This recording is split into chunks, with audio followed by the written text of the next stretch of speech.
I push the thought of her out of my head at the same moment Sagan pushes me back against the couch. He doesn't take his mouth off mine as he climbs on top of me, both of us equally as desperate to take in as much of each other as we can. It feels so surreal, I want to smile, but it's also serious, I want to cry. My emotions are everywhere, just like his hands, sliding down my thigh, roaming around my leg, grasping the back of my knee and pulling my leg up and around him. The position he just put us in makes us both gasp for air. He breaks the kiss but moves his mouth to my neck. "Merit," he says between kisses. I could listen to him breathe out my name like that for eternity. "Merit," he says again, kissing up my jaw. "What is this?" I shake my head, wanting him to stop questioning it. "Don't stop, just go. Green light all the way." He somehow mistakes my green light for a yellow light because he pauses. He presses his forehead to the side of my head and takes a moment between kisses to catch his breath. I do the same. "Merit," he says again, pulling away to look down on me. His eyes roam over my face and then down to my chest, back up my face. "Why are you wearing this?" He puts most of his weight on his hands now, removing the pressure that was just all over me. I want the pressure back. I try to pull him back to me, but he just pulls his face from my hands. He puts all of his weight onto one arm now as he moves his hand to the braid in my hair.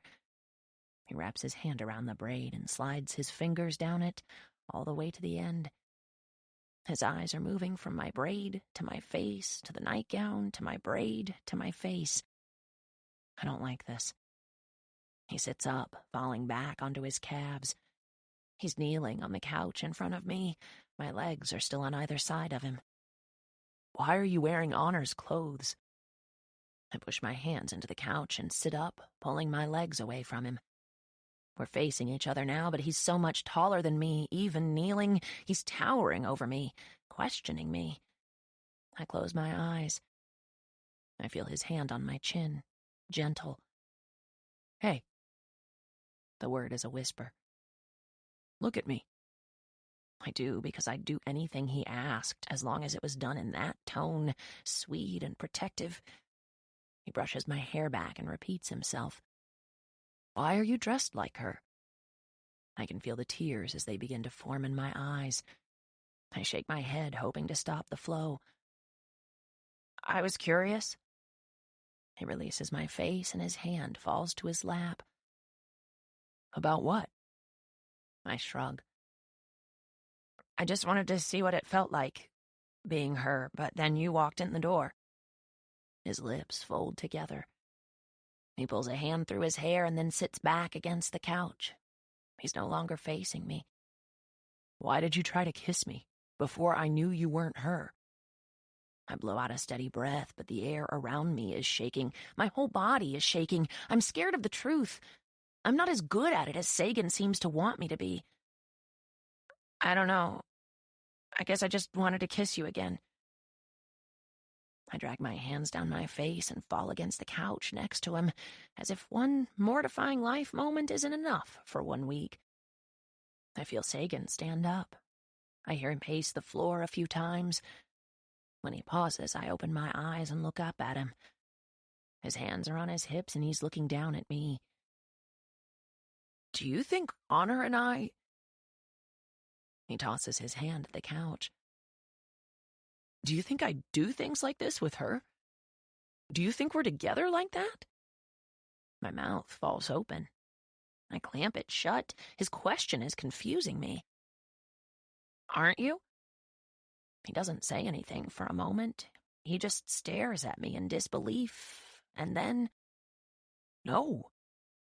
There's so much truth in that word, but it has to be a lie. Of course they do stuff like this. Of course they kiss. "Merit, Honor is my friend. She's seeing my best friend. I would never do that to him." He sighs. "It's complicated." "But—" I shake my head, more confused than ever on how to respond. "Why do you both make it seem that way?" He laughs incredulously. He tilts his face up and stares at the ceiling for a moment. "We don't." That's just how you choose to see it. I think back on the last couple of weeks. All the times he's been referred to as her boyfriend were when I referred to him that way. He never called himself her boyfriend. Honor never said he was her boyfriend. And aside from a few hugs, I've never once seen him kiss her. I've only seen them hold hands at the pool. But that doesn't explain why he kissed me the day he followed me out of the antique store. He thought I was Honor then, and he kissed me. And the fight they had the other night about Colby? I cover my face with my hands again as I try to separate everything I'm feeling, everything that's happening. But your fight the other night, about her seeing Colby. Colby is my friend, he interrupts. But so is Honor. I don't like that she's so caught up in these unhealthy relationships. I get angry at her when she doesn't listen to me. We fight. It's what friends do. Oh. Sagan begins pacing the floor again. He walks from one end of the couch to the other. He stops in front of me. Why did you kiss me when I thought you were Honor? I'm pretty sure I already answered this question. I already told you.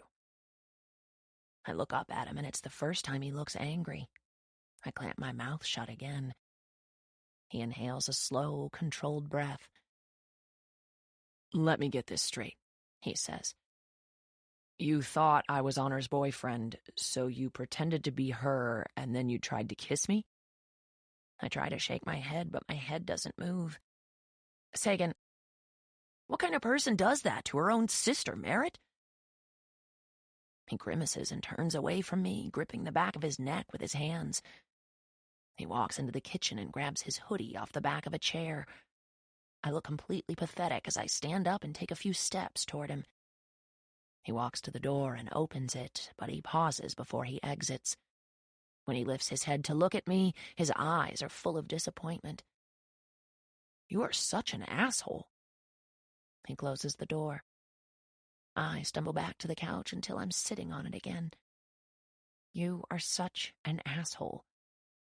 I've been called a lot of things in my life, but no one has ever called me an asshole. It hurts so much worse than anything anyone else has ever said to me. I guess I was wrong. I am the worst person out of the three of us. Chapter 10. I listen for a car to start, but it never does. Sagan left, but he didn't leave in a vehicle, which means he's either walking or just lingering outside until he cools off. I want to run after him and beg him to forgive me, but I'm not sure I want his forgiveness right now. I'm not sure I deserve it. I'm hugging my knees, wondering how I've been so blind. I just assumed he was in love with Honor. They do so much together. They talk like they're a couple. And almost every time I've referred to him as her boyfriend, no one has corrected me. It's as if they wanted me to believe that. Or maybe it was just Honor who wanted me to believe that.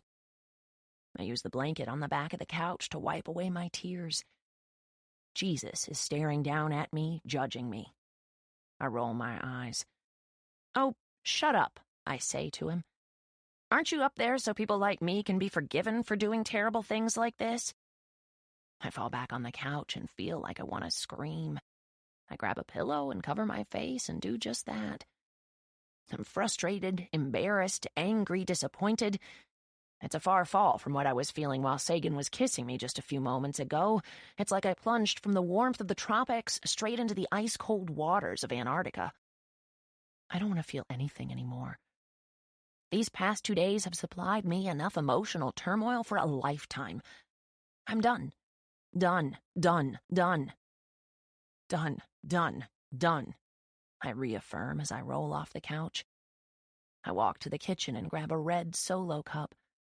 I open the cabinet above the refrigerator and pull out a bottle of liquor. I don't even know what it is. I've never had alcohol before, but what better time to try it than in the same week I almost lose my virginity and piss off the one person I actually feel something for in this house. I don't know how much it takes to get a person drunk, but I fill my glass halfway to the top. Or maybe it's halfway to the bottom. Am I an optimist or a pessimist? I glance down into the cup. Pessimist. I down as much as I can before I feel like I'm gagging on a fireball. I sputter and cough and even spit a little bit of it into the sink. This is disgusting. I wipe my mouth with a paper towel. I can feel the burn as it slides down my chest. I can also still feel the frustration, the anger, the sadness. I somehow manage to get down the rest of what's in the cup. I take the bottle and the cup with me as I exit the kitchen. I don't want to be in here when Sagan gets back from his walk. I open the door to my bedroom, but it's lonely, empty, depressing. It reminds me of me. I set the bottle of alcohol on my dresser, but the cup falls to the floor. Whatever, it's empty.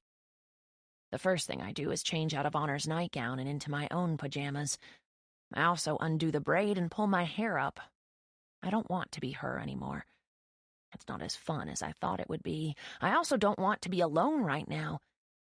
The only person who might feel bad and sympathize with me is Luck. I'm not sure if he's asleep, so when I open his door, I do it as quietly as possible. I slip inside and then face the door as I close it with both hands, not wanting to make a noise. When I turn around, I'm relieved to see there's a tiny sliver of light coming from my father's computer on the other side of the office. Enough light for me to be able to make it to the sofa bed. I hear Luck groan as I tiptoe further into the room. Luck? The mattress squeaks again, and it sounds like he's making room for me. Are you awake? I whisper, taking a seat on the edge of the bed. All of a sudden, I hear the word, shit, but it isn't out of Luck's mouth. It's not out of mine, either. Merit? That's Luck's voice. Luck? What the hell? That's Utah's voice. Utah? I jump up. Shit, Luck says. Merit, get out! Something crashes to the floor. The lamp, maybe? Get out, Utah yells. Shit, Luck says again. There's so much commotion going on, it takes me several seconds to regain my bearings and turn around for the door. When I open it, I make the mistake of glancing back into the room. There's enough light now that I can see both of them as they struggle back into their clothes. Utah freezes when he locks eyes with me. Only one of his legs has made it into his pants. He's not wearing any underwear. Oh my God. I'm scarred for life. Luck is on the other side of the sofa bed, struggling to pull on his boxer shorts. I slap my hand over my eyes when Utah yells, "Get the hell out, Merit!" I slam the door shut. Please be a nightmare. I go to my room and grab the bottle of liquor and don't even bother with the cup this time. I need the feelings to stop. I need to forget. What in the hell did I just see? I squeeze my eyes shut. I can't be that oblivious. Then why were they naked, together, in bed? Luck almost had sex with me yesterday. He said he couldn't finish because I looked like Moby, but Utah looks more like Moby than any of us. Now he's having sex with my brother? If this isn't the ultimate form of rejection, I don't know what is. What's wrong with me? Luck would rather have sex with my brother than me. Sagan called me an asshole right after we made out on the couch. Drew Waldrop broke up with me with his hand on my boob. Why am I so repulsive? Merit. Utah is knocking on my door as I pace my bedroom floor. What in the hell did I just interrupt? I swing open the door and Utah pushes himself into my room and closes the door behind him. He looks angry and a little bit worried when he points at me. Keep your mouth shut, he says. What I do is none of your business. I stop pacing and step closer to him. Have I ever spilled your secrets before this? His anger fades with the mention of his past indiscretions. You think I forgot about that, Utah? Well, guess what? I didn't, and I never will. He winces, and I can see the guilt in his expression. I want to punch him, but I'm not a violent person, I don't think. I'm not sure because my hand balls into a fist right before he slips out of my bedroom and shuts the door. I hate him, and I hate myself for never telling anyone the truth about him. I sit down on my bed and squeeze my eyes shut. I feel like I might puke, and I'm not even sure why exactly. I think it's everything. It's Luck, Sagan, Utah, Honor, my father, Victoria, my mother. This family is just as terrible as everyone in this town believes it to be, maybe even worse. I'm sick of it. I'm sick of the secrets, and I'm sick of the lies, and I am tired of being the one person in this house who has to hold on to all of them. I have Utah's secret. I have my father's secret, my mother's secret, Honor's secret, Luck's secret. I don't want any of them anymore. Maybe if I let all the secrets out, they wouldn't make me feel like drowning anymore. Yes, maybe that would help. Maybe getting it all out will help me feel like I'm not about to implode. I reach to my nightstand and grab a pen, then open the drawer and sift through it until I find a notebook with enough empty pages to hold all these secrets. It still hurts. All of it. The entire past few days. I grab the bottle of... What the hell am I drinking? I read the label. Tequila. I grab the bottle of tequila and slide to the floor because I'm starting to feel dizzy. I grab my pen and notebook and open to the first blank page I can find.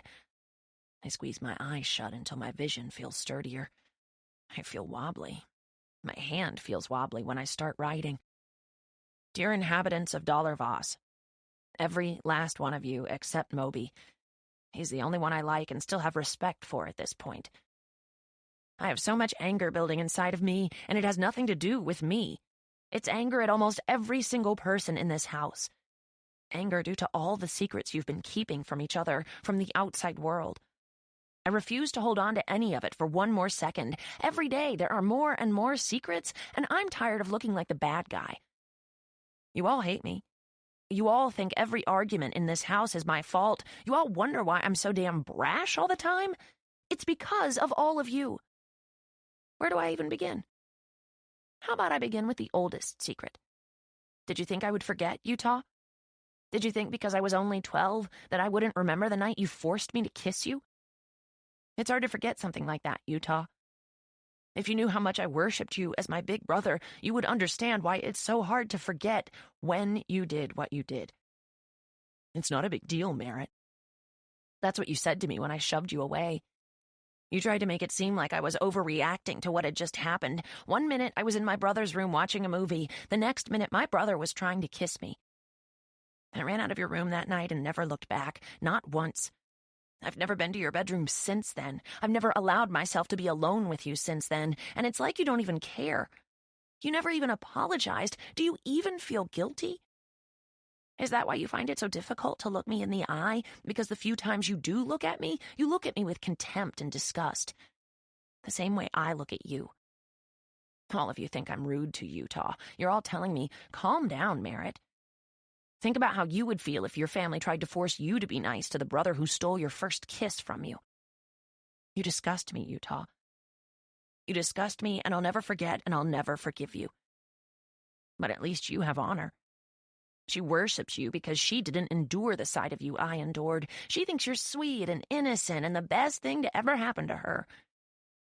She looks at me the same way you do, but only because she can't understand how I can treat you so terribly when you do nothing to deserve it. I know you probably find all this hard to believe, Dad. Yes, I'm speaking to you now, Barnaby Voss. I've said all I need to say to Utah. You've set the perfect example for us on how to treat each other, haven't you? You created this beautiful family, but as soon as your wife became ill and couldn't satisfy your needs anymore, you slept with her nurse. You couldn't even be discreet about it. Couldn't you have slept with her and then pretended it never happened once Mom got better? No, you had to take it a step further on the selfish scale and screw Victoria without a condom. Now we're stuck with a woman who hates us, a woman who hates our mother. I wonder how Victoria would react if she knew you were still sleeping with Mom. Yeah, that sentence probably shocked all of you. Sorry, Victoria, but it's true. I saw it with my own 2 eyes. At least we have an explanation now for why our mother still dresses up every day. She lives in your basement, hoping her ex-husband will sneak down and pay her a visit, so she keeps her makeup pretty and her hair perfect and her legs nice and smooth. Your husband is probably why our mother still lives here in the basement. He's doing so much damage to her mentally that she's under his complete control. He gets you in the bedroom and my mother in the basement, and you're both Victoria, so he doesn't even have to worry about screaming out the wrong name. He's living every man's fantasy. He doesn't even have to worry about the two of you overlapping because he's got my mother so doped on medication she's too scared to leave the basement. And don't think you're getting off easy, Mother, simply because I feel sorry for you. I liked you more before I knew you were still sleeping with Dad. At least then I could excuse why you're still here, living in a dungeon, wasting away your life. I thought it was because of your social phobia, but now I know it's because you're playing some kind of sick game, trying to win Dad back. Well, guess what, Mom? He's not taking you back. Why would he? You open your legs to him anytime he wants it. You're probably more pathetic than he is. At least he's raising his children. At least he's working to put food on the table and a roof over our heads. He's damn shitty at the whole father thing, but he's a much better parent than you've ever been to us. So yeah, consider this my goodbye. I won't be visiting you in the basement anymore. If you care about any of us, you'll suck it up, get a job, move out, and get a life. Who else? Oh, let's not forget the newest addition to Voss, Luck Finney. He seems great, doesn't he? Shows up this week, makes up with his sister, and then almost fucks his step-niece. Granted, it was my idea to lose my virginity to him, not like it would have made a difference to him since he's had sex over 300 times. But now that I know he's making his way through all the Voss siblings, I feel even cheaper than I felt after what I'm sure would have been the worst sexual experience in history, had he been able to go through with it. Maybe he couldn't finish with me because he prefers dick. Utah's dick, at least. Oh, did no one know Utah was gay?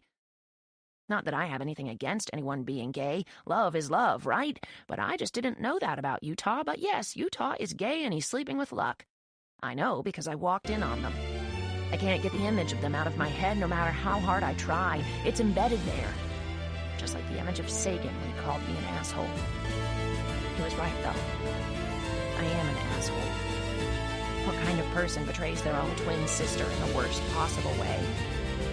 Of course, the fact that I pretended to be Honor so I could kiss Sagan wasn't really a betrayal, considering Honor and Sagan aren't even a thing. But how was I supposed to know that? Honor doesn't tell me anything. A sister should know who her own twin sister is dating, but I still somehow get stuck with everyone's secrets, and then you all beg me to keep them from everyone else. Kind of like the one I'm keeping for Honor right now. She's off with some guy tonight, probably naked with him on his deathbed. Can we please address this? Can we please discuss how disturbing it is that Honor is obsessed with the terminally ill? Why is this okay? Why have you not put her in therapy, Dad? Who in their right mind seeks out love from people who are dying? Honor, from one sister to another, please get help. You need it, desperately. Who am I forgetting? Moby? I won't even go there. Just someone please save this kid from this family before it's too late. Sagan, I really don't have anything negative to say about you. You're quite possibly the only sane one living in this house. I guess in a way that's your flaw. You actually have the option to leave, yet for some reason, you stay with the most screwed-up family in Texas. Your family must really suck. Is that why you've never met your own sibling? Because you were smart enough to get as far away as you could? Well, that was fun. I think I feel better now that all your secrets are no longer my responsibility. In the future, keep your shit to yourself because I don't care. I'll say it again in case none of you are getting it. I don't care. Sincerely, Merit. I slapped the pen to the page. That felt good. Too good. I feel like a weight has been lifted, and it's now evenly dispersed among every person in this family, or at least it will be once I make copies for everyone. If it felt that good just writing it, I can't imagine how good it will feel delivering it. I tear the pages out and stand up, but I have to grab my dresser to steady myself. I laugh because I think I've finally drank enough to make all my feelings go away, or maybe it was the letter I just wrote. Either way, I think I like tequila. I feel freaking great. I like it so much, I drink the rest of it before I head to my father's office to make copies. I don't bother knocking. I heard Utah's door slam earlier, so I know he's not in here with Luck anymore. When I open the door, Luck is messing with his phone. He doesn't look happy to see me. What do you want?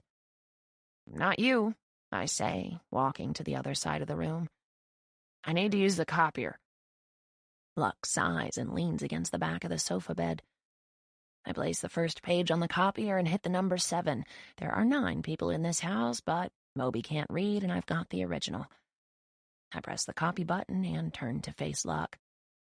"So," I say, "is there anyone you won't have sex with on this earth besides me? Are you drunk?" I open the copier and put the second page face down. I hit the copy button again.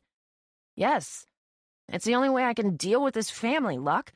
The family you chose to move in with." I turn around and look at him again, this time with confusion. "Why would you willingly choose to live here?" Luck doesn't answer me. He looks back down at his phone and starts texting again. "Are you almost done?" I put the final page on the copier.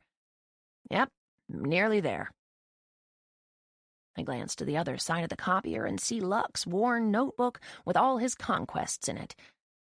I glance back at him and he isn't looking at me. I flip to the last page and sure enough, he has my name written down. It says 332.5 MV, her bed, DNF. I got DNF'd. A big fat did not finish.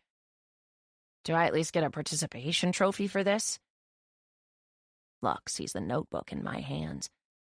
He jumps off the sofa bed and snatches it out of my hands. He walks back to the bed. I chuck a pen at him. "Here. Don't forget to write Utah's initials down. Lucky 333. When the copier is finished, I gather all the pages and take the original off the copier. "Go to bed already," he says, agitated. I grab the stapler. I shake it at him as I walk out of his room. "I liked you better before I met you." I close the door and make my way back to my room. I lay all the pages out on the floor, but I'm forced to take a moment for my vision to settle before I can put them in the right piles. All the pages are starting to run together. I have almost all of them stapled when someone knocks on my door. "Go away." I crawl to the door and lock it before whoever it is can open it. "Merit?" It's Sagan. The sound of his voice makes me wince. There wasn't enough tequila to dull this feeling, apparently. "I'm sleeping," I call out. "Your light is on." "Your light is on!" He doesn't respond to that. I'm glad because I'm not even sure what it meant. A few seconds later, I hear the door to his bedroom close. I squeeze my eyes shut to keep the room from spinning. I lay my head down on the floor. I'm too dizzy to keep sitting up like this. As soon as I close my eyes, I hear a text message come through on my phone. I reach my hand to my bed and search around until I find it. Honor.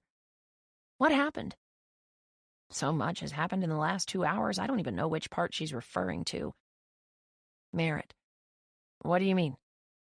Honor. Sagan just texted me and told me to be careful coming home. Why does he know I'm not home? Merit. Well, he's very hard to lie to. Besides, what's it matter? He's not even your boyfriend. Honor. It matters because I lied to him, and thanks to you, he's now aware of that. Remind me not to ask you to cover for me in the future. Merit. Okay. Don't ask me to cover for you in the future. Is it normal for a person to hate their own family this much? I find the bottle of tequila, but it's still empty. That doesn't help me much because I still feel things. I stumble my way into the kitchen and open every single cabinet, but I can't find more alcohol. I open the refrigerator, and the only thing that might help me numb what's happening in my chest right now are 3 beers. I grab all of the cans and take them to my bedroom. I slide back to the floor and pop open one of the beers. I stare at the letter I wrote. Should I give it to them? Probably not. It would only give them more reason to hate me. They wouldn't feel sorry for me after reading it. They'd be mad at me for telling all their secrets. I down the first beer and my stomach already hurts, but it still doesn't help the pressure in my chest. You know what this feels like? It feels just like the day I decided to stop going to school. I was walking into the cafeteria when Melissa Cassidy grabbed my arm and said, "Honor, come here. You won't believe what I found out." She dragged me about 5 feet to her table where Honor was already sitting. She glanced back at me and then at Honor, and she said, "Oh, sorry, I thought you were Honor." She let go of my arm and walked back to the table and started whispering in Honor's ear. I just stood there, staring at Honor. Everyone liked her despite the fact that she was a Voss. Everyone wanted to hang out with her and be her friend, and I was simply a byproduct. The identical twin sister with less to offer. There wasn't a single girl at that table who would rather be friends with me than Honor. Nothing terrible happened that made me want to drop out that day. I was never bullied at school, despite everyone having their unsavory opinions about our family. I was just there. When I kept to myself, everyone was okay with that. No one bothered me. When I decided to join in on conversations with Honor and her friends, everyone was okay with that, too. I was Honor's twin sister. They weren't going to be rude to me. What they were was indifferent. And I think their indifference bothered me more than if they would have hated me. It was like 17 years of denial smacked me in the face right there in the cafeteria. The whole school would notice if Honor stopped showing up, but if I stopped showing up, life would go on, with or without Merit. In fact, I've had 2 texts from friends in my class asking why I haven't been at school for 2 weeks. 2. That's it. And that's another reason why I've stayed home, but for some reason I thought I would like staying at the house more than going to a school where I didn't matter, but I don't. I hate it here, too. I don't matter here either. If I dropped out of life, just like I dropped out of school, everyone's lives would go on. With or without Merit. I down the second beer, and as soon as it's empty, I toss the can at my bedroom door. Without Merit. I whisper to no one. That'll show him. And then I do what I do best. I react without thinking. My spontaneity will be the only thing I miss about myself. I crawl to the closet and grab the black boot. I pull out the bottle of stolen pills and I open the lid. I reach for the third beer and my hands are shaking so bad it takes me 3 tries to pop it open. I look down at the beer in my left hand and the bottle of pills in my right. I don't even give it a second thought. I pour some of the pills in my mouth and then try to swallow. I pour a few too many, so I end up spitting them back out in my hand. I relax my throat and then try it again. They go down this time, so I pour a few more and then swallow. I can't get but about 3 or 4 down at a time, so it takes me the entire beer to wash them all down. I toss the empty beer can aside and then grab all 7 stacks of pages. I grab a pen and go through each stack and add the word without to my name. Sincerely, without Merit. That's more like it. I start with Sagan's room, since his is closest. I slide 1 set of the stapled pages beneath his door, then I continue down the hallway until Utah, Luck, and Honor have been covered. I don't even bother sliding the pages beneath the basement door. I open the door and throw my mother's stack down the stairs. If they stayed at the top of the stairs, she'd never see them. I make my way to quarter 3 and shove the last set of pages beneath my father and Victoria's bedroom door. On my way back through quarter 1, I notice a sheet of paper on the couch that wasn't there earlier. Between pretending to be Honor and kissing Sagan, I would have noticed I was sitting on a sheet of paper. It's upside down, but I can already tell it's a sketch. I snatch it up and walk to my bedroom. I close the door and sit down on my bed. I don't know what he drew, but on the bottom of the back page he wrote, heart, less than carcass. I cover my mouth as I flip over the sketch. My fingers are trembling against my lips as I work up the courage to look at what he's drawn. I shudder when I see it. I wrap my arm tightly around my stomach, 2 hearts on either end of a couch, one of them whole, one of them cut in half. Which one is mine? I feel sick. I drop the drawing and watch it float to my bedroom door. It lands on the top of the empty bottle of pills. I stare at the word, carcass. Carcass. Death. Dead. I roll over and bring my knees to my chest and hug them. I squeeze my eyes shut and try not to let it all sink in. Don't let it sink in. The tears begin to slip out of my eyes, no matter how tightly I have them closed. My bottom lip begins to tremble worse than my hands. I don't want to die. I grip myself even tighter. I don't know what happens next. What if it's worse than this? My fearful cry turns into a sob. I clamp my hand over my mouth. No, no, no, no, no. My voice is full of panic when the reality of what I've done begins to hit. If I lie here 1 second longer, I might not be able to do anything about it. I pull myself up into a sitting position. I grip my mattress and try to stop the room from spinning long enough to make it to my bedroom door. What have I done? I fall to my knees as soon as my bedroom door is open. I'm not sure I can stand up again, so I crawl. I crawl to the bathroom. I reach up and open the door, and I crawl to the toilet. I shove my fingers down my throat. Nothing. I don't know that I've ever cried this hard. I can't make a sound. I can't scream. I can't breathe. I can't breathe. I can't breathe. I try to make myself vomit again, but it doesn't work. Every time I reach the back of my throat, my fingers recoil, and it won't work. It won't work. It won't work. Help! It's pathetic. My voice is pathetic through my tears, and this is how I'm going to die. On my bathroom floor, leaving behind what is about to become the most despicable suicide letter anyone has ever written. This is not happening. This is a dream. I'm dreaming. Please let me wake up. Please, God, I whisper. I'll never drink again. I'll never steal again. I'll never even write another letter again. Just please, please, please. I've managed to crawl to the bathroom door. Utah's room is the closest. I try to open his door, but it's locked. I start beating on it. Utah! I beat on it again. I know my voice isn't loud enough, but I'm hoping he can hear me knocking. I'm on my hands and knees now, too dizzy to make it to someone else's door. I don't know how long it takes for pills to dissolve, but it hasn't been that long since I took them. 5 minutes? Utah's door swings open. He's standing on the letter I wrote. He doesn't even notice it because he bends down and says, "Merit?" He's on his knees now, grabbing my jaw, lifting my face up to his. I can feel the tears and snot and slobber all over my face, but he doesn't care about any of that because he reaches for the hem of his shirt and wipes it away. "What's wrong? Are you sick?" I shake my hand and grab his arms, looking at him desperately. "Utah, I messed up." "Are you drunk?" "Her pills," I say, choking back more tears. "I took them. I wasn't thinking, Utah. I wasn't thinking." I hear another door open, and seconds later, Sagan is right next to Utah. I'm too scared to be mortified at this point. "Whose pills?" Utah asks. "Merit, what are you saying?" I fall back against the wall, panicking, shaking my hands out because they're numb.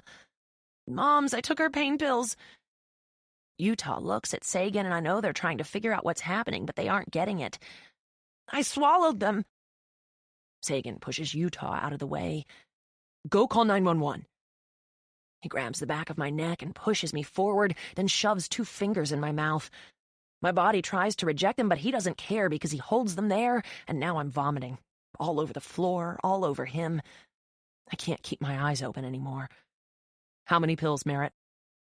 I shake my head. I don't know. "How many did you swallow?"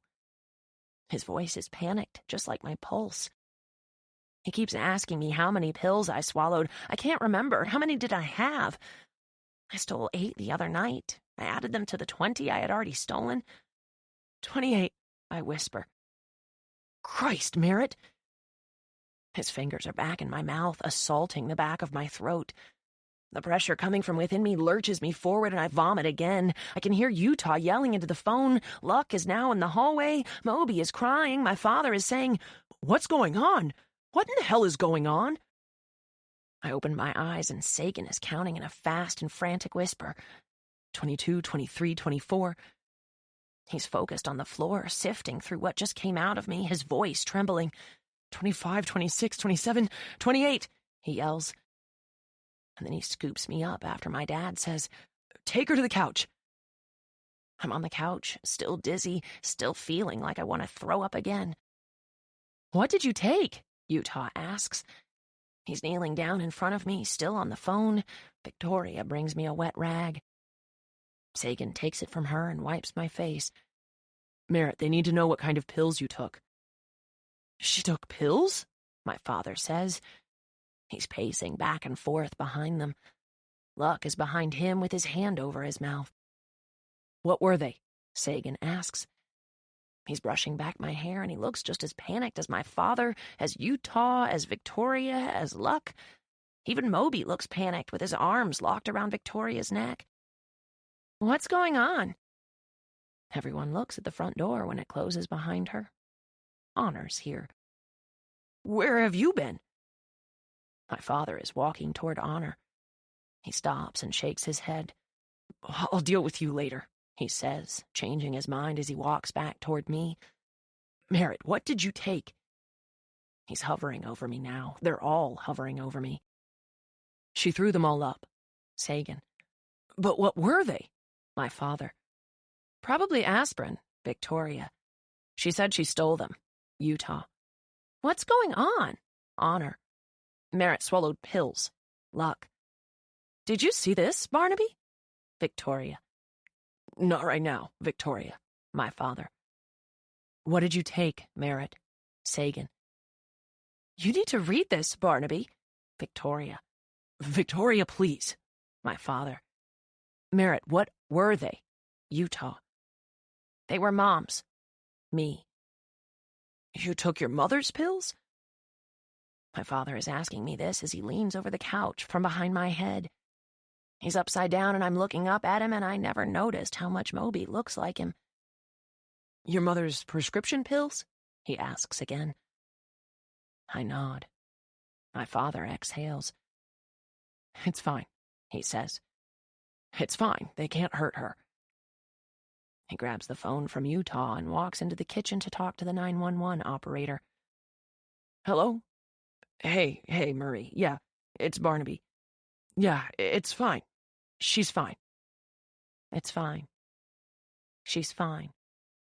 I'm fine. How does he know if I'm fine? He doesn't even know which pills I took. I guess it doesn't matter at this point since they're sitting in a pile of vomit on the hallway floor. You feeling okay? Sagan asks. I nod. I'll get you some water.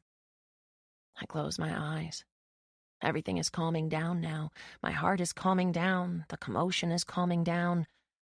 I blow out a steady breath. It's fine. She's fine. I'm fine. Is this true?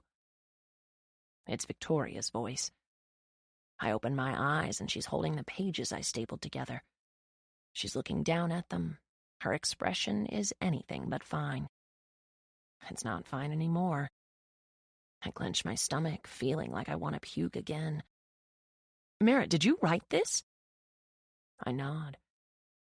Maybe she'll be so embarrassed about my father cheating on her, she'll gather all the other letters before anyone else reads them. She takes a step toward me, but she doesn't look at all angry, even though I put in the letter that my father was cheating on her. She looks sad. She looks at Utah. You did this to her? Utah looks at me and then back at Victoria. Did I do what to who?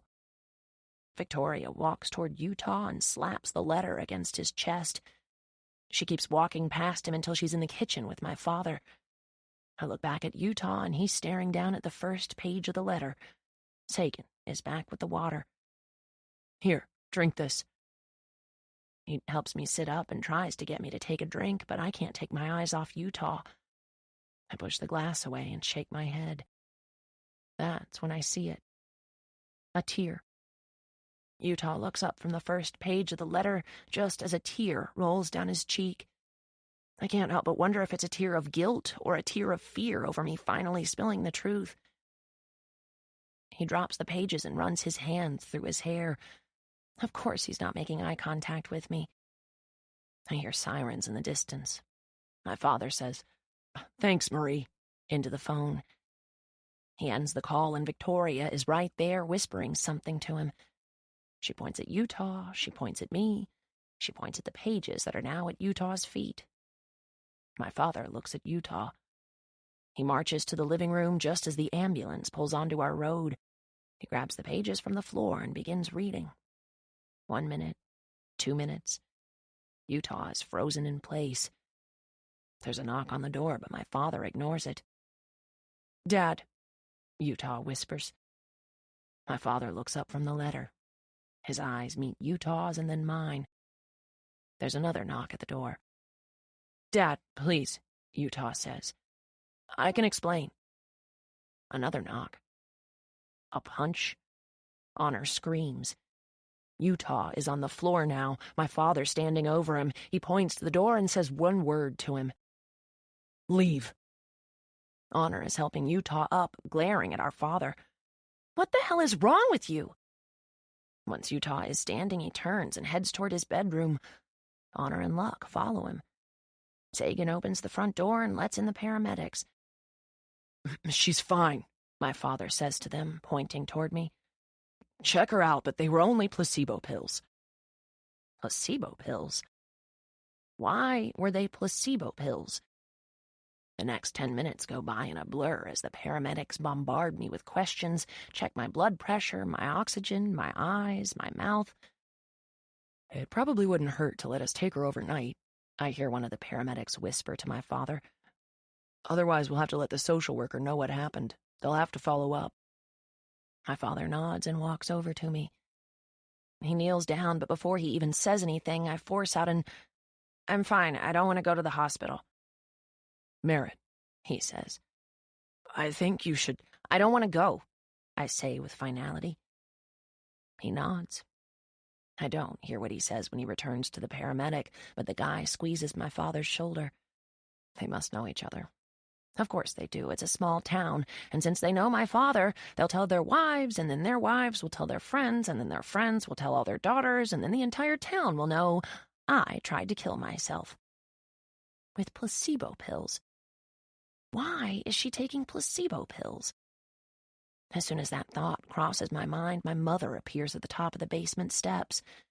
The door is open, and she's looking at me from across the room. Are you okay? She starts to take a step toward me, but she looks down at her foot as it meets the wood floor, and she quickly returns to the top step of the basement. Everything is fine, Vicky, my father says to my mother. I glance over at Victoria, and she's walking toward her bedroom with Moby. She can't even be in the same room with her. I wonder if she's even read the entire letter yet. Does she know they're still sleeping together? What happened? My mother asks. I'd give anything for her to walk over here and hug me. Anything. She knows something bad has happened or she wouldn't have opened the basement door, yet she's more concerned about not leaving the basement than she is about me. I look down at my hands. I'm shaking and I feel like I'm about to be sick again. I'll explain everything in a little while, my father says to her. Try to get some sleep, okay? I hear the basement door close. I don't get a hug from my mother. Dad, I whisper, looking up at him pleadingly. I threw a letter in the basement. Can you please go get it before she reads it? He nods and heads to the basement without question. Merit! Honor yells. I look up just in time to see her marching down the hallway, letter in hand. She crosses quarter one and looks like she's ready to attack me, but Sagan steps in front of her and grabs her arms. She struggles to get out of his grip, but when she realizes he won't let her pass, she just chucks the pages at me. You're a liar! She's crying, and I suddenly realize we're not at all attractive when we cry.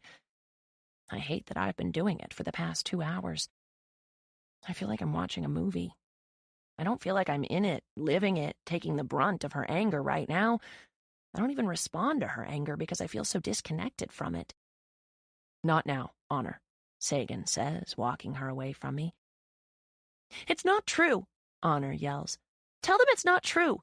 Utah would never do something like that. I watch everything unfold as I remain curled up on the couch, wrapped in a blanket. Victoria is back, but Moby isn't with her anymore. Honor runs up to her and my father. You can't make him leave. She's lying. Victoria looks at my father. You can't let this slide, Barnaby. Mind your own business. Honor, my father. Oh, shut up, Honor. Go to your room, my father. Everyone, to your rooms. Still, my father. What about me? Can I go back to my room? Utah. No, you leave. Everyone else to their rooms. My father. If he's going, I'm going. Honor. No, you're staying. My father. I'll go with Utah. Luck. You aren't going with him either. Victoria. You're seriously going to tell me what I can do? I'm 20. Luck. Everyone just stay. It's fine. I'm fine. I'll go. Utah. Why are you leaving? You didn't do anything. Honor. And here it is. The moment of truth. The climax. Utah's shoulders rise with his heavy intake of breath, then they fall, like all great empires eventually do. He looks across the room. He stares at me, but he doesn't use the opportunity to admit his guilt or even apologize. Instead, Utah walks to the door after it's clear my dad isn't going to relent. The slam the front door makes when it closes makes me jump. Sagan slowly takes a seat on the couch next to me. He's popping his knuckles like he's angry, but I have no idea which person in this family he's angry at. More than likely me. Everyone is quiet until my father says, "It's late. We'll discuss everything tomorrow. Everyone go to bed." He looks at Luck and points at him. "You stay in your room. If I see you anywhere near my daughters, you're gone." He must have read the rest of the letter. Luck nods and retreats to his room. Honor is staring at my father, her hands and fists at her sides. "This is your fault," she says to him. "You and your pathetic choices and your pathetic parenting. You're the reason this family is so screwed up." Honor walks to her room and slams the door. It's just me and Sagan now, and my father. A moment passes as my father gathers himself. He finally walks toward me, squatting down in front of me so that we're eye to eye. "You okay?" I nod, even though this feels far from okay. He looks at Sagan. "Do you mind keeping an eye on her tonight?" "Not at all." "I don't need a babysitter." "I'm not so sure of that," my father says.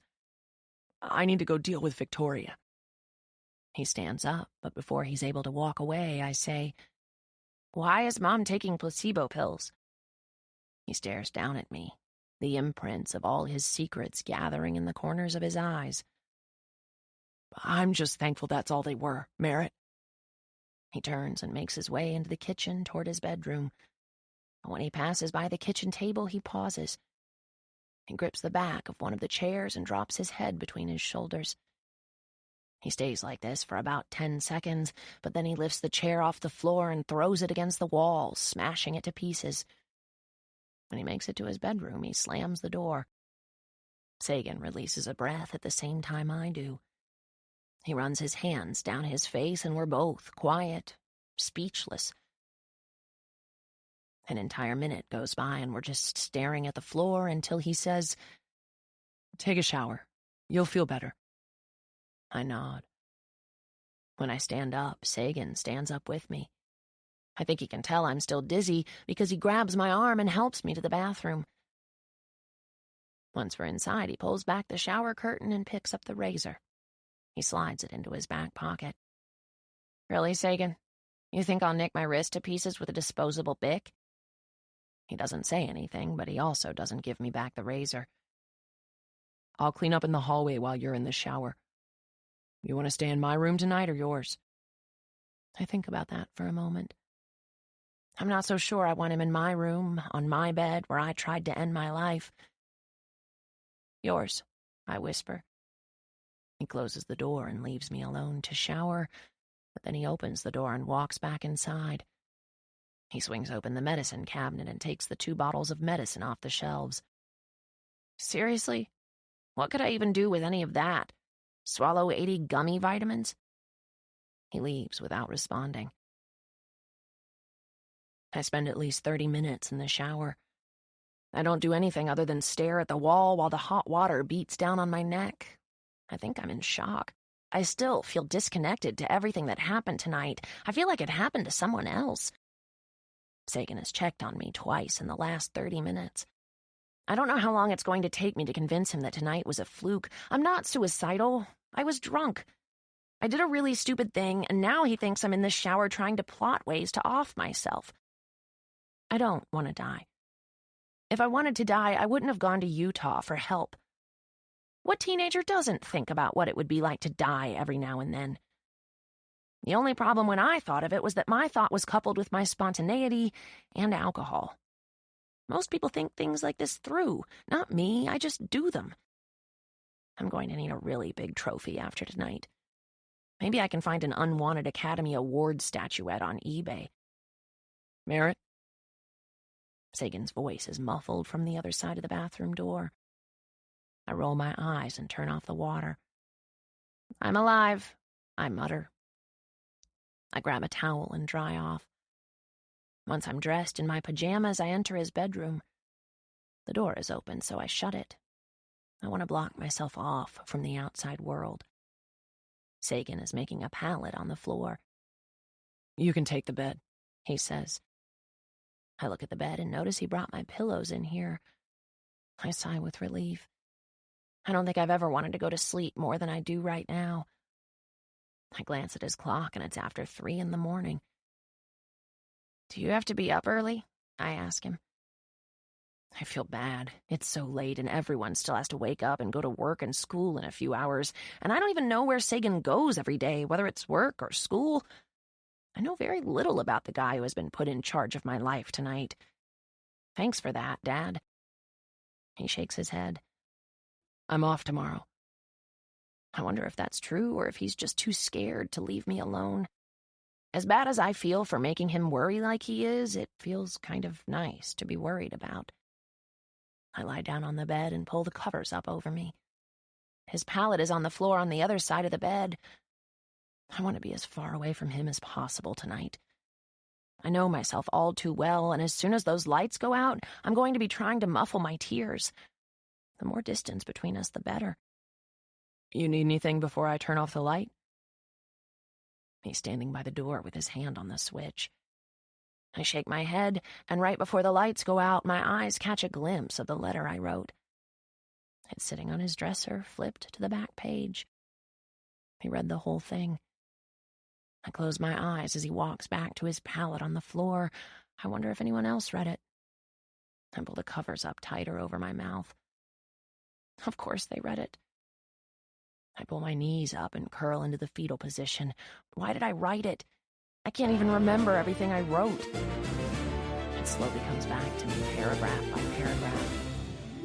By the time my mind recollects every single page, the tears are falling. I wad the blanket up and bite it, trying to stifle my sobs. I still don't even know what I'm feeling, or if I even regret writing it, but this feels like regret. Maybe I regret swallowing the pills, but not writing the letter. Maybe I regret everything. The only feeling I'm certain about is that I am completely and utterly mortified, which should be a feeling I'm growing accustomed to, but it isn't. I don't think it's something anyone can get used to. I can't believe I did what I did tonight, or even yesterday. I wish I could go back and not drop out of school, and none of this would have happened. Hell, I wish I could go back several years and never have that moment with Utah, or maybe I should have gone back 10 years ago to the day Wolfgang showed up in our backyard. If I'd have just killed that damn dog, then we never would have moved into this church. Dad would have never met Victoria, Mom would have never gone crazy and felt the need to hide in the basement. I bury my face in the pillow and try as hard as I can to prevent Sagan from hearing how sad I am. But it doesn't work. I feel him lift the covers and slide into the bed beside me. He wraps his arms around me and pulls my back against his chest. He finds my hands still knotted in the covers and he squeezes them, and then he curls himself around me until his legs are wrapped over mine and his chin is pressed to the top of my head. His whole body is hugging mine, and I can't even remember the last time someone in this house hugged me. Moby's hugs don't count because he's only 4. My father hasn't hugged me in years. I can't remember the last time Utah hugged me. Honor and I haven't hugged since we were kids. My mother doesn't like physical contact, so a hug from her has been out of the question since her phobia reached its peak several years ago. Acknowledging that this is the first hug I've had in years makes me cry even harder. I feel his lips press against the top of my head. You want me to tell you a story? He whispers. I somehow laugh between my pitiful tears.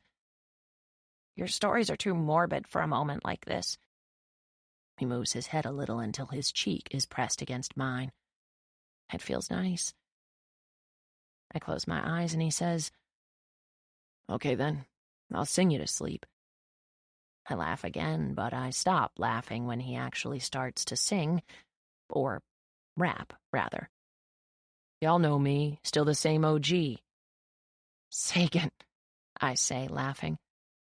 "But I've been low-key." "Stop." He doesn't stop. He spends the next few minutes rapping every single line to "Forgot About Dre." By the time I fall asleep, the tears have dried on my cheeks. Chapter 11. Imagine the chaos a normal family must experience in the morning after one of its members attempts suicide. The phone calls to therapists, the tears, the apologies, the constant hovering and smothering and chaotic mess of everyone thinking, "How did this happen?" and "How did we not see the signs?" I stare at Sagan's bedroom ceiling, painfully aware that everyone in the house other than Sagan left a few minutes ago. Or else, I'm assuming, because I heard the door slam several times and no one bothered to check on me. I wonder what that must be like, to live in a normal family. A family where people actually give a shit, not a family like ours where everyone goes on with their day like I didn't just try to kill myself a few hours ago. A family like ours, where my father still wakes up and goes straight to work. A family where my mother still refuses to leave the basement, my twin sister leaves for school, my step-uncle leaves for his new job, and no one who shares any sort of blood relation to me sticks around to make sure I'm okay. I get it. They're all pissed at me. I said some really hateful things in that letter, and by this point everyone has read it more than once, I'm sure. But the fact that Sagan is the only one here right now proves that nothing I said in that letter got through to them. Everyone is still blaming me. I sit up in the bed as soon as Sagan's bedroom doorknob begins to turn with a knock. I'm disappointed, yet somehow relieved to see my father peek his head in. "You awake?" I nod and pull my knees up, hugging them. He closes the door behind him and walks over to the bed, taking an unsure seat on it. He squeezes his jaw like he always does when he doesn't know what to say. "Let me guess," I say. "You want to know if I'm okay? If I'm still suicidal?" "Are you?" "No, Dad," I say, frustrated. "I'm a girl who found out her parents were having an affair, so I took my anger out on a few illegal substances. It doesn't make me suicidal, it makes me a teenager." My father sighs heavily, turning to face me full on. "Either way, I think it's a good idea for you to see Dr. Chris. I made you an appointment for next Monday." Oh my God. Are you kidding me? Out of all the people in this family, you're forcing me to go to a psychiatrist? I fall back against the headboard in defeat. What about your ex-wife who hasn't seen the sun in 2 years? Or your daughter who's one heartbeat away from being a necrophiliac? Or your son who thinks it's okay to molest his sister? "Merit, stop," he says, frustrated. He stands up and paces the floor before coming to a pause. "I'm doing the best I can, okay? I'm not the perfect father, I know that. If I were, you would have never gotten to a point where you would rather be dead than live with me." He turns for the door, but then he pauses and faces me again. He hesitates a moment and then lifts his eyes to mine. His expression is full of disappointment, and his voice is much quieter when he says, "I'm doing the best I can, Merit." He shuts the door, and I fall back onto the bed. "Yeah, well, try harder, Dad." I wait for the sound of the front door closing before going across the hall to my bedroom. I change, brush my teeth in the bathroom, and then make my grand entrance to quarter one. No one is there to greet me or tell me how happy they are that they were only placebo pills. I walk to the kitchen and take a seat at the table. I stare at the marquee outside. It's the first morning it hasn't been updated since we moved in all those years ago. The same message Utah put up yesterday is still there. If the entire history of the Earth were compressed into a single calendar year, humans wouldn't even appear until December 31st at 11 p.m. I have to read it a few times for it to actually sink in. Are humans really that insignificant? We've only existed for 1 hour out of an entire year? Sagan walks into the kitchen from the backyard. He's holding a water pitcher. "Morning," he says, his voice cautious. I stare at him a moment and then look back out at the marquee. "Do you think that's true?" "Do I think what's true?" he asks.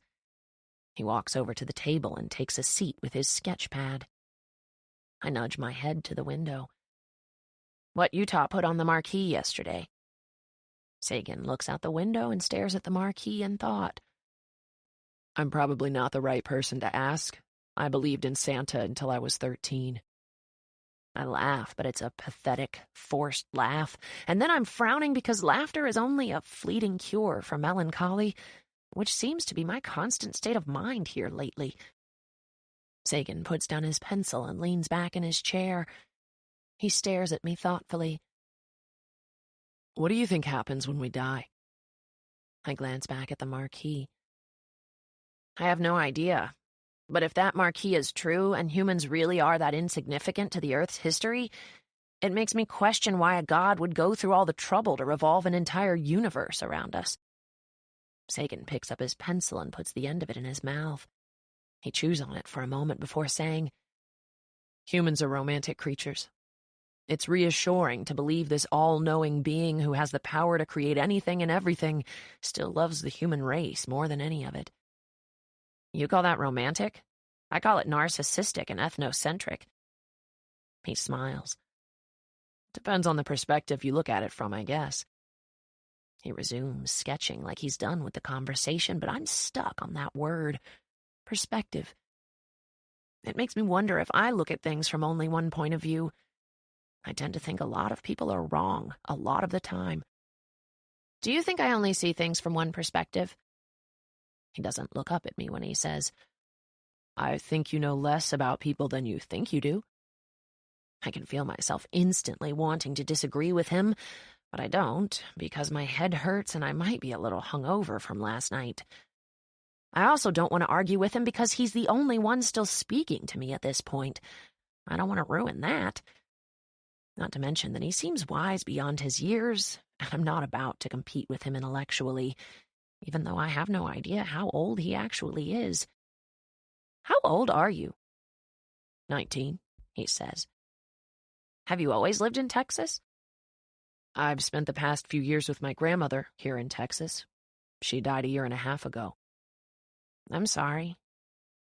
He doesn't say anything in response. "Where are your parents now?" Sagan leans back in his chair and looks at me. He taps his pencil against his notebook and then drops it on the table. "Come on," he says, scooting his chair back. "I need out of this house." He looks at me expectantly, so I stand up and follow him to the front door. I don't know where we're going, but I have a feeling it's not this house he wants to get away from. It's the questions.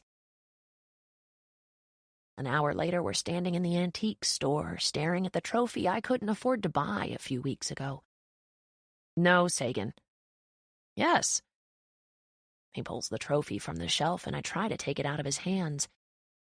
"You aren't paying $85 for this just because you feel sorry for me." I stalk after him like a tantrum-ridden toddler. "I'm not buying it because I feel sorry for you." He sets the trophy on the register and pulls out his wallet. I try to grab the trophy, but he moves so that he's standing in my way. I huff and cross my arms over my chest. "I don't want it if you buy it. I only want it when I can afford to buy it myself." He grins like I'm amusing him. "Well, then you can pay me back someday." "It's not the same." He hands the guy behind the register a $100 bill. "You need a sack?" the guy says. Sagan says, "No thanks," and picks up the trophy and heads to the exit. Once we're outside, he turns around and hides the trophy behind his back like I didn't just watch him buy it for me. "I have a surprise for you." I roll my eyes. "You're so annoying." He laughs and hands me the trophy. I take it and then mutter, "Thank you." I really am excited to have it, but I hate that he paid this much money for it. It makes me feel uncomfortable. I'm not used to getting gifts. "You're welcome," he says. He throws his arm over my shoulders and says, "You hungry?" I shrug. "I don't really feel like eating, but I'll sit with you if you're hungry." He pulls me into a sandwich shop a few doors down from the antique store. We walk to the register and he says, "I'll take the lunch special and 2 sugar cookies, please." He looks at me. "What do you want to drink?" "Water's fine." "2 waters," he says to the woman behind the register. He asks for them to go, and then we take them across the street and sit at one of the tables next to the water fountain where we first kissed. It makes me wonder if he brought me here on purpose. I doubt he did. The same question has crossed my mind many times, though.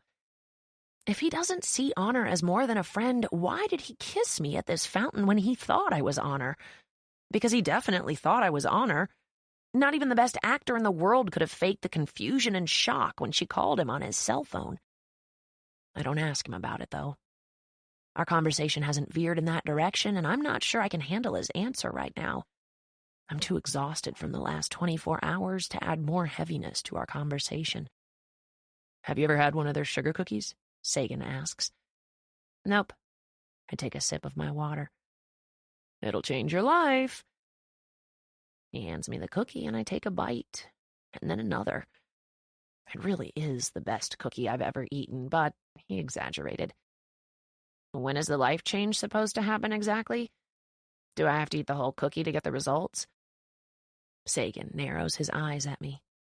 "Smartass," he says playfully. I finish the cookie and watch as he takes a bite of his sandwich. My eyes are drawn to a new tattoo on his arm. It looks like GPS coordinates. I point to it. "Is that one new?" He looks at his arm and nods. "Yeah, I did it last week." "What do you mean you did it?" "I do my own tattoos." I tilt my head and inspect a couple more of his tattoos. "You did all of these?" I suddenly find them much more fascinating than I did prior to this knowledge. I want to know the meaning of all of them, like why he has a tiny toaster on his wrist with 1 slice of bread, or what "your turn, doctor" means, or what the flag stands for. I point to the toaster. "What's this one mean?" He shrugs. "It's just a toaster. It doesn't mean anything." "What about this one?" I ask, pointing to the flag. "It's the Syrian opposition flag."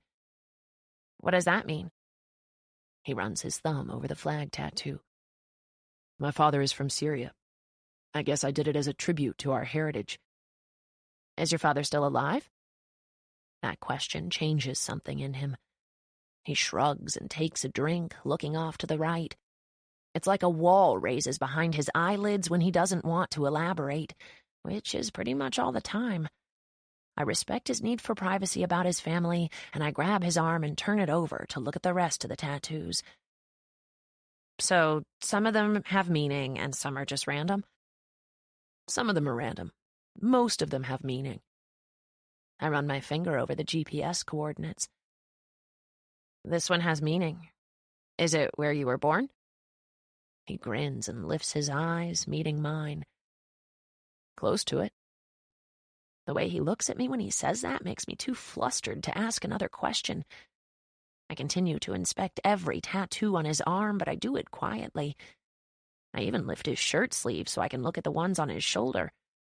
He doesn't seem to mind as long as I'm not asking invading questions about why he got each of them. "Are you right-handed? Is that why they're only on your left arm?" "Yeah, I'd rather practice on myself than someone else." "You can practice on me." "When you turn 18. I shove him in the shoulder. "Come on, that's 7 months away." "Tattoos are permanent. You need to give it more thought," says the guy with a toaster on his arm. He arches an eyebrow and it makes me laugh. I immediately recognize how weird it feels to laugh after last night. I almost feel guilty, like it's too soon. But I like that he forced me out of the house today. I feel a lot better than I would if I were holed up in my room all day and night like I'd planned to be. He shakes his head. I'm not giving you a tattoo. I'm only an apprentice right now. What's that mean? On the days I don't have school or work, I sometimes go to the local tattoo shop. They're letting me learn the ropes. Do you go to college in commerce? He nods. Yeah, 3 days a week. I work the days I'm not in school, and then I try to fit in the tattoo shop 1 or 2 nights a week. Do you want to do tattoos as a career? He shrugs. No, I have other plans for my future, but I enjoy it as a hobby. What's your major? Double majoring in political science and Arabic. Whoa, that sounds serious. He nods, tight-lipped. Well, there are some serious things going on in the world right now. I kind of want to be a part of that. The wall goes up again. It's invisible, but somehow I see it every time. I have so many questions, like, why is he majoring in Arabic and political science? Does he want to work for the government? What serious things going on in the world does he want to be a part of? That's the last thing I'd want to be a part of. This just proves how different he is from me. He's already working toward his future, which sounds quite serious, and I still don't even know if I'm going to return to high school next week. I feel like such a child. Sagan finishes his cookie and then picks up my trophy and inspects it. Why do you collect these? I shrug. I don't have any talents. Since I can't win them on my own, I just collect other people's awards when I have a shitty day.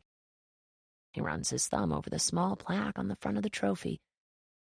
7th place is hardly an award. I take the trophy from him and admire it. I didn't want this one for the title. I only wanted it because it was ridiculously expensive. Sagan smiles and grabs my free hand, pulling me up. Come on, let's go to the bookstore. There's a bookstore here? He shoots me a crooked grin. You know very little about the town you live in. Technically, I don't live in this town. I live 15 miles from here. You live in this county, it's all the same. We walk down Main Street until we get to a small bookstore. When we walk inside, we're greeted by a woman standing at a register, but she's the only one in the store. It's quiet, other than a soothing Lumineers song playing in the background. I'm shocked at how modern it looks on the inside. It didn't have this much promise from the outside. The walls are purple, which is my favorite color. There are several bookshelves lining the wall full of books. The rest of the bookshelves are full of candles and merchandise. There aren't that many books here, I say, taking in the small space and the limited number of shelves. It's a specialty bookstore, for charity.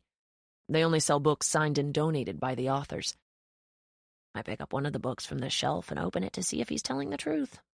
Sure enough, it's signed. That's kind of cool. He chuckles, but he continues to walk and browse the shelves like he might find something he likes. I pick up a few of the titles and inspect them, but already know I won't be getting one. I don't have any money, and I'm not about to let him buy me something else. We browse quietly until we get to a row toward the back of the store. Sagan stands in front of the books, fingering them, plucking a few out to read the backs of them. I just watch him. After a moment, his phone rings, and of course, he acts as though the whole world has to stop. He fishes the phone out of his pocket and looks at the caller ID. He sighs, disappointed, but answers the call anyway. Hey. He grips the back of his neck while the person on the other end talks. He glances at me briefly and then looks away when he says, Yeah, everything's fine. Everything is fine. I'm curious who he's talking to and if he's referring to me and my situation when he says everything is fine. He motions to the door to let me know he's going to take the call outside. I nod and watch as he slips out the door to the bookstore. I walk over to a couch by the window and take a seat as I watch him on the phone. Can I help you with anything?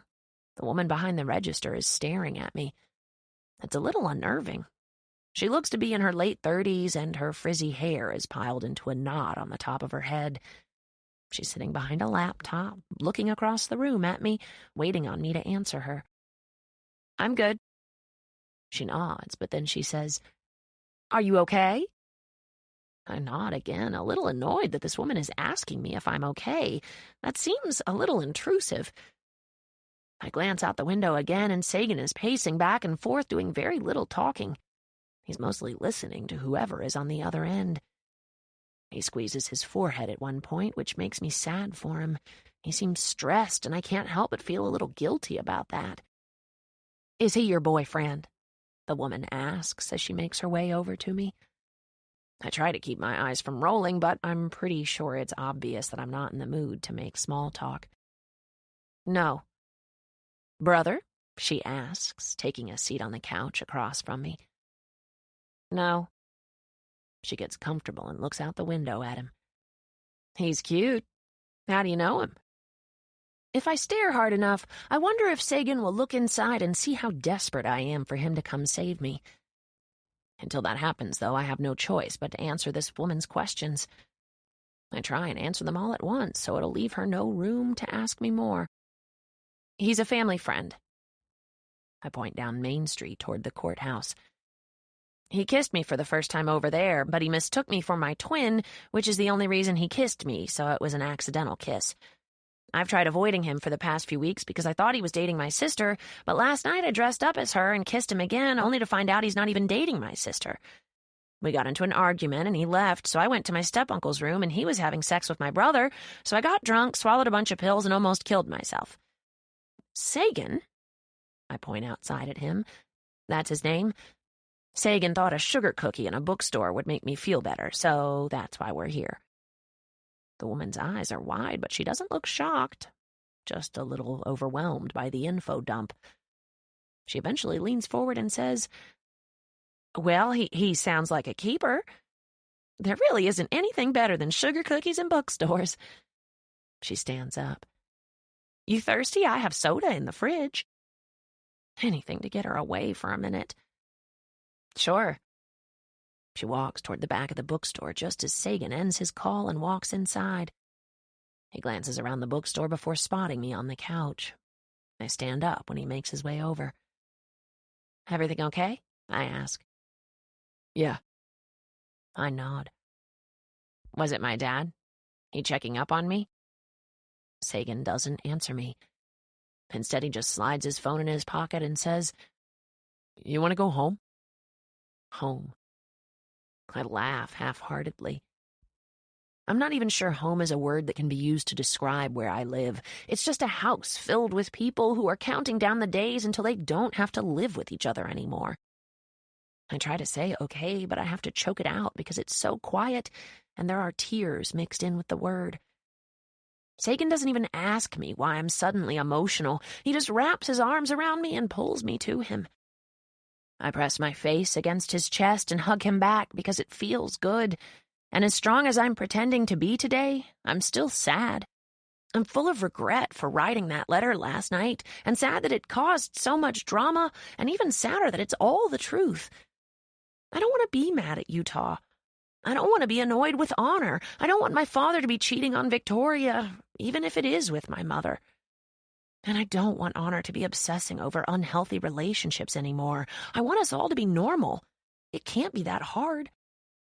Why can't we be a normal family? My voice is muffled against Sagan's chest. "I don't think such a thing exists, Merit," he says, pulling back to look down at me. "Let's go. I can tell by the look in your eyes that you're exhausted." I nod and he wraps an arm around me.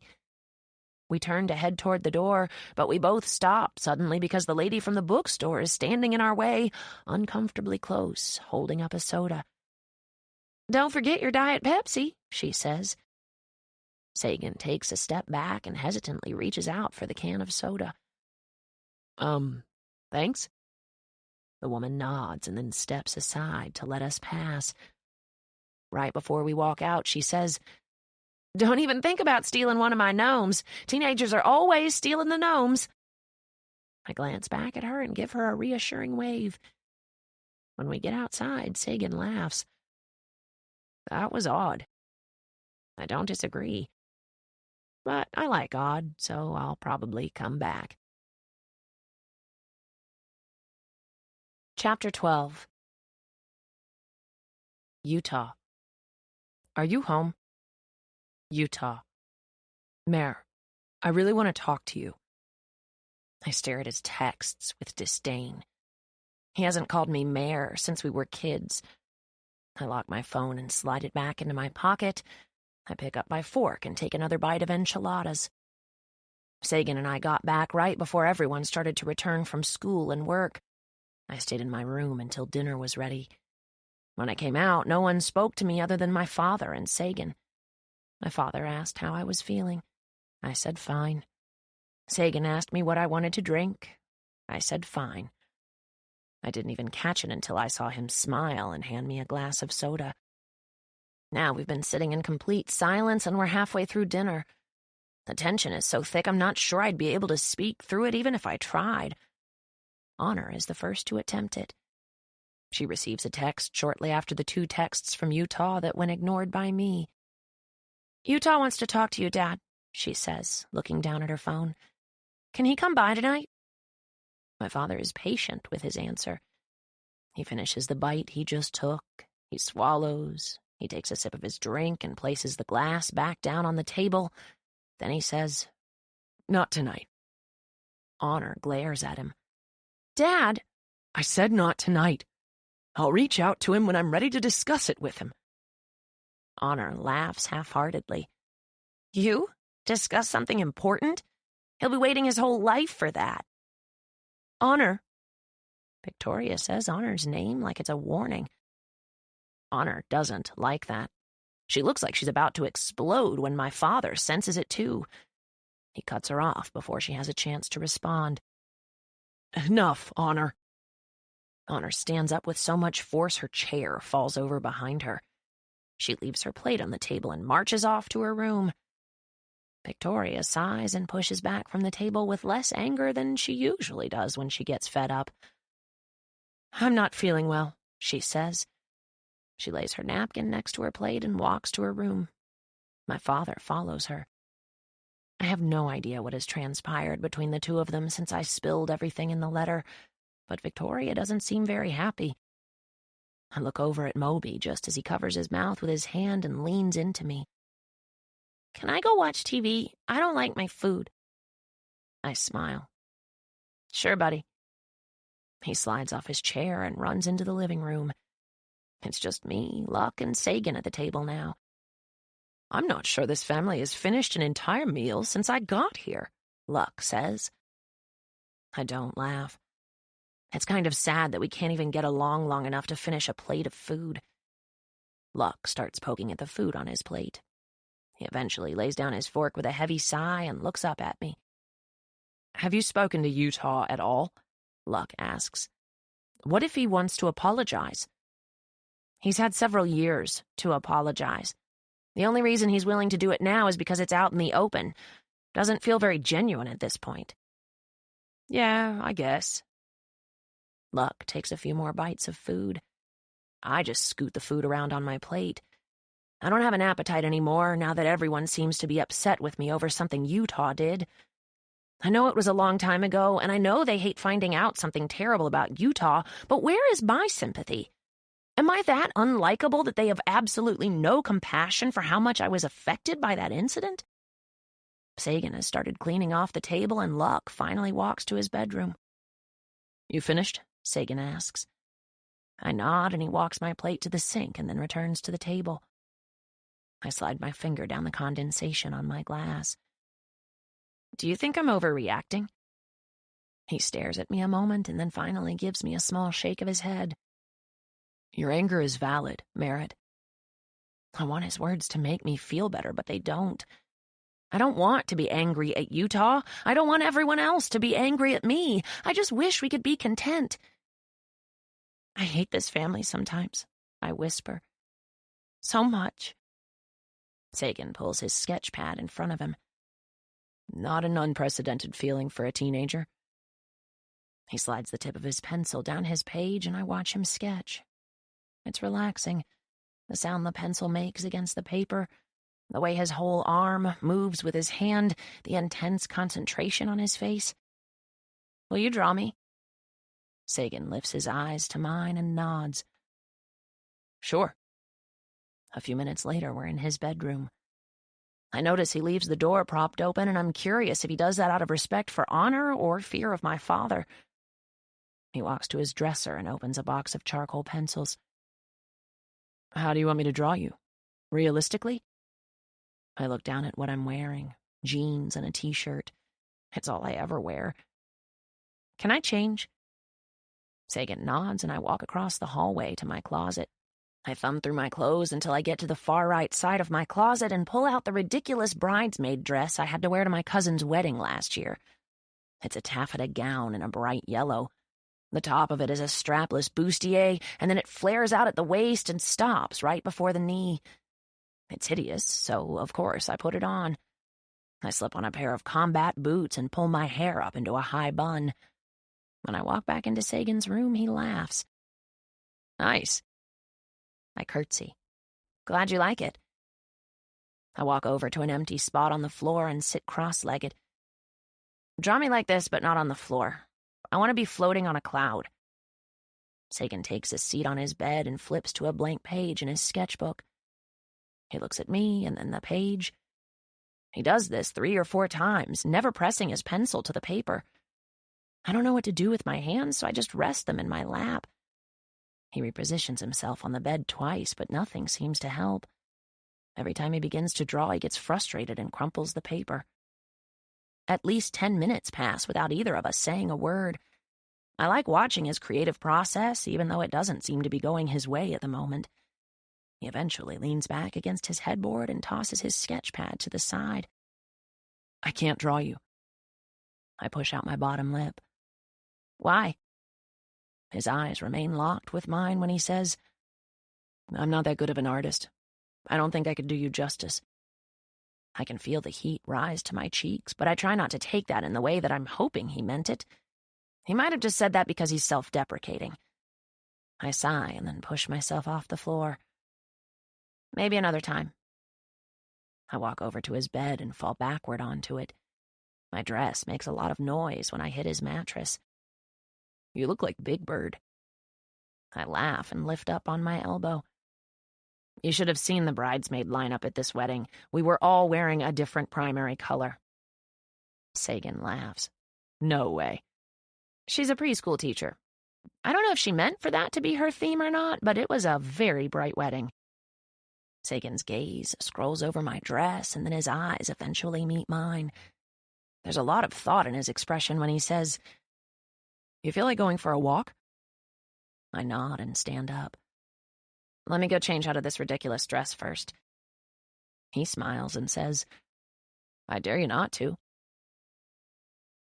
We don't even make it to the end of the driveway before my dress is already annoying both of us. Every time I take a step, it sounds like we're about to be whisked away by a tidal wave. Any way you can make it stop? He says, laughing. Nope, it's the loudest dress ever invented. In more ways than one, he says with a laugh. How about we just go sit on the swing?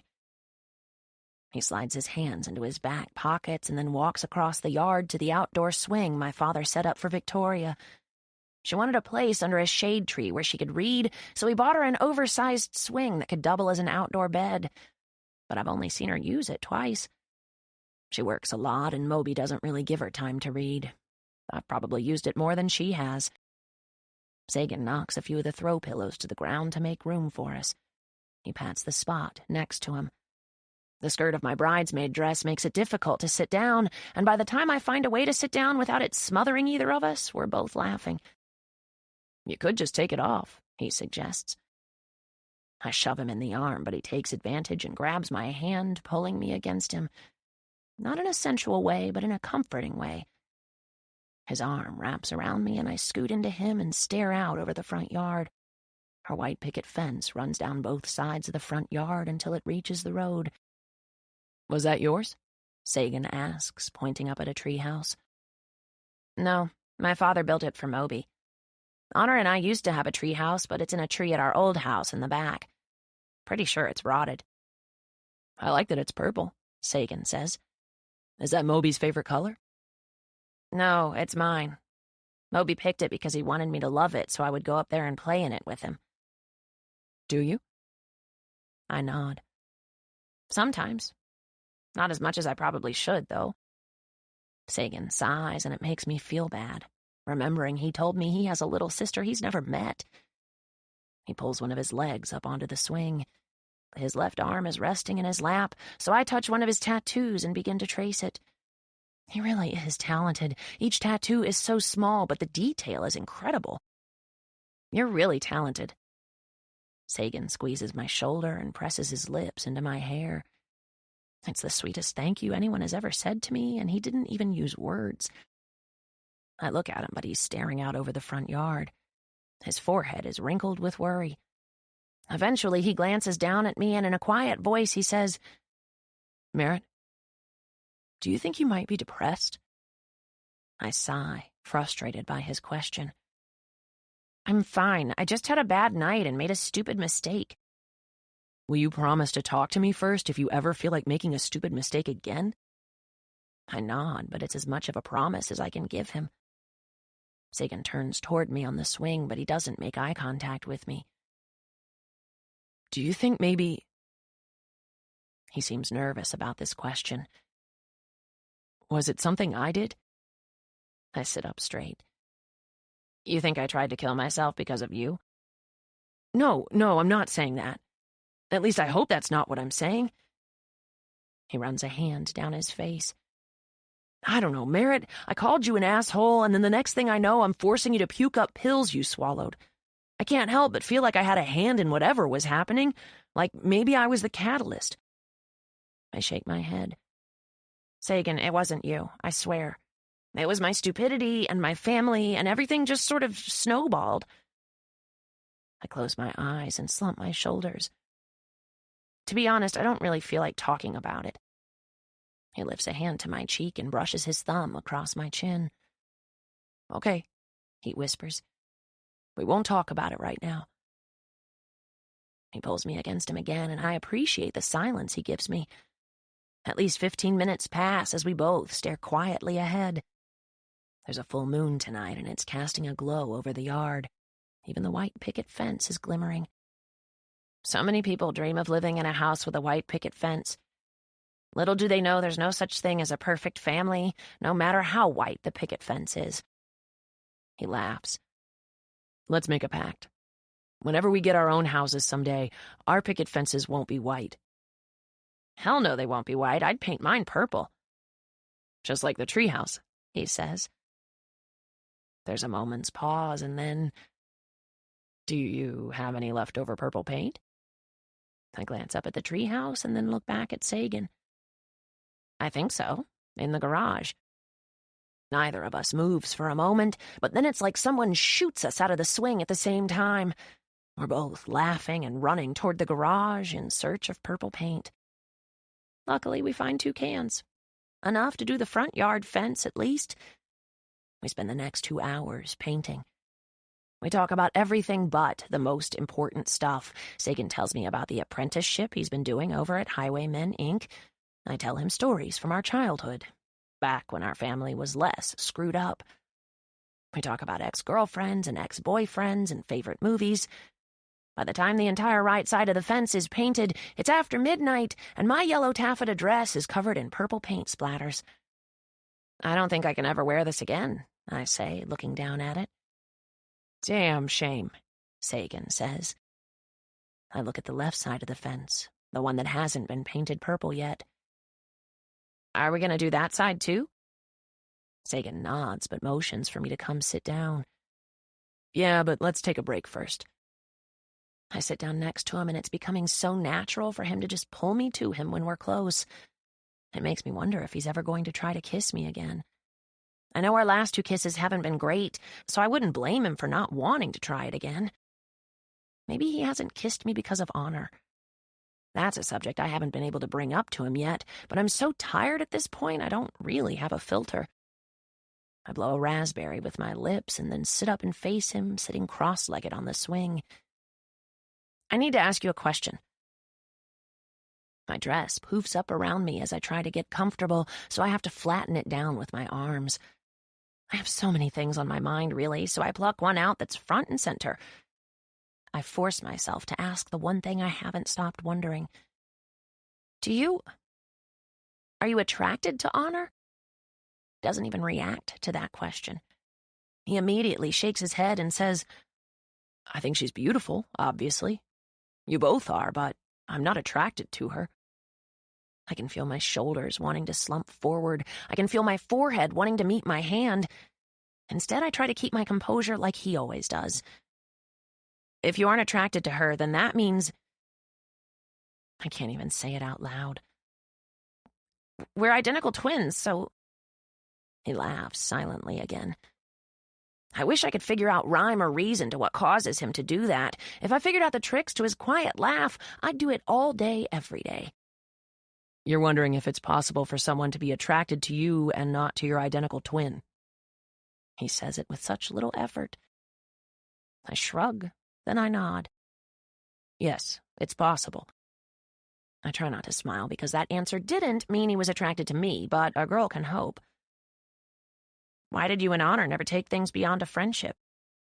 She's seeing my friend, he says. I'd never do that to him. Besides, when I met her, sure, I thought she was beautiful, but after spending a couple of days with her, I don't know. There was never a romantic connection.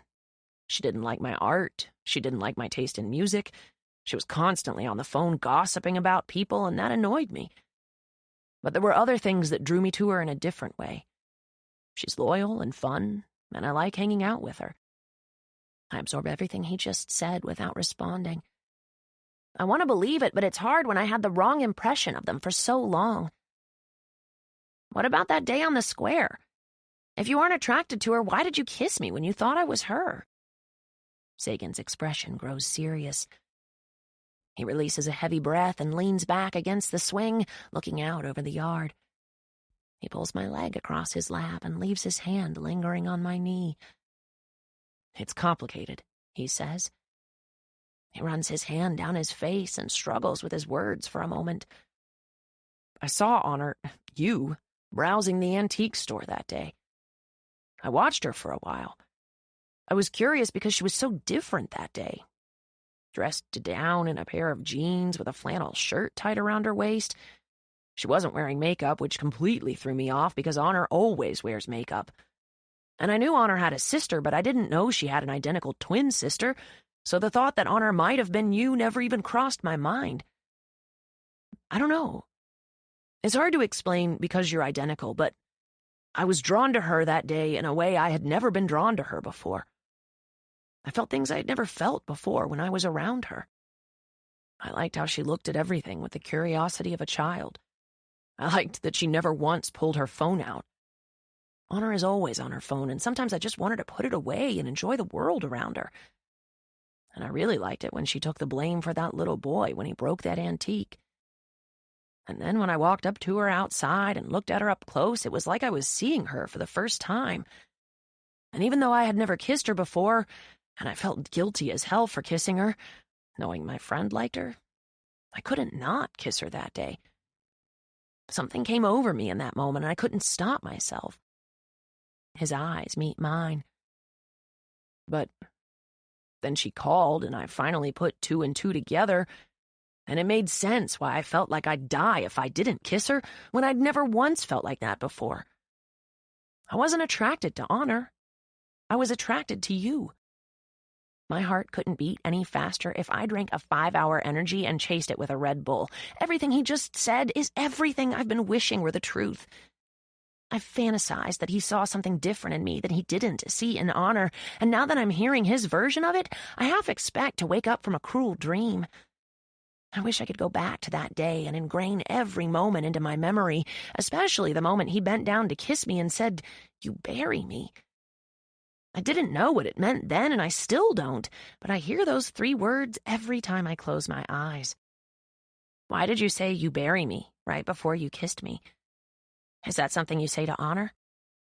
Sagan looks down at his hand, the one that's caressing my knee, and he smiles. No. It's the meaning of the Arabic word tukborni. Tukborni, what's the English word for it? He leans his head against the back of the swing and tilts it a little so that he's looking at me. Not every word can be translated into every language. There isn't an English equivalent for the word. You bury me sounds a little morbid. Sagan smiles. I can see a hint of embarrassment in his expression. Tukborni is used to describe the all-encompassing feeling of not being able to live without someone, which is why the literal translation is, you bury me. I take in what he just said and the fact that he said those words to me right before he kissed me that day. I love that he said that, but I hate that he didn't know he was saying it to me. At the time, he thought he was saying those words to Honor, and even though he admits he was attracted to her that day because it was actually me, it doesn't explain why he didn't just explain that to me right after it happened. It's been more than 2 weeks now. I clear my throat and swallow my nerves until I can find the courage to ask him about it. If you and Honor aren't a thing, and if you're attracted to me like you just said, why didn't you act on it? It happened weeks ago. Hesitation marks his expression as he searches for an answer. He releases a quiet sigh and then strokes his thumb across my knee. Do you want the honest truth? He brings his eyes to mine and I nod. He folds his lips together for a moment and then says, The more I got to know you, the less I liked you. It takes a moment for his response to fully register. You don't like me? He lets his head fall back against the swing with a regretful sigh. I like you today. I let out a half-hearted laugh. Oh, well, that's reassuring. You like me today, but you didn't like me yesterday? He looks at me pointedly. I especially didn't like you yesterday. I can't tell if I should be mad. I stare at him a little in shock. I feel like I should be mad, but at the same time, I get it. I didn't like me yesterday either, and I really haven't been myself around him since he started showing up at the house. I'm closed off and rude, and I've barely spoken to him up until the past 24 hours. I have no idea what to say to that, Sagan. I look down at my skirt and start picking at a splatter of dried purple paint. I mean, I know I've been rude to you, but it was self-preservation. I thought you were my sister's boyfriend, and I didn't like how I felt about you. You were the first thing of hers I wanted for myself. Sagan doesn't respond right away. I continue to pick dried paint off my skirt because I'm feeling way too many things to make eye contact with him right now. Merit. He says my name like it's a plea for me to look at him. I eventually do, and I immediately regret it because everything I see in his expression right now is everything I didn't want to see. Regret. Fear. A preview to rejection. Let me guess, I whisper. You still don't like me enough to kiss me? He lifts a hand and touches my cheek. He shakes his head softly and says, I like you enough to kiss you, believe me. But I just wish you could like yourself as much as I like you. I don't even know what to say to that. Does he think I don't like myself because of what I did last night? I already told you, last night was a drunken mistake. I like myself just fine. Do you? I roll my eyes. Of course I do, I think. So I have moments of unhappiness. What teenager doesn't?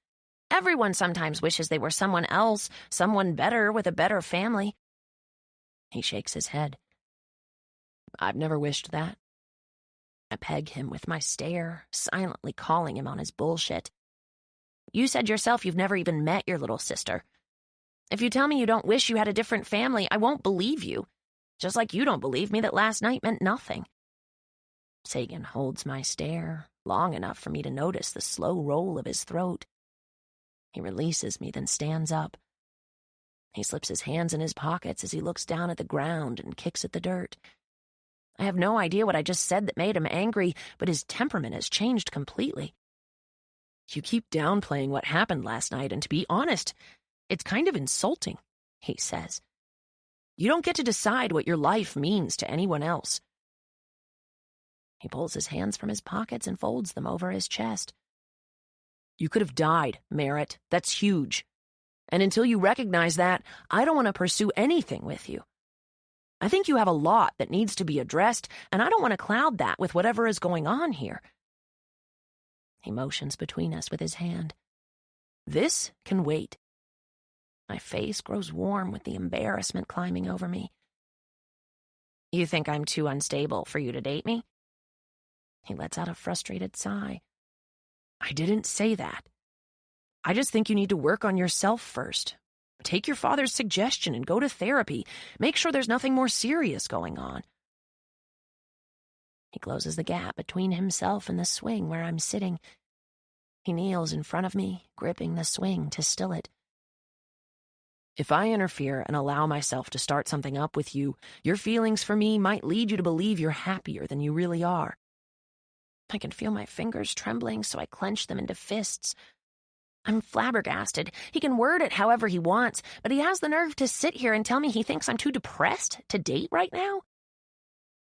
Get over yourself, I mutter. I push off the swing and he stands up to move out of my way. I walk toward the house, but when he calls my name, I start running. My stupid, loud skirt adds a serious level of ridiculousness to my anger. By the time I make it to the house, I slam the door so hard I'm afraid I might have woken Moby. Who does Sagan think he is? He won't pursue me because I might get too happy with him, and that elation could mask my supposed depression? Get over yourself, I say again as I shut my bedroom door. Just because I've been unhappy lately doesn't mean I'm depressed. I unbutton my stupid dress and let it fall to the floor. I barely have a t-shirt over my head when Sagan walks into my bedroom without knocking. I spin and face him, and he closes the door, walking toward me. Apparently, he isn't finished with this conversation like I am. You accuse everyone else in your family of not having the courage to be honest, but the second I'm honest with you, you get mad at me and walk away? I'm not mad because you were honest, Sagan. I'm mad because you arrogantly assume I'll be so happy with you that I'll use my feelings for you as a mask for my apparent depression. I roll my eyes, folding my arms over my chest. You're giving yourself way too much credit. If you tried to kiss me at this point, I'd probably slap you. It's a ridiculous lie, but I'm already embarrassed by how angry I am at this whole conversation. Not everyone likes themselves. That doesn't mean I'm suicidal or depressed or unable to differentiate feelings for a guy with feelings for my life. Sagan looks at me apologetically, like my frustration actually means anything to him. He slides his hands in his pockets and stares at the floor for a moment. When he looks up at me, he does it slowly, starting at my feet, trailing up my bare legs. I can see the roll of his throat when his gaze meets the hem of my t-shirt, then crawls up my body until he's looking me in the eye. He doesn't even have to speak for me to know what he's thinking. He's looking at me like maybe I'm right. Maybe a kiss wouldn't interfere. Maybe it would bring us both relief. I quietly inhale because that one look makes it feel like I just sank to the bottom of his heart and there isn't a single air pocket to keep me alive. He could probably open his mouth and call me an asshole again, and I'd still want to kiss the lips the insult came from. I can't even remember what we were arguing about because my head is swimming. Apparently neither can he because he stalks toward me and grabs hold of me, one arm around my waist, one splayed out against the side of my neck. I tilt my face up to his, hoping he's about to realize how wrong he was so he can just kiss me. I want it hard and frantic and fast, but he's painfully slow as he draws closer. He lets out a quiet sigh, and his mouth is so close to mine, I steal his sigh with a gasp. And then his lips finally connect with mine. It's both unexpected and overdue. I moan with relief against his kiss and immediately reciprocate. As soon as our tongues collide, it becomes so frantic, I lose my way around him. My hands get lost in his hair, my reservations get lost in his touch, my anger gets lost in his groan. His tongue strokes mine with delicacy, but his hands are making up for the patience of his mouth. His right arm slides down my back and down to my thigh where my t-shirt ends. He slides his hand up my bare thigh, over my panties, and then up my back, this time skin to skin. He pulls me against him but walks me backward at the same time until my back meets the wall behind me. My God, he whispers against my lips. Your mouth is amazing. I think his is pretty amazing too, but I don't respond because I'd rather give him back my tongue. He takes it, kissing me deeper, pressing himself against me and into the wall. This kiss is everything I thought it would be and more. I'm amazed at how healing his mouth is. As soon as he pressed it against mine, it's like all the stress that's been swimming around in my head disappeared. All the angst, the frustration, the anger, it subsides with every stroke of his tongue. This is exactly what I needed. His hand is now sliding around to my waist, but before he goes any higher, he pauses to catch his breath. I gasp when I have air again, clasping my arms around him, trying to stop the room from spinning. I let my head fall back against the wall. Sagan drags his lips across my cheek and then kisses me on the mouth, soft and gentle, before pulling back to look down at me. He runs a hand down my hair, stopping at the nape of my neck. "That was fucking dazing," he whispers. I merely smile because he summed it up perfectly with a phrase I'm not sure I've ever used. Fucking dazing. He kisses the corner of my mouth and then brushes his nose across my cheek. He pulls back, gently taking my face in both hands. With a small smile that completely melts me, he says, "It's incredible how much better a kiss can make you feel, right?" I nod. So incredible. His thumb brushes my cheek, and then his satisfied grin falls into a pointed stare. "That's exactly why I won't do it again, Merit. You need to fall in love with yourself first." He watches me for a moment, his eyes searching mine. I have no reaction. I'm too shocked to move or to hurt. Did he seriously only kiss me to prove his point? What? I'm flat against the wall, unable to move. When I say nothing in return, he releases me and calmly walks out of my room. I'm too shocked to cry, too angry to run after him, too embarrassed to acknowledge that part of what he's saying might actually have some truth in it. That kiss took away everything I've been feeling and replaced it with a momentary sense of euphoria. I'd give anything to have that feeling back. Which is exactly what Sagan was trying to tell me. My feelings for him will cloud all the other stuff that's going on in my head. Just because I finally understand what he's trying to say doesn't mean I'm over my anger. If anything, I'm even more pissed at him. Chapter 13. Merit? I reluctantly open my eyes, and Luck is standing in the doorway of my bedroom. I try to process what time it is, what day it is. "Can I come in?" It's afternoon, I think.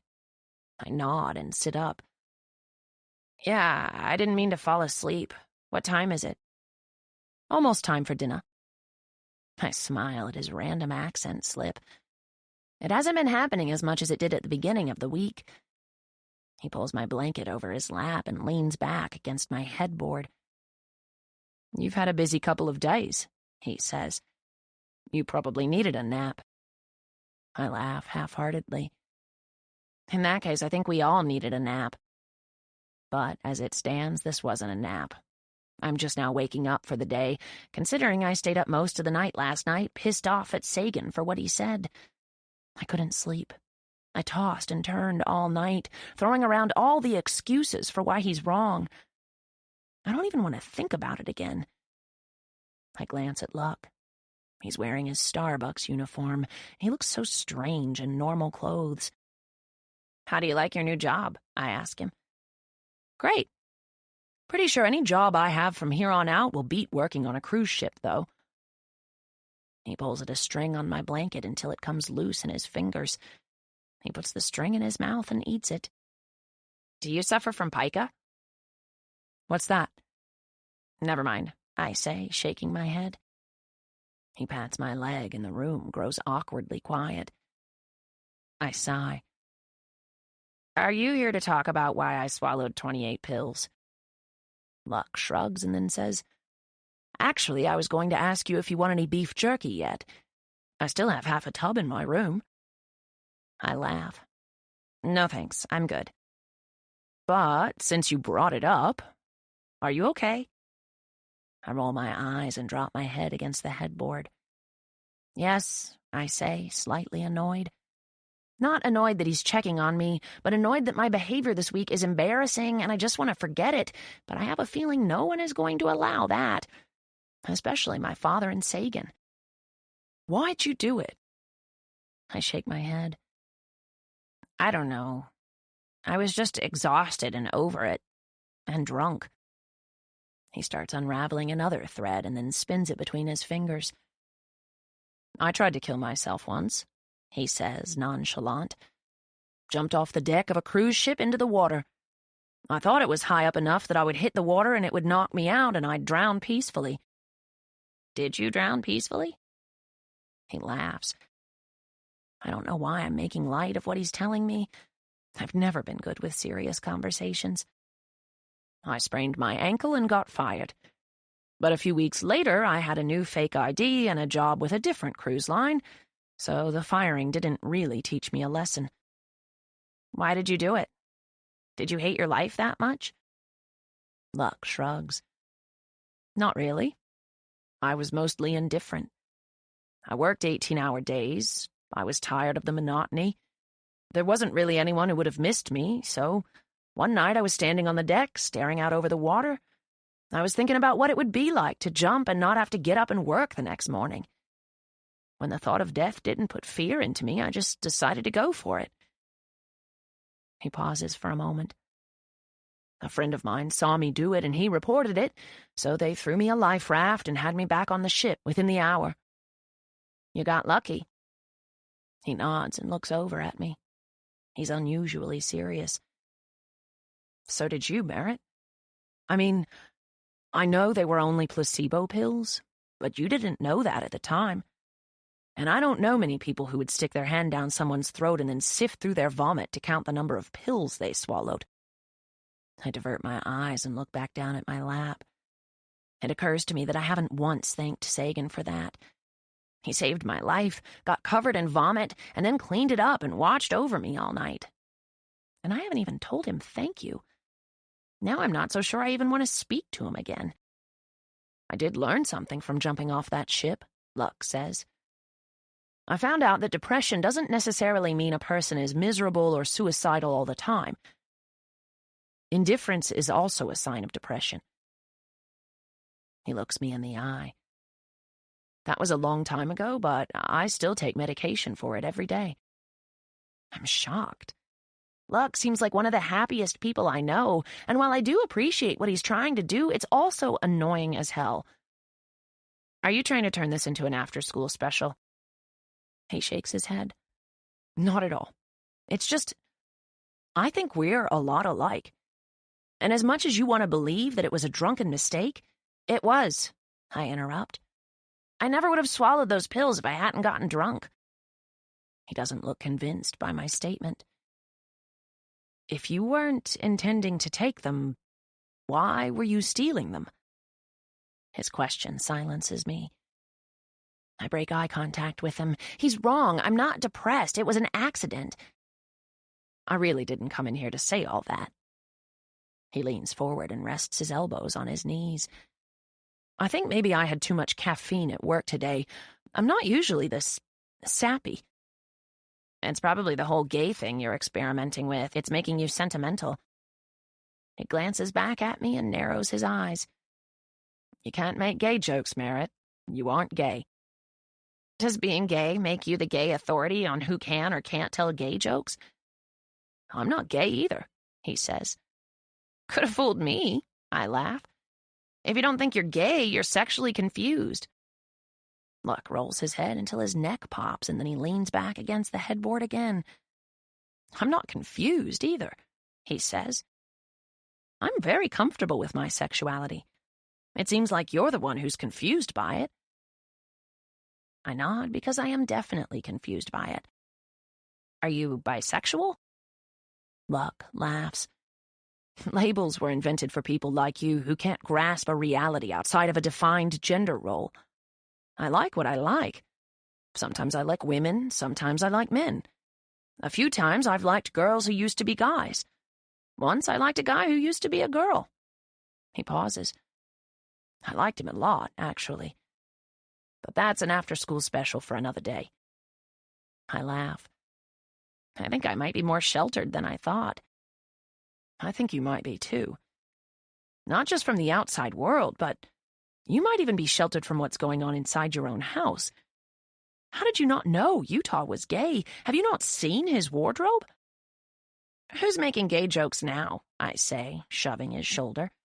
That's such a terrible stereotype, and I didn't know he was gay because no one tells me anything around here. In all fairness, Merit, I've lived here less than a week, and I can already tell you live in your own version of reality. He stands up before I can shove him again. I need to go shower. I smell like coffee beans. Speaking of showers, I could probably use one. A few minutes later, I'm in the bathroom trying to gather all the stuff I need to shower, but I still can't find a damn razor. I look in all the drawers, in the shower, under the sink. My God, they overreact. I guess I'll just be hairy then. As soon as I pull my t-shirt over my head, a piece of paper is shoved beneath the door. I would assume it's from Sagan, since this seems to be his method of delivering art, but the paper looks like an article. I bend to pick it up when Luck speaks to me from the other side of the door. Just read it. You can trash it if you want, but I wouldn't have a clear conscience if I didn't give it to you. I roll my eyes and lean against the counter and read the title. It's a web page printed off the internet. Symptoms of depression. Jesus Christ, I mutter. Below it is a list, but I don't even read the first symptom. I fold the paper up and toss it on the sink because Luck is ridiculous. He really is a walking after-school special.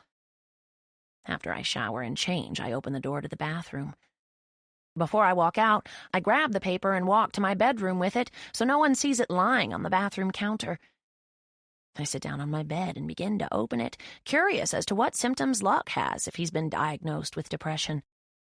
When I examine the list, there are empty boxes next to each symptom waiting to be checked off. It's a quiz.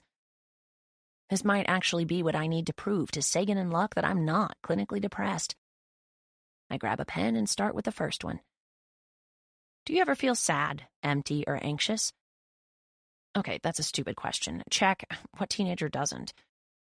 Do you ever feel hopeless?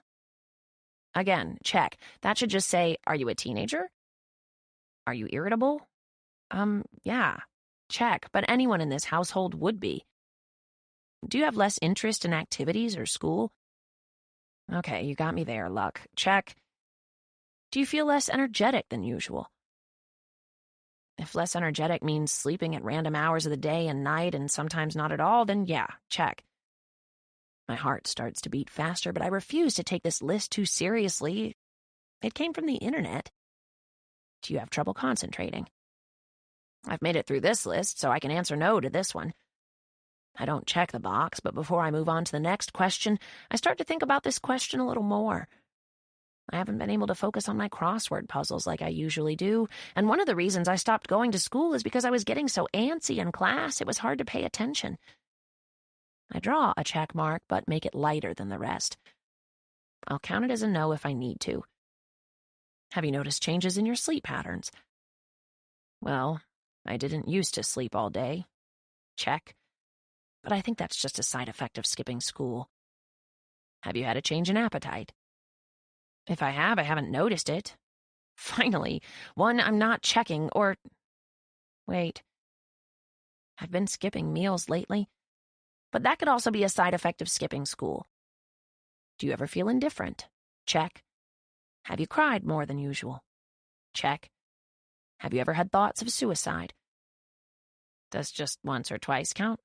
Check. Have you ever attempted suicide? Check. I stare at the list with a knot in my stomach. My hands are trembling as I look over the list and realize I've checked off every single box. Fuck this stupid list. It's no different from any other online symptom checklist that leads people to falsely believe they're suffering from some terrible disease. Have a headache? You must have a brain tumor. Have chest pains? You're having a heart attack. Trouble sleeping? You're depressed. I crumple it up into a ball and chuck it across the room. 5 minutes pass as I stare motionless at the wad of paper on the floor. I eventually force myself to snap out of it. I'll go check on Wolfgang. At least he won't torture me with conversation or questions. You want to help me feed Wolfgang? I ask Moby as I make my way through the living room. He's sitting on the couch, watching cartoons, but he jumps off the couch and beats me to the back door. Is he mean? No, not at all. I fill the pitcher up with dog food and open the back door. Daddy said he's mean, Moby says. He called him a bastard. I laugh and follow him down the steps. I don't know why it's so cute when kids cuss. I'll probably be that mother who encourages her kids to say things like shit and damn it. When we make it to the doghouse, Wolfgang isn't inside it. Where is he? Moby asks. I look around the yard. I don't know. I walk around the doghouse, yelling his name. Moby spins in a circle with me as we scan the dark yard for him. Let me go turn on the back porch light. I make my way back to the porch when Moby calls my name. Merit, he says. Is that him? He's pointing to the side of the house. I walk around the corner and Wolfgang is crawling out from under the house, right next to the window to the basement. I sigh, relieved. I don't know why I'm oddly attached to this dog, but I was about to start panicking. I walk back over to Wolfgang's bowl and fill it with dog food. He slowly makes his way to the bowl and begins eating. Getting your appetite back, huh? I pet him between the ears, and Moby reaches out and does the same. Guess that means he's not depressed. How's he doing? I spin around to find Sagan making his way over to us. He's acting so casual, like nothing even happened last night. Two can play at that game. He looks a little better. Sagan kneels down next to me and runs his hand across Wolfgang's stomach. Yeah, he does seem a little better. He moves his hand to pet Wolfgang on the head, and his fingers brush against mine. It sends chills up my arm, and I'm so glad it's almost dark. The last thing I need him to see is that he still flusters me. Can you sleep in my room with me tonight? Moby asks. Sagan laughs. I don't think your dad would like that very much. We don't have to tell him, Moby says. His comment makes me laugh. My father is going to have his work cut out with this one. The headlights from my father's car scroll across the property as he pulls into the driveway. Pizza's here, Moby yells. It's so rare that Victoria allows him to have pizza, he forgets all about Wolfgang and runs back into the house. I don't want to be left alone too long in the awkwardness between me and Sagan. I'm starving. I grab the empty pitcher, and Sagan follows me toward the back door. As soon as my hand is on the handle of the screen door, Sagan grabs my other hand and tugs on it, not wanting me to go inside yet. I close my eyes momentarily and sigh. When I turn around, I'm a step higher than him, so we're eye to eye. Merit, he says quietly. I'm sorry about last night. I was up all night thinking about it. He sounds sincere. I open my mouth, but then I clamp it shut again because I lost his attention to the ring of his phone. He's digging in his pocket, stepping back down into the grass, bringing his phone to his ear. Wow, I whisper. I shouldn't be shocked that I misread his apology as sincere. He couldn't even silence his phone long enough for me to respond. I leave him to his urgent phone call and let the screen door slam shut behind me. I walk into the kitchen just as my father and Victoria are walking through the front door with the pizza. Moby, they didn't have gluten-free, Victoria says. You can have regular pizza tonight, but don't get used to it. Moby's eyes light up, and he climbs onto a bar stool and pulls a box toward him before Victoria even has a chance to set it on the counter. That's not how being gluten intolerant works, I say to Victoria. You can either have it or you can't. Luck covers my mouth with his hand. Merit, let the mother allow her child some gluten tonight. I pull my head away from Luck's hand and mutter, I'm just making a point. Honor is next to me pulling a stack of paper plates out of the cabinet when Sagan walks into the kitchen. You need any help? He asks her. She shakes her head. Nope. That wasn't a friendly nope. I'm curious if she's mad at him too. He scoots around her and grabs some cups. Moments later, we're all seated at the table, sans Utah. Honestly, it's strange not having him here. I can't help but wonder where he is right now and where he spent the last 2 nights, or how long my father is going to be mad at him before he allows him to come back here. Honor is staring at the empty spot where Utah usually eats. It wasn't enough that you kicked him out. You went and got rid of his chair, too? My father glances at the empty spot. The chair broke, he says, failing to mention that he's the one who broke it when he smashed it against the wall. The next few minutes are quiet, even from Moby. I think he can sense that things have been a little off lately. I watch Victoria for a moment, wondering how she's still here, sitting at this table with my father 2 nights in a row, knowing what he's been doing behind her back. Did anyone take pizza down to your mother? My father asks. I shake my head. I won't be doing that anymore. If she wants to eat, she can come up and make her own plate. My father narrows his eyes at me like the dinner table is no place for honesty. Why don't you take her some pizza, Dad? Honor says with a hint of condescension in her voice. I'm sure she'd love to see you. And this is where Victoria draws the line, I guess. She doesn't even yell this time. She just drops her pizza on her plate and pushes back her chair. The screech it makes against the floor is deafening. No one says anything until her bedroom door slams shut. We almost made it to the end, Luck says, reaffirming the fact that we can't even make it through a single meal. That's when my father drops his pizza onto his plate with the same frustration Victoria did. He stands up and heads to his bedroom, but he hesitates and then comes back to the table and points at us, at Honor and me. He opens his mouth to lecture us, but nothing comes out, just fumes of frustration. He shakes his head and follows after Victoria. I look down at Moby to make sure he's okay, but he's working a slice of pepperoni into his mouth like nothing matters but pizza. He's got the right attitude, if you ask me. Luck is the first person to break up the awkwardness. You guys want to go swimming at the hotel tonight? We all answer simultaneously. No, me. No, Honor. Yeah, Sagan. Sagan glances at Honor and she's glaring at him. I mean, no, he says, trying his best to get that frown off her face. I feel bad for him, even though I'm still angry at him. Is she mad because he's paid attention to me for the last 2 days? Does she have to be the center of everyone's attention? It's not a competition, Honor, I say. He can be friends with more than one person. She laughs and takes a drink of her soda. Friends? She says, placing the can back down on the table. Is that what you call it? Honor, Sagan says. We talked about this. They did? Why? What did they talk about? Honor shakes her head. Just because you make out with her doesn't mean you know her like I do. I can feel my anger smash against my chest with nowhere to go but out. I want to scream at her, but I try to keep my composure in front of Moby. What's make out? Moby asks. Hey, Luck says, standing up.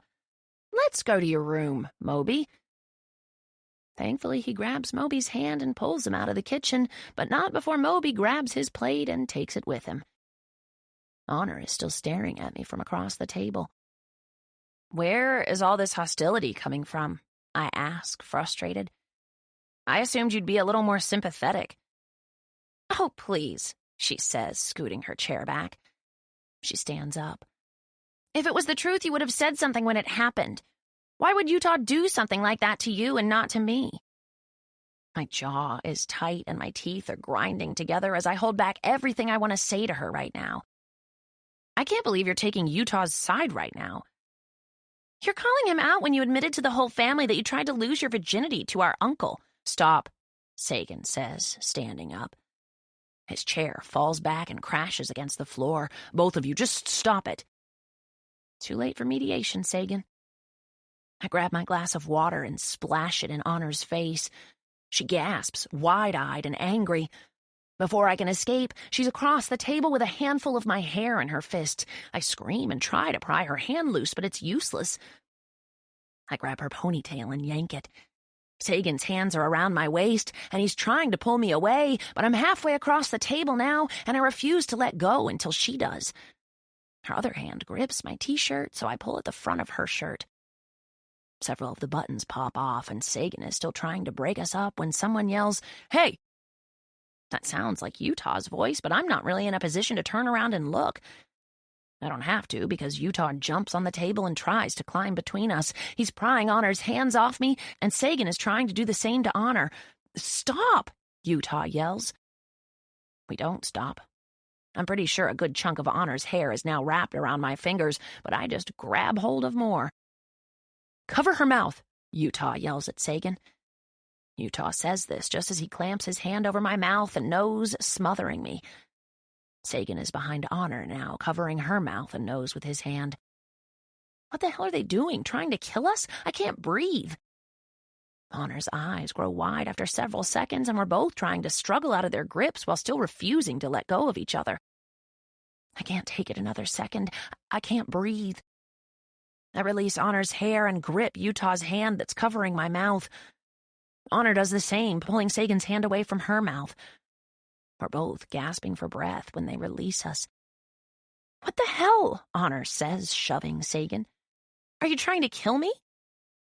Sagan looks at Utah and gives him a thumbs up. Then he puts his hands on his knees and bends over, catching his breath. "Quick thinking," Sagan says to Utah.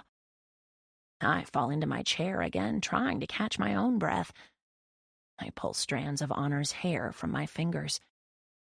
"What's going on?" My father is back. He's standing next to the table, which is now a chaotic mess of pizza parts. Honor's shirt is ripped, and both of us look a wild mess, but he isn't looking at any of that. He's addressing Utah, who is wiping pizza off his jeans. "What are you doing here?" my father asks. "I'm calling a family meeting," Utah says. My father shakes his head. "Now's not a good time." Utah laughs under his breath and says, "If you want me to wait for the perfect time to discuss kissing my little sister, we'll be waiting for an eternity. We're having a family meeting tonight." Utah walks past my father and heads toward his bedroom. He slams the door so hard I jump in my seat. My father grips the back of one of the chairs and shoves it at the table so hard I jump again. "Great," Honor mutters. She goes to her room and slams her door, too. It's just me and Sagan now. He's standing on the other side of the table, staring at me. I think he's expecting me to cry or get angry or have some sort of normal reaction to everything that just happened. I scoot my chair toward the table and reach to the only box of pizza that isn't ruined. It's ham and pineapple. Figures. Next time Honor and I fight on the kitchen table, try to salvage a box of pepperoni, will ya? Sagan does that quiet laugh of his and shakes his head. He sits down across from me and pulls the box of ham and pineapple toward him. He pulls out a slice and takes a bite. Then with a mouthful, he says, "You're kind of a badass, Merit." It makes me smile. I don't want to be smiling at him, so I grab a slice of pizza and walk to my room with it, then close my door. An hour later, Moby is asleep. I've washed the pizza off myself, and almost everyone in the family is seated in the living room together for the first time in years. Utah is pacing the floor, waiting on my father to join us. I'm on the couch between Sagan and Luck. I mostly scoot toward Luck so that not too many parts of me are touching Sagan. Honor and Victoria have taken both the recliners. When my father finally does walk into the room, he doesn't sit down. He leans against the wall near Jesus Christ and folds his arms over his chest. Utah inhales a deep breath like he's nervous. He can't be as nervous as I am. I know I'm trying to play it cool, but my stomach has been in knots since he walked through the door an hour ago. I don't want to talk about this, and I especially don't want to talk about it in front of the entire family. I guess that's what happens when you lay everything out in the open with a letter, though. Utah wrings his hands together and then shakes them out, still pacing the room. Now that we're all here, he finally comes to a pause, right in front of me. I don't look up at him. I just want him to hurry up and say his lame apology so we can all move on and continue to pretend that it didn't happen. I feel like I owe everyone an explanation, he says. He begins pacing again, but I stare at my hands clasped in front of me. I still have black nail polish on my thumbnails left over from last month, so I pick at it. I was 13, he says. Merit was 12, and it's true. Everything she said. But that's not who I am. I was a kid, and it was stupid, and I've regretted doing it since the moment it happened. Then why did you do it? I snap. I'm shocked at the anger in my voice as I continue chipping away at the polish on my thumb. I was confused, he says. My friends would come to school every day and talk about girls. We were all hitting puberty and our hormones were crazy, but I didn't care about the girls. All I could think about were the boys. I thought something was wrong with me. He pauses in front of me again, and I know he's looking down at me, wanting me to make eye contact with him. I can't. He eventually begins pacing again. I thought maybe if I kissed a girl, it would fix me, but I was a kid, and I didn't know the first thing about kissing or girls. All I knew was that there was one person I wanted to kiss, and according to society, I wasn't supposed to want to kiss Logan. I finally lift my eyes to watch Utah speak for a moment. He isn't looking at me. He's still pacing. I had written Logan a letter that day telling him I liked him. He showed everyone at his lunch table and then called me a queer when we were walking out of the cafeteria. I was so upset after that. I didn't want to be queer. I didn't want to like Logan. I just wanted to be what I thought was normal. So that night, I didn't even think about the consequences of what I was doing. I was desperate to fix myself, so I made Merit kiss me, hoping it would, I don't know, cure me. I squeeze my eyes shut. I don't want to hear anymore. I don't want to go back to that moment, and I don't want to hear his excuses. As soon as it happened, I knew I had done something terrible.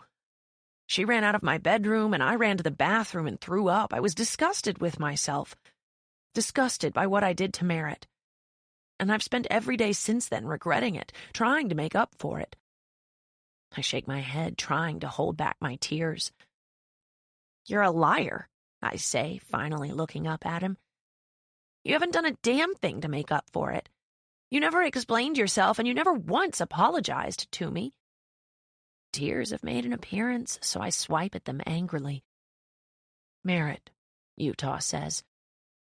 I suck in air through my nose and then force it back out. It's an angry sound. Please, look at me. I fall back against the couch and look up at him. He actually looks remorseful, but he has had an entire day to practice this speech. He squeezes the back of his neck and then squats down in front of me so that we're at eye level. I fold my arms over my chest and hug myself. I am so sorry, he says. Every day, every hour, every second since then, I've regretted that moment. And I've never apologized because... He looks down at the floor for a moment. When he lifts his eyes back to mine, there are tears in them. I was hoping you forgot, praying you forgot. If I had known how much it affected you, I would have done everything I could to make up for it, and I mean that, Merit. The fact that you remember and you've been angry at me all these years, I can't even tell you how much regret I have.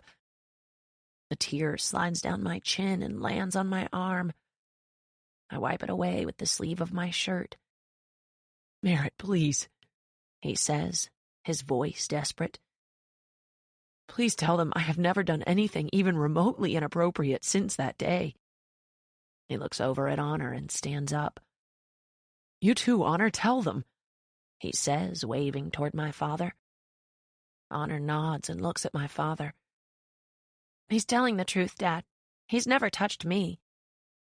My father looks at me and I nod too, but I can't speak yet. Too many emotions are caught in my throat, but I can tell by the look on my father's face that he wants to make sure I'm okay with Utah moving back in. Everyone is looking at me now, even Utah. I nod and manage to choke out a quiet, I believe him. The room is quiet for a moment. Victoria eventually stands up. Okay then. She begins walking toward the kitchen when she turns around and says, "I'd appreciate it if you all would clean up this damn mess you made." Luck laughs under his breath. Utah faces me and mouths, "Thank you." I look away from him because I don't want him to think I'm doing him any favors. I can't just let go of years of anger simply because he apologized. "Meeting adjourned," my father says, clapping his hands together. "You heard your stepmother. Clean up your mess." The meeting may be adjourned, but this is just one of many issues that needs addressing in this family. We spend the next 15 minutes cleaning the kitchen in silence. I don't think any of us really know what to say. It was a very sobering family meeting. The Vosses aren't used to so much honesty in one day. "How did pizza sauce end up on the window?" Luck asks, wiping the glass with a wet rag. "Looks like I missed a good fight." I close the dishwasher once it's loaded and hit the start button. Honor washes her hands in the sink next to me. "I've got pizza sauce in my bra," she says. "I'm gonna go shower." Utah walks to the pantry and grabs his box of letters. Pretty sure this will be the first time he's ever changed the marquee at night. He walks toward the door and pauses, then turns around and looks at me. "You want to help?" My eyes dart around the room until I find Sagan. I don't know why I look to him for reassurance. I just honestly don't think I've been alone with Utah in several years, and this all seems so strange. Sagan gives me a nod, silently telling me I should go with Utah. It isn't lost on me that I just looked to Sagan for advice. I dry my hands on a towel and walk toward the front door. When we're outside and the front door is closed, Utah smiles at me, but neither of us says anything. We just both walk in silence until we reach the marquee. He sets the box of letters down on the ground and starts removing the letters that are already on the marquee. I walk over to the marquee and start pulling down a few of the letters. "You have a quote you want to put on the marquee?" he asks. I think about it for a moment and then say, Yeah, I do." He points down to the box. "They're in alphabetical order if you want to go ahead and pull them out." I bend down and start pulling the letters I'll need out of the box while he continues to remove the words from the marquee. "Did you really not know I was gay?" I laugh. "I don't know what I thought." He bends down and puts the last of the letters in the box. "Does it bother you?" I shake my head. "Not at all." He nods, but he doesn't look convinced. And then I remember that he's probably still thinking about the letter I wrote and all the hateful things I said to him. "Utah, I'm serious. I don't care that you're gay. I know I said some mean things in that letter, but I was upset. I really am sorry for that. We were kids, I know that. I've just spent years building up a lot of animosity towards you." I pull out the last letter and place it on the ground. When I stand up, Utah stands up too. He holds eye contact with me for a moment, and then he says, "I'm sorry too. Really, Merit. I mean it." The sincerity in his voice makes me feel things, and my God, I'm so sick of crying. But I do it anyway. Stupid tears start running down my cheeks, but I can't help it. I've needed to hear him say that for so long. Utah reaches for my hand and pulls me into a tight hug. My face presses against his chest, and he hugs me like a brother should hug his sister, and that makes me cry even harder. I wrap my arms around him, and as soon as I do, I can feel all the anger I've ever felt for him evaporate with every tear I shed. "I'll be a better sibling," he says. "I promise." I nod against his chest. "Me too." He releases me and then says, "Let's finish this and go inside." We finish up the marquee and walk toward the front door. As soon as we open it, we see Luck at the kitchen table, looking down at a piece of paper in his hands. "You're a dick!" he yells. Utah and I close the door. "What now?" Utah asks, walking the box of letters back to the pantry. Sagan is seated across from Luck, who looks extremely pissed off. "I don't look like this." Sagan laughs. Don't ask me to draw you if you're going to argue with me about how I perceive you. Luck pushes back his chair and tosses the sketch at Sagan. If this is how you see me, you suck as an artist. He walks to the refrigerator and Sagan is laughing quietly. I walk over to him and grab the sketch that pissed off Luck. I flip it over and immediately start to laugh. Let me see, Utah says. I hand him the sketch of Luck and Utah bursts out in laughter.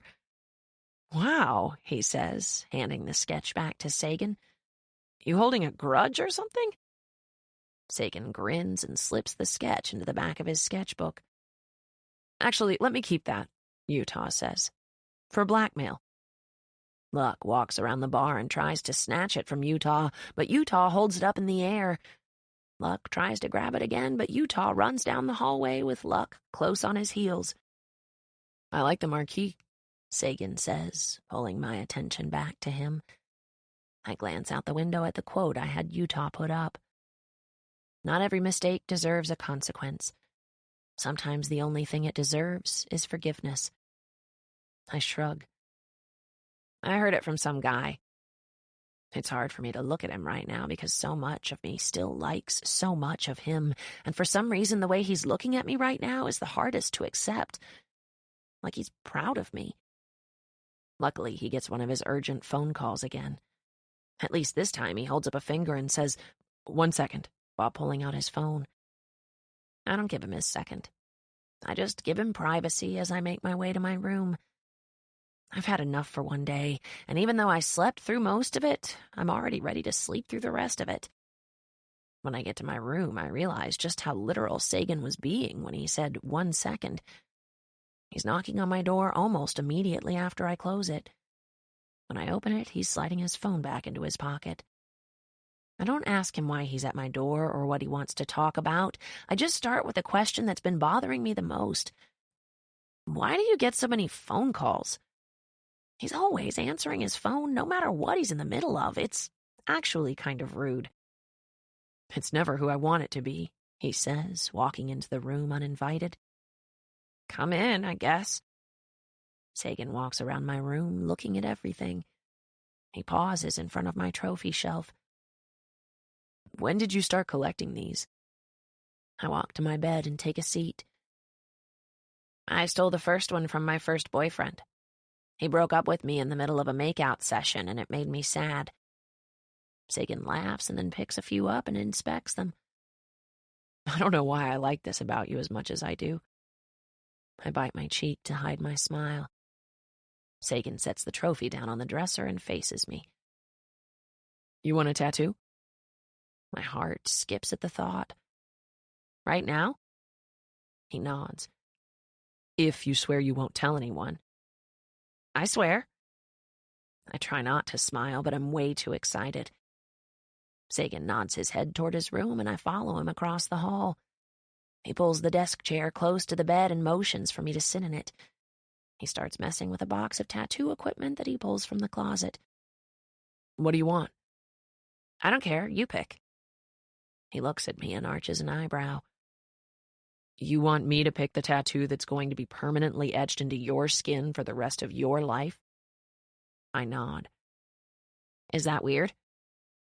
He laughs quietly. Everything you do is weird, he says.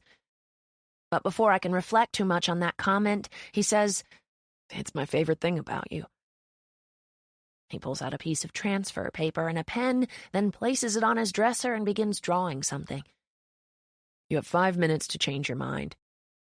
I watch him sketch my tattoo for the next 5 minutes, but I can't see what it is from where he's positioned. When he's done, I still haven't changed my mind. He walks to the bedroom door and locks it. If anyone sees this, you better lie and say you got it from someone else. I try to peek at it when he walks near me, but he hides it. You can't see it yet. My mouth falls open. I didn't say I'd let you tattoo something on me before it gets my approval. He grins and says, I promise you won't hate it. He has me pull my arm through my sleeve. Can I do it right here? He asks, touching the top right area of my back. I'll make it small. I nod and then close my eyes, waiting anxiously for him to begin. He's sitting on the bed with all the tattoo equipment set up beside him. I'm facing the other direction, which is actually a relief. I don't really want to have to watch him the whole time. I might be too transparent in my thoughts. He transfers the tattoo onto my skin first, then hands me a pillow to hug over the back of my chair right before he starts. The initial sting is painful, but I squeeze my eyes shut and try to focus on breathing. It's actually not as painful as I thought it would be, but it certainly doesn't feel good. I try to focus on something else, so I decide to make conversation with him. What does the tattoo on your arm mean? The one that says, "Your turn, doctor." I can feel a rush of warm air meet my neck when he sighs. Sagan pauses a moment until my chills subside, then he begins the tattooing process again. It's a long story, he says, trying to dismiss it again. Good thing all we have is time. He's quiet for so long as he continues tattooing me that I assume he's not going to elaborate, like always. But then he says, Remember when I told you the flag on my arm was a Syrian opposition flag? I nod. Yes, you said your father was born there. Yeah, he was. But my mother is American. From Kansas, actually. I was born there. He pauses talking for a moment while he concentrates on the tattoo, but then he continues. Do you know anything about the Syrian refugee crisis? I shake my head, grateful he's finally in a talkative mood. This tattoo hurts a little more than I imagined, and I need a distraction. I've heard of it, but I don't really know much about it. Much, meaning nothing. Sagan says, Yeah, they don't really teach about it in schools here. He's quiet for a few more painful seconds, but then he moves to a different spot of my shoulder, and I feel some relief. He begins talking again. I do nothing but listen. Syria has been ruled by a dictatorship for a long time now. It's why my father moved to America for medical school. A lot of other countries around Syria are also ruled by dictators. Well, several years ago, something called the Arab Spring began. A lot of citizens in these countries began to hold protests and demonstrations to try and overthrow the dictators. The people wanted their countries to be less corrupt. They wanted them to run like more of a democracy with checks and balances. The protests were successful in Tunisia and Egypt, and the leaders stepped down. A new form of government was put in place. After that, the people of Syria and other countries were hopeful that it could happen in their countries, too. So the tattoo is somehow related to Syria? Yeah, he says. It's what many believe started the revolution. The Syrian ruler Bashar al-Assad studied to be an ophthalmologist before his father died, and he took over as the new leader of Syria. Bashar's nickname is Doctor. Well, a group of school kids spray-painted graffiti on a wall at their school with the words, "Your turn, Doctor." They were essentially saying what many in Syria had been quietly hoping, that the doctor would step down, just as the leaders of Egypt and Tunisia had, in order to allow for a democracy in Syria. I hold up my hand to pause him. I'm soaking all of this in, but I have so many questions. At the risk of sounding stupid, what year did this happen? 2011. Did the doctor step down after that? Sagan wipes at my tattoo again and then presses the needle against my skin. I wince when he says, He did the opposite, actually. He had the children responsible for the graffiti imprisoned and tortured. I start to turn around, but he puts a firm hand on my shoulder. He had them arrested? I ask. He wanted to make a point to the people of Syria that there would be no tolerance for opposition. He didn't care that they were just kids. When the parents started demanding the release of their children, the government didn't listen. In fact, one of the officers in command said to the parents of the children, Forget your children, just make more children. And if you don't know how to make more, I'll send someone to show you. Oh my God, I whisper. I didn't say it would be a good story, he says, continuing. Once the doctor imprisoned the kids involved, people in the city of Daraa took to the streets.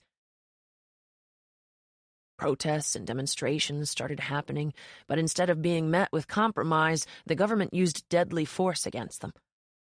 A lot of people died.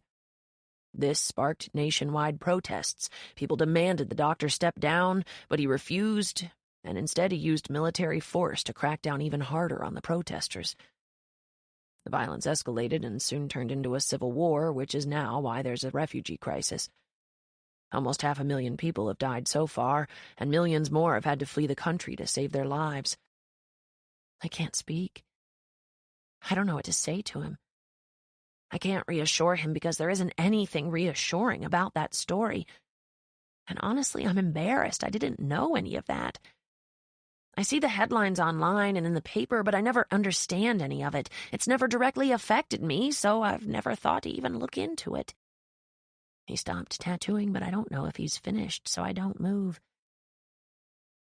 We moved to Syria when I was 10, he says, his voice quieter.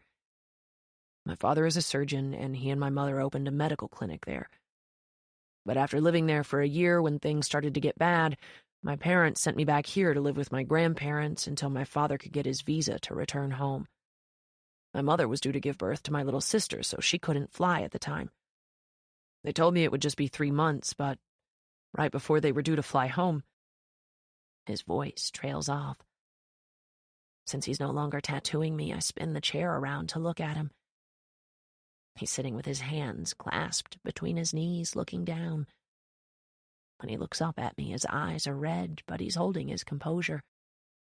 Before they came home, communication just stopped. They went from calling me every day to complete silence. I haven't heard from them in 7 years. I cover my mouth in shock. Sagan is sitting, stoically, staring at his hands again. Both of my hands are pressed against my mouth in disbelief. I can't believe this is his life. This is why he answers the phone with such urgency, because he's always hoping it will be news about his family. I can't imagine suffering through 7 years of not knowing. I feel like such an asshole, I whisper. My problems are nothing compared to what you've been going through. He looks up at me with completely dry eyes. I think that makes me the saddest, to know that he's so used to his life that it doesn't make him cry every second of the day. He puts his hand on my chair and says, "You aren't an asshole, Mare." He turns me around. Hold still, I'm almost finished. We sit in silence as he finishes up my tattoo. I can't stop thinking about everything that's happening with him. It has my stomach in knots, and I really do feel like an asshole. He read a letter I wrote complaining about my entire family and our trivial issues, and he doesn't even know if his family is alive. "Done," he whispers. He cleans it with something cold, and then he begins to bandage it up. "Wait," I say, turning around. "I want to see it first." He shakes his head. "Not yet. I want you to keep the bandage on until Saturday." "Saturday? It's only Thursday." "I want you to anticipate it a little longer," he says with a smile. I like that he's smiling after the heaviness of the conversation, even if it is forced. I'll apply lotion every few hours until then. I like the idea of that, so I reluctantly agree. "At least tell me what it is." "You'll see what it is on Saturday." He starts cleaning up his mess.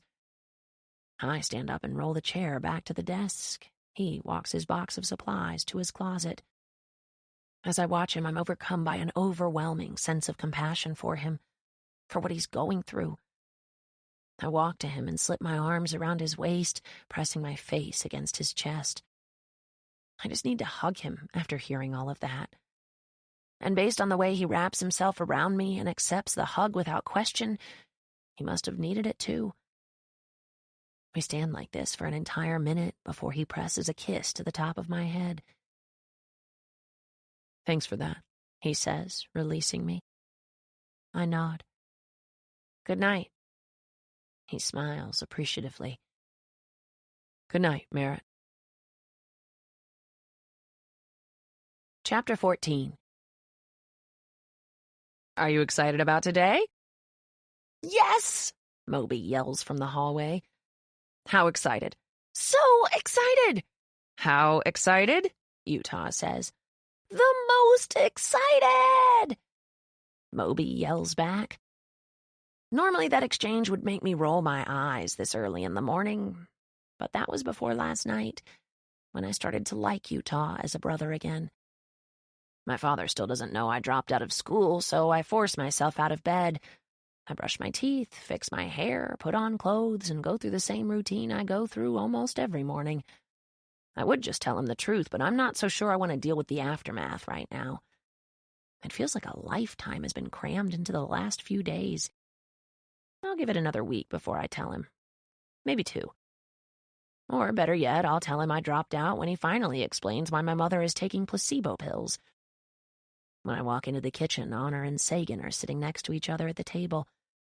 She's laughing at something he just said, which makes me a little relieved to see her smiling. Maybe she'll stop being so mad at me now that I've made up with Utah. Or maybe not. As soon as she sees me, her smile disappears. She refocuses her attention on the smoothie in front of her, moving her straw around. At least Sagan smiles at me. I smile back and feel ridiculously cheesy when I do. "Merit, taste this," Utah says. He shoves one of his smoothies in my face and tries to stick the straw in my mouth. "Gross," I say, swiping his arm and the smoothie away. "I'm not tasting that crap." "It's good." He holds it out for me again. "I promise, just taste it." I take the smoothie and taste the damn thing. Sure enough, it tastes like someone took a bunch of vegetables, blended them together, and threw tasteless vitamins in the mix. I wince and hand it back to him. "Disgusting." "Sucker," Sagan says. The back door opens and my father walks in. "Something is wrong with that dog," he says, washing dirt off his hands. He dries them on a towel.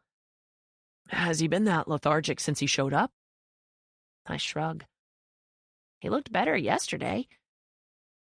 I walk past him and out the back door.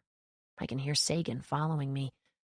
The 3 of us make it to Wolfgang's doghouse, and I kneel down and touch him on the top of his head. "Hey, buddy." He looks up at me with the same lack of enthusiasm he's had since he showed up Sunday night. His tail twitches again, but he makes no effort to stand up or lick me. "Has he been acting like that all week?" my dad asks. I nod just as my dad squats down. He runs his hand down Wolfgang's back, and it's honestly a sight I never thought I'd see. My father and this dog, together again. "I thought he was just depressed," I say. I feel bad for not making more of a fuss about his temperament, but I don't know anything about dogs. "I called the vet yesterday," Sagan says. "They said they could squeeze him in tomorrow, but I don't think he can wait that long." "Which vet?" my father asks. "The one out on 30 near the Goodwill?" "That's close to work," my father says. He slips his hands beneath Wolfgang. "I'll drop him off on my way in, see if they can check him out sooner." My father nudges his head toward the gate on the side of the house. "Merit, go open that gate so I can get him to my truck." I run and open the gate. Then I run and open the passenger door to my father's truck. He places Wolfgang in the passenger seat. Wolfgang doesn't even seem to care that he's been moved. "You think you'll be okay?" "I don't know," my dad says. "I'll let you know what they say." He walks around to the driver's side and climbs in. He begins to back out, but he stops the truck and calls me over to his window.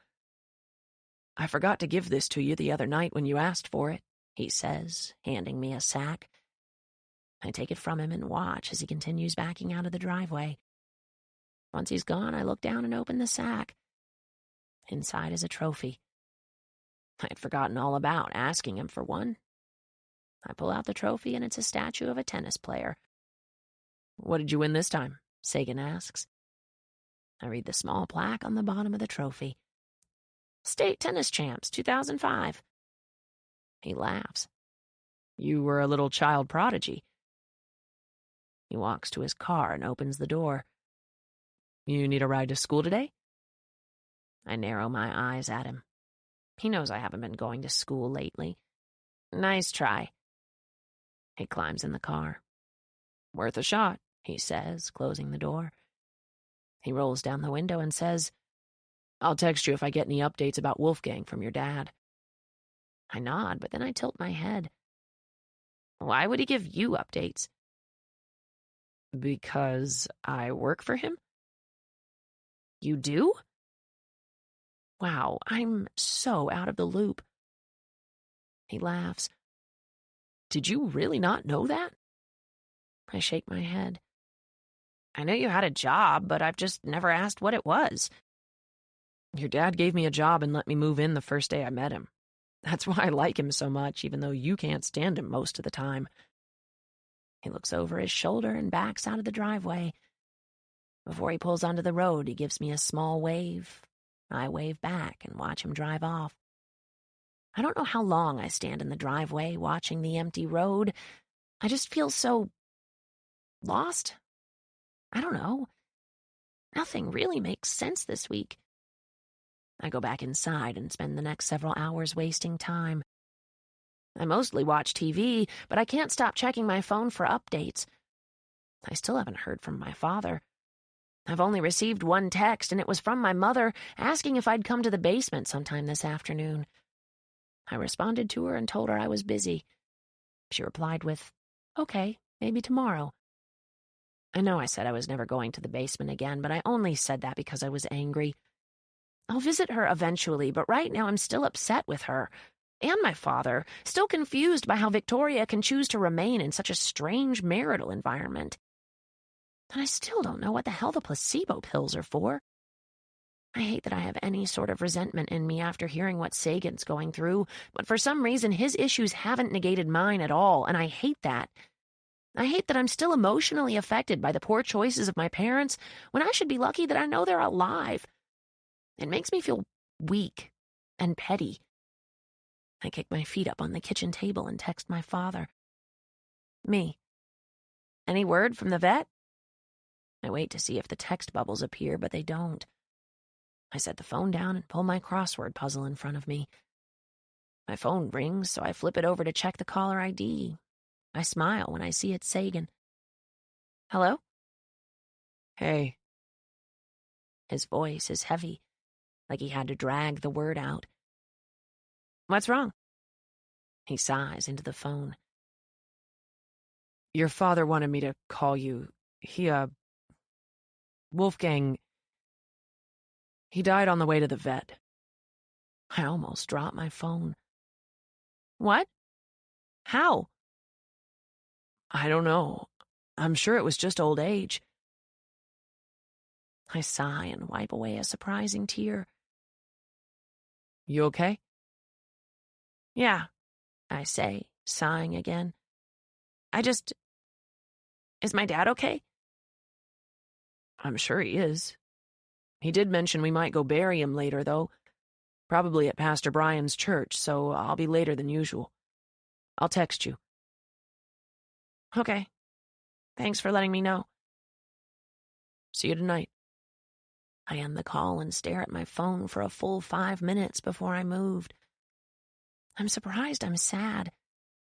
Other than living in the yard adjacent to the dog as a kid, I've really only interacted with him for a few days. But the last week of that poor dog's life was complete crap. His owner died, and then he walked several miles in the rain in the middle of the night, only to end up getting sick and dying in the midst of complete strangers. I'm glad they're going to bury him on Pastor Brian's property, though. I'm sure they'd both prefer it that way. I don't hear from Sagan or my father for several hours. The mood in the house is awkward at best, so I stay in my room most of the evening. Victoria doesn't even cook, so we all eat separately. I'm cleaning up the mess from my frozen dinner when Utah's phone rings. He's on the couch with Luck and Honor watching TV, but his phone is next to me on the bar. Who is it? He asks from the living room. I glance at the caller ID, but it's not a number he has saved. I don't know, it's a local number, but there's no name. Will you answer it? I dry my hands on a towel and reach for his phone. Hello? Honor? No, it's Merit. Merit, my father says. Where's Utah? He's in the living room. What's up? He sighs. Well, we need someone to pick us up. I laugh. Is this some kind of joke? You own like 80 cars. Why in the world do you need a ride? We're, in jail. I pull the phone away from my ear and put it on speaker. I motion for Utah to mute the TV.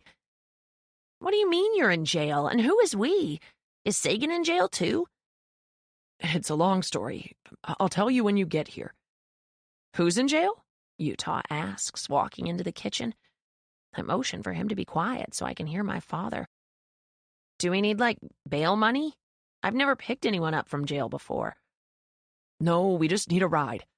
We've been here 2 hours already waiting for them to let us make a phone call. Okay, we're on our way. I end the call. Why are they in jail? Utah says. I shrug. I don't know. Should we tell Victoria? Tell me what? Victoria walks into the kitchen with impeccable timing. Dad's in jail, Utah says, turning to face her. With Sagan. She pauses. What? Don't know what he did, but I can't wait to find out, Utah says. Honor and Luck are now in the kitchen. We're all looking at each other like we don't know what to do. I guess we don't.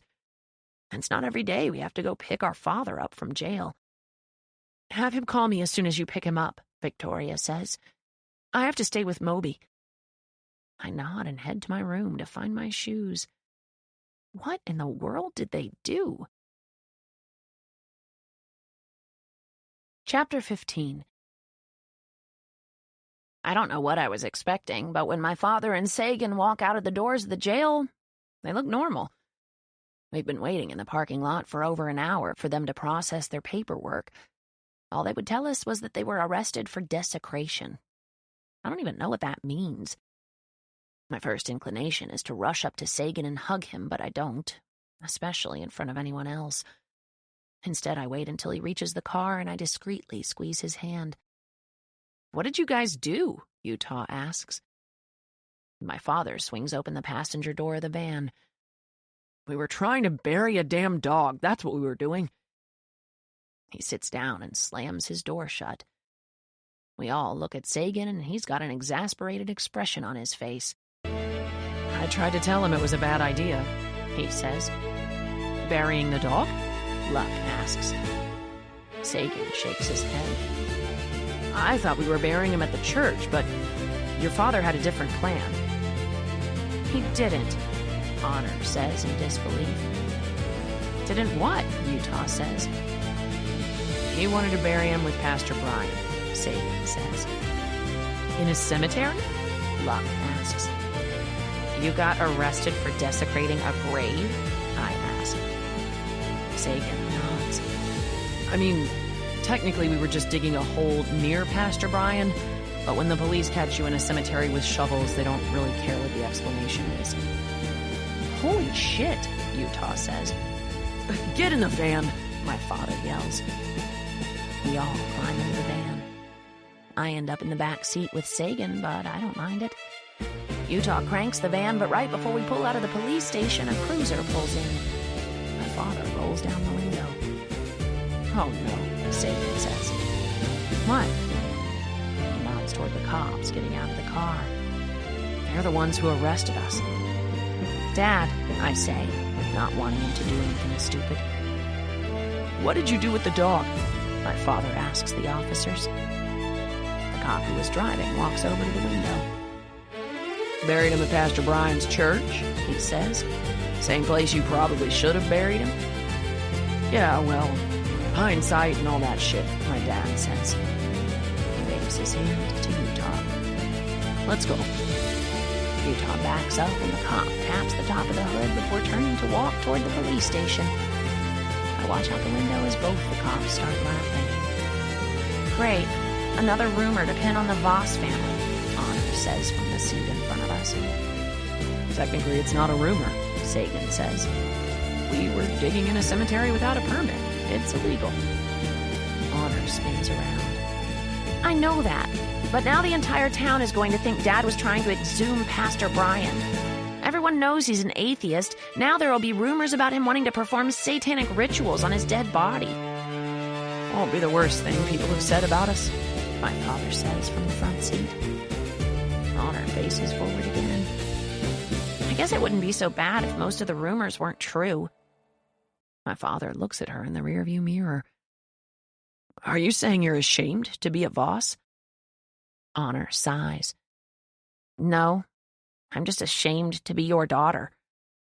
Oh, shit, Luck says under his breath. My father turns around. And why is that, Honor? Dad, Utah says, give it a rest. It's been a crazy week. Oh, I don't know, Honor says sarcastically. Maybe because you don't know the first thing about being a decent husband or father? My father turns back around and unlocks his door. Stop the van. What? Utah says. No. Stop the van, my father yells. Just stop the van, Utah, I say. If my father is about to have a nervous breakdown, I'd rather he have it outside of the van than inside of it. Utah pulls over, but before he even has the gear shift in park, my father is opening his door, climbing out of the van. We all watch, dumbfounded, as he starts kicking up gravel on the side of the road. I've never seen him this mad. Is he okay? I ask Sagan. Sagan shrugs. He seemed fine after we were arrested. He even laughed about it. Utah opens the driver's side door and walks around the car. Honor opens the side door to the van and everyone starts climbing out. Once we're all standing next to the van, my father pauses his assault on the gravel long enough to catch a breath. He waves a hand across all of us. You think just because I'm an adult, I have it all figured out? You think I'm not allowed to make mistakes? He's not yelling, but he certainly isn't talking with an inside voice. He begins to pace back and forth. No matter how hard you try, things don't always turn out the way you wish they could. Utah looks agitated. Well, when you make poor choices, things don't usually turn out to be sunshine and roses, Dad. Maybe you should have thought about that before you cheated on Mom. My father takes several steps toward Utah. He rushes him fast enough that Utah walks backward until he's pressed against the van. That's what I'm talking about. You all think you know everything. My father spins and takes several steps away from us. He brings his hands up to the back of his head and inhales several deep breaths. When he finally turns around, he's looking directly at me. Sagan puts a reassuring hand against my lower back. Do you want to know why the pills you stole were placebo pills? I nod because I've been dying to know since I found out. She isn't in pain, my father says. Your mother isn't in pain. She isn't recovering from cancer. She never even had cancer. He walks closer to us. Your mother never had cancer, he repeats. Let that sink in. I could see Utah's fists clench as he takes a sudden step toward our father. You better elaborate because I am 5 seconds away from punching you. My dad laughs half-heartedly and drags a frustrated hand down his face. His hands then fall to his hips. Your mother, she has issues. She's had issues since the day she was in that car wreck. He's not yelling anymore. Now he just looks defeated. The brain injury, it changed her. She hasn't been the same, and I know you guys didn't know her before then, but... His face contorts and he looks up at the sky like he's trying to hold back tears. She was amazing. She was perfect. She was happy. He faces the other direction so none of us can see him cry. That's one of the saddest things I've ever seen. I clasp my hand over my mouth and wait for him to gather himself. It's all I can do. When he finally does turn around, he doesn't look any of us in the eye. He stares at the ground. Watching her change from the woman I fell in love with to someone else entirely was the hardest thing I've ever been through. Harder than trying to take care of 3 kids under the age of 2 by myself when her episodes would hit and she'd lie in bed for weeks at a time. It was harder than when she started inventing those illnesses in her head, convincing herself she was dying. Harder than when I had to have her committed and then lied to you all when I told you she was in the hospital for the cancer she was convinced she had. He looks up at me and then Honor. He finally rests his eyes on Utah. She's not the woman I married. And yes, I know it was terrible of me to get involved with Victoria, but it happened and I can't take it back. And yes, it's terrible now when your mother has rare moments of clarity, because when she does, she realizes what her life has become, what our marriage became. And it's devastating to both of us. And it's all I can do to hold her and reassure her that I still love her, that I'll always love her. He blows out a shaky breath and wipes his tears away. Because I do love your mother. I always will. It's just, sometimes things don't turn out how you want them to. And even though I'm an atheist, there isn't a day that goes by that I don't thank God that I have a wife who understands that. Victoria has lived the past 4.5 years in a house with a woman that I am still in love with. She doesn't question me when your mother needs me. Victoria doesn't correct any of you when you insult her and insinuate she's a homewrecker. He walks to the van and reaches inside for his jacket. I've never told any of you the truth because I didn't want any of you to judge your mother. But I didn't cheat on your mother when she was dying of cancer. She was never dying. She's not dying now. She's sick, yes, but not in a way that any of us can help her. He puts on his jacket and zips it up. I'm walking home. He begins to head away from the van, toward our house that's still over 3 miles away. He pauses and faces us again. All I've ever wanted was for you kids to have the opportunity to love a mother like you deserved, to think the world of her. That's all Victoria's ever wanted for you. He starts walking backward. I just had no idea how much you would all hate me in the process. He spins around again and starts walking in the direction of the house. I can hear Honor crying. I even hear Utah crying. I wipe away my own tears and try to inhale a breath that will sustain me for more than 2 seconds. I think we're all in shock. It's several minutes before any of us move. My father is long out of sight by the time Utah regains his composure enough to speak. Get in the van, he says. He walks around to the driver's side and climbs in, but none of us move. He honks the horn and then hits the steering wheel. Get in the damn van.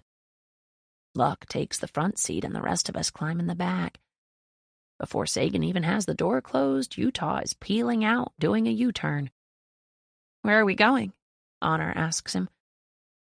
We're going to bury that damn dog with Pastor Brian. Chapter 16. Pastor Brian's newer church is much bigger than his old one, the one we live in. I don't feel so bad that my dad bought it all those years ago. Pastor Brian seems to have upgraded. Well, until he died. Hurry up, Honor says. Sagan is digging the fresh dirt off Wolfgang's grave.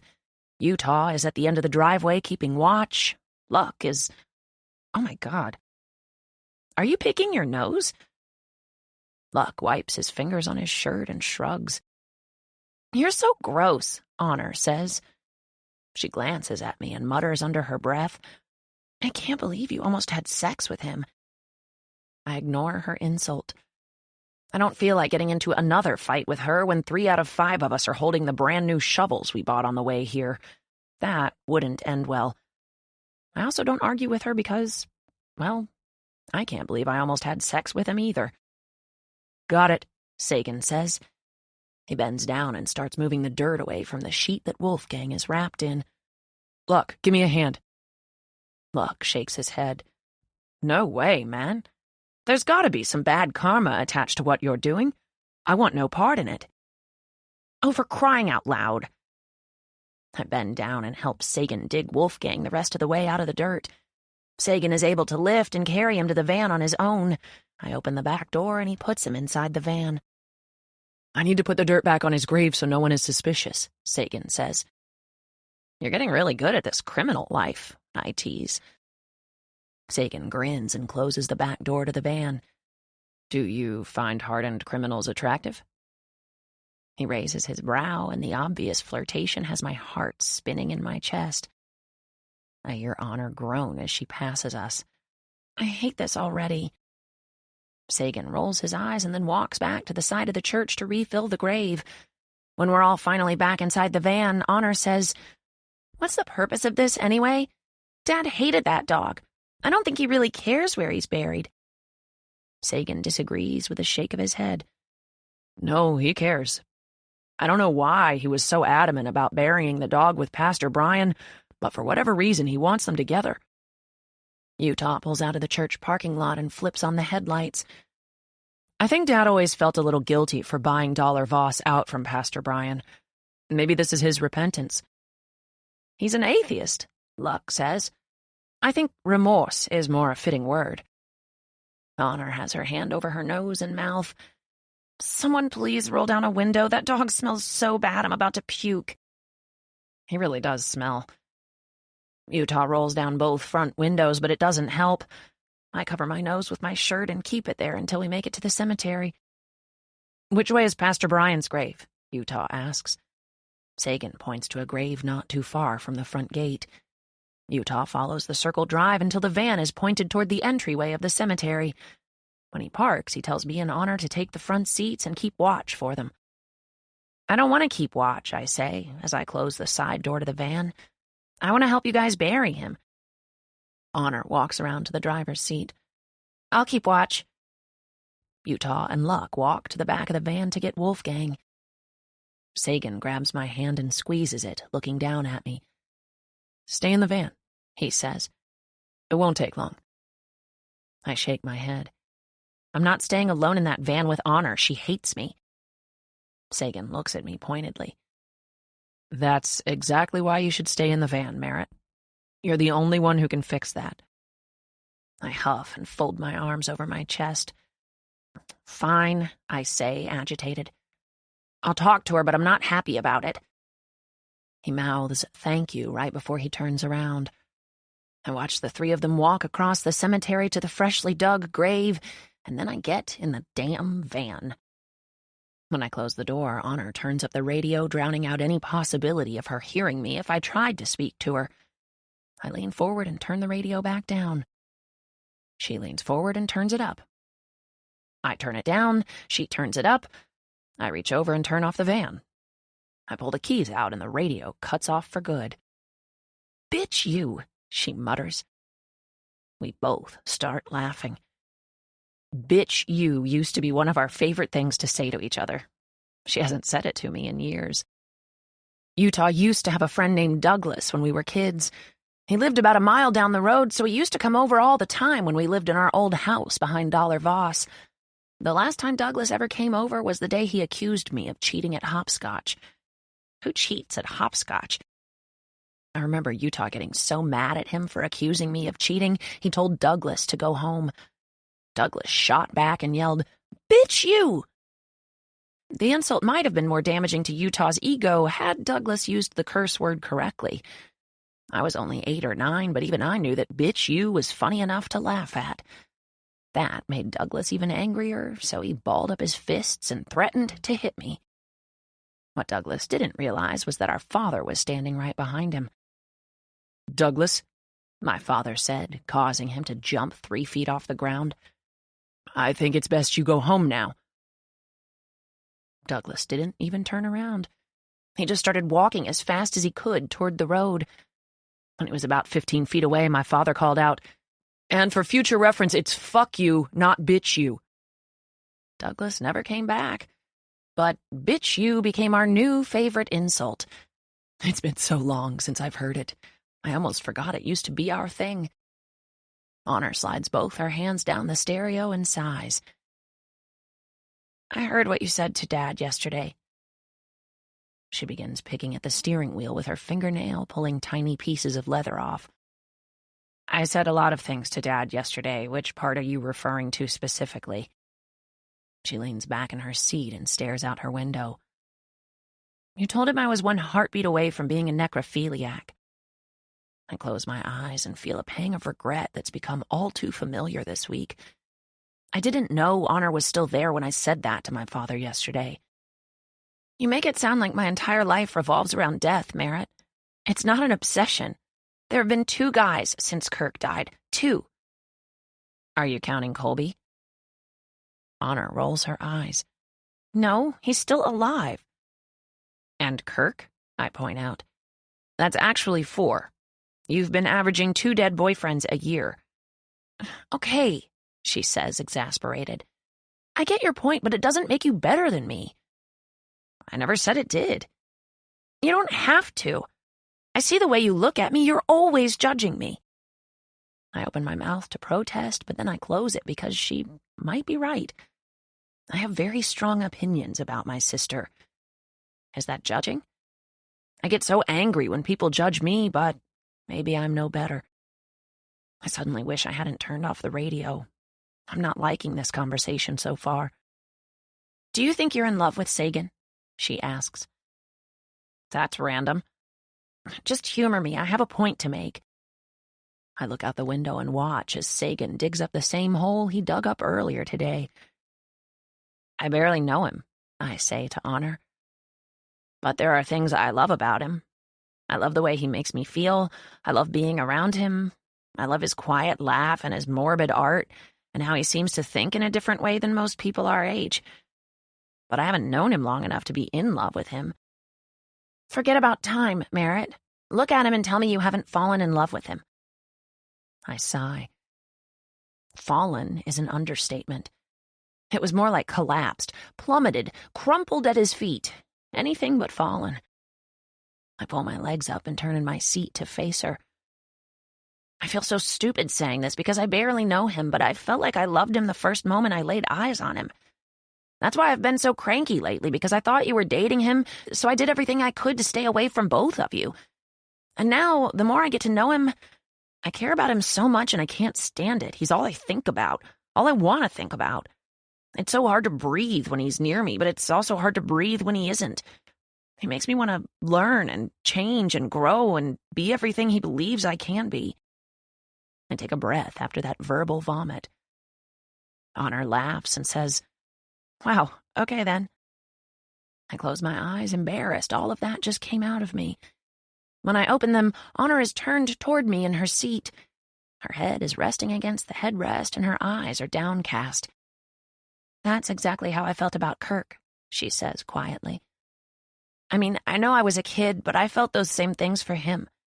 I thought he was my soulmate. I thought we would be together for the rest of our lives." She lifts her eyes to mine. "And then he died. But all the feelings I had for him were still there, with nowhere to go and no one to latch onto. And I worried about him constantly because I couldn't see him or touch him, and I thought maybe, wherever he was just as devastated as me." There's a hint of embarrassment in her voice as she tells me all of this. She shrugs and says, "That's when I started talking to the guys in support groups online, talking to other kids like Kirk who were dying, and I would tell them all about Kirk. I would make sure they knew how much I loved him, so when they got to heaven and they found him, they could say to Kirk, 'Hey, I know your girlfriend. She sure does love you.'" She falls back against her seat and kicks her feet up on the dash. "I don't think any of that anymore, but that's what started all this. A few months after Kirk died, Trevor, one of the guys from the Dallas support group, was put in a hospice. I didn't love him like I loved Kirk, but I cared about him, and I knew when Kirk was dying that my presence brought him peace. So when Trevor needed that, I gave it to him. And it was nice. It made me feel good to know that I made his death a little more bearable for him. And then after Trevor, there was Misha, and now Colby, and I know you think it's this terrible thing, like I'm taking advantage of people or I'm somehow oddly attracted to guys with terminal illnesses." She looks at me pointedly. "You're wrong, Merit. I do it because I know that in some small way, I help them through the hardest thing anyone should ever have to go through. That's all I'm doing. It makes me feel good to make them feel a little more at peace with their death. But you make it seem so terrible, and you constantly talk about how I need therapy. It's mean. You can be really mean sometimes." I haven't said a single word the entire time she's been talking. I've just been listening, processing. I'm looking at my sister, my identical twin sister, and she's completely unrecognizable to me in this moment. For the first time in my life, I feel like I'm looking at a complete stranger, like maybe all the opinions I've held about her all these years have actually been severe misjudgments. I look away from her and glance out the window, watching the guys as they work to fill the grave with dirt. I try to imagine how I'd feel if something happened to Sagan. How would I feel if I had to sit by his side and watch him die? Not once when Honor was grieving Kirk's death did I ever empathize with that. I didn't understand that kind of love. We were so much younger then, and I honestly thought she was being dramatic. All these years I've hated Utah for not making an effort to be closer to me, and here I am treating my own twin sister the exact same way. I turn and reach across the seat and pull her to me. As soon as I do, I feel her sigh, like all she's needed from me was a simple hug. For so long I've been resenting my family for not hugging me, when maybe they've been resenting me for the same thing. I'm sorry, Honor. I soothe my hand over her hair and say the same thing to her that Utah said to me. I'll be a better sibling. I promise. She lets out a quiet sigh of relief, but she doesn't let go of me. We hug for a long time, and it makes me wonder why everyone in this family has been so opposed to honesty and hugging for the past several years. It's actually not so bad. I think we all just got to a point where we were waiting for someone else to initiate it, but no one ever did. Maybe that's the root of a lot of family issues. It isn't actually the issues people are hung up about for so long. It's that no one has the courage to take the first step in talking about the issues. Honor eventually pulls away from me and flips the visor down. She wipes beneath her eyes with her fingers, clearing away her mascara. She falls back against her seat and reaches over for my hand. She squeezes it. I'm really sorry about everything I said to you in the last couple of days. About what happened with Utah. I think I was angry at you for never telling me. Why wouldn't you tell me something like that, Merit? I'm your sister. I don't know. I was scared. And the more I kept it a secret, the more my fear eventually just turned into resentment. Especially seeing how close you and Utah were. I wanted that too. We're both too stubborn for our own good. I agree with her. We both inhale the silence while we stare out the window for a while. The guys are still working, but Sagan has pulled off his shirt. I can't tear my eyes away as he repeatedly bends over and refills the hole. Is there anything wrong with him? He's so damn perfect. Meh, she says. Too healthy for me. I like him a little more fragile. Oh, you can make jokes about it, but I can't. She laughs, and then her laughter turns into a smile. He's really good, Merit, she says with a sigh. Be good to him, okay? I would if he'd give me the chance. I'm so glad I was wrong about you, too. I don't know if we would have been able to make up as sisters if you were in love with him. She laughs. Bitch, you. I smile. God, I've missed that. After a moment, she says, Do you think he can tell us apart? I shrug. Honor straightens in her seat. Her eyes are full of mischief.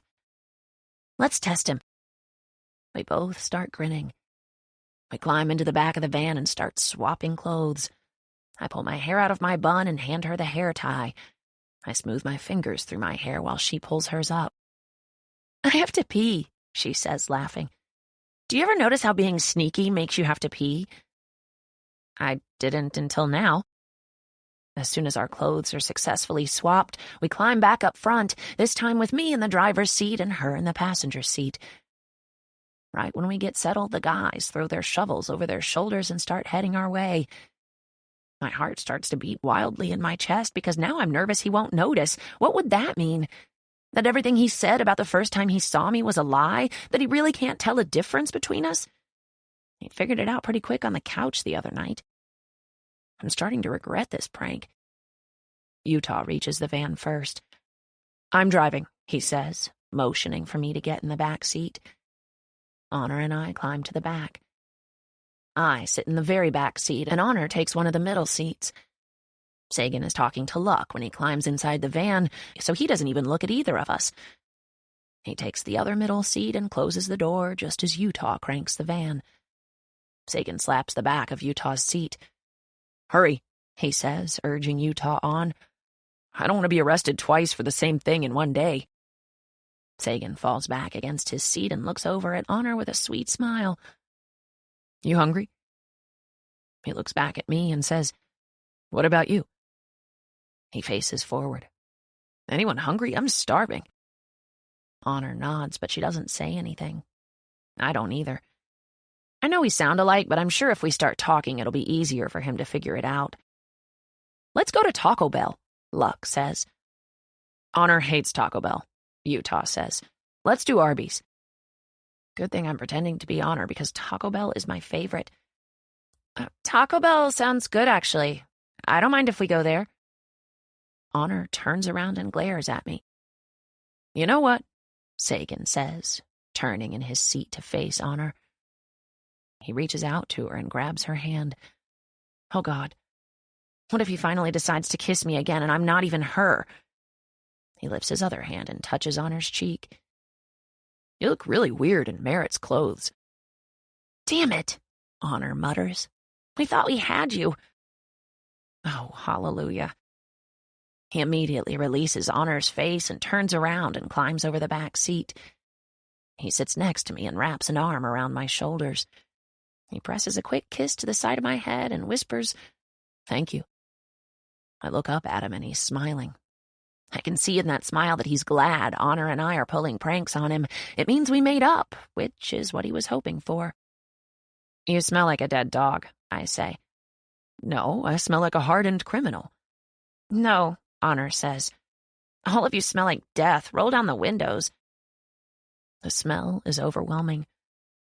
I pull my shirt up over my mouth and keep my nose covered until we get to Taco Bell. By the time we get back, it's after midnight. But despite the time, as soon as we walk in the front door, Honor, Utah, and I all get a group text from our mother. I guess she heard us walking in. "Can one of you please come down here? I hear something." I look up from my phone, and Utah and Honor are both looking at me. "Whose turn is it?" Utah asks. Honor shrugs. "Mine, I guess. I haven't been down in a couple of days." "Neither have I," Utah says. "Me neither." All three of us head toward the basement. We file down the stairs, and our mother is standing on the other side of the room below the basement window. It looks like she's been asleep. She's wearing pajamas, and her hair is a mess. "Do you hear that?" she says, stepping toward us, wide-eyed. "I've been hearing it off and on all day."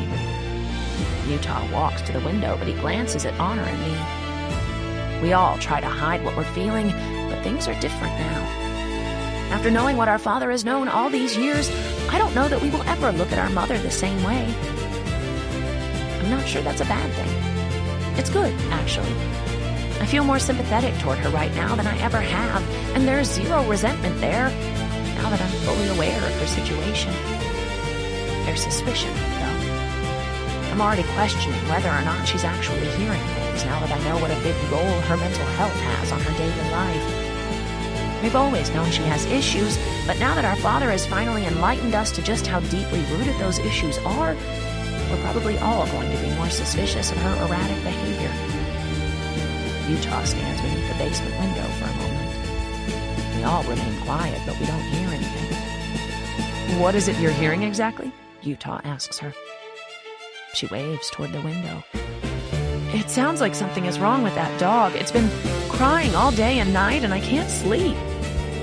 Honor looks at me with a sad expression. Our mother doesn't even realize that Wolfgang has died and has been buried. More than once, actually. "Mom," I say, "the dog isn't here anymore." I try to say it in the sincerest way possible, but in my head I'm thinking, "You poor thing." "No, I'm telling you, there's something near that window." She's so adamant about it, she begins to pace. Utah nods and walks toward the stairs. "I'll go check it out," he says, running up the steps. Our mother walks over to her bed and sits on the edge of it. Honor sits down next to her and runs her hand soothingly down our mother's hair. "Are you hungry?" Honor asks her.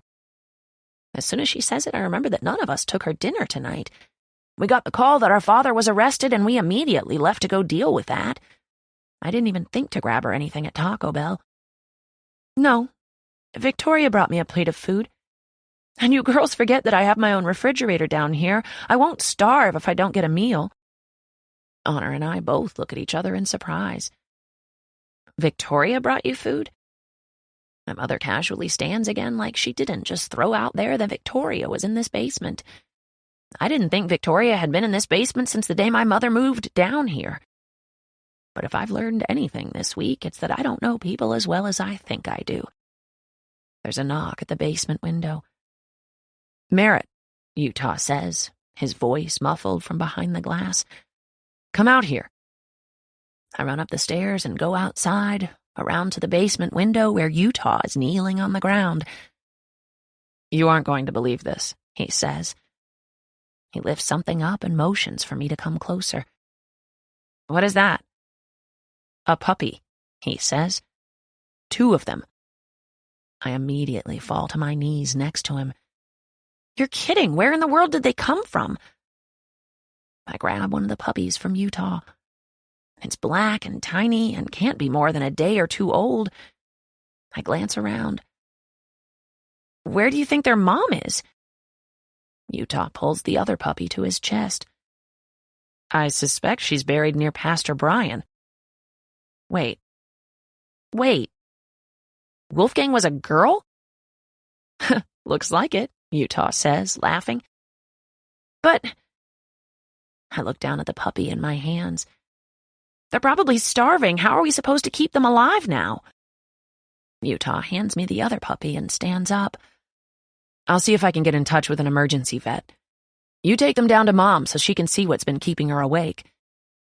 I gather both the puppies in my arms and carry them inside the house and down to the basement. "What the heck?" Honor says, immediately grabbing one from me. "Where did these come from?" Surprisingly, my mother grabs the other puppy. "Oh my goodness," she says. "So you're the culprit, huh?" She nuzzles the puppy with her nose. "Oh, you're so cute." Turns out Wolfgang was actually a girl. Utah is calling the vet to see what we can do for them. "I want to keep one," my mother says. "Do you think I can keep one?" I reach over and pet the puppy in her arms. "I don't know, Mom. It'll be kind of hard to raise a dog in a basement." "Yeah," Honor says, giving me a knowing look before looking at Mom. "But I bet Utah would let you keep one if you moved back to the old house with him. It should be ready in a few weeks." My mother doesn't say anything for a moment. She just stares down at the puppy while she smooths her hand down its back. "You think you would?" she says quietly. Honor looks at me and smiles. I have no idea if she'll actually move back to our old house, but this is the closest she's come to entertaining the idea of leaving the basement in a long time. That's progress. Utah comes back down the stairs. "I found a vet who wants me to bring them in. He says there's a formula we can syringe feed them, but we'll have to do it every couple of hours for the first week." "I can help," my mother says with eagerness. "Will you bring them back down here when you get back?" Utah nods as he takes the puppies from her and Honor. "Sure. It might be a while, though. I'll wake you up when I get home." "I'll go with you," Honor says, running up the stairs after him. Once they're gone, I look over at my mother. She's walking around her small basement apartment, tidying things up, preparing for the return of the puppies. It makes me smile seeing her this excited about something. "Did Utah say Wolfgang is their mother? Is that the same dog your father used to hate so much?" "One and only." She laughs. "I don't know why, but that makes me like those puppies even more." She drops down onto her couch and yawns. I watch her for a moment until she notices me staring. "What is it?" I shrug. "Nothing." "You look upset." I sigh and then take a seat next to her. "Dad thinks I need to start therapy on Monday." She pats my knee, an unusual gesture coming from her. Your dad thinks a doctor can fix anything, but my doctor never fixed me. She glances at me. You want me to talk to him? I think about that question for a moment. But I also think about the crumpled sheet of paper sitting on my bedroom floor. Do you think maybe you just never had the right doctor? My mother regards me quietly for a moment. She starts fidgeting with her hands, and I can see the anxiety starting to set in. She breaks eye contact and says, It's late. I think I'm going to sleep. Her words disappoint me, but not as much as they sadden me. Okay, I say. Good night, Mom. She's already off the couch and walking toward her bed. I head toward the stairs, but she calls my name. Yeah? I say, pausing at the bottom. She shrugs her left shoulder and says, Let me know if you like the doctor. I smile at her. Another step closer, even if it's just a baby step. When I make it upstairs, my father is staring out the window. I haven't seen him since he walked here earlier this evening.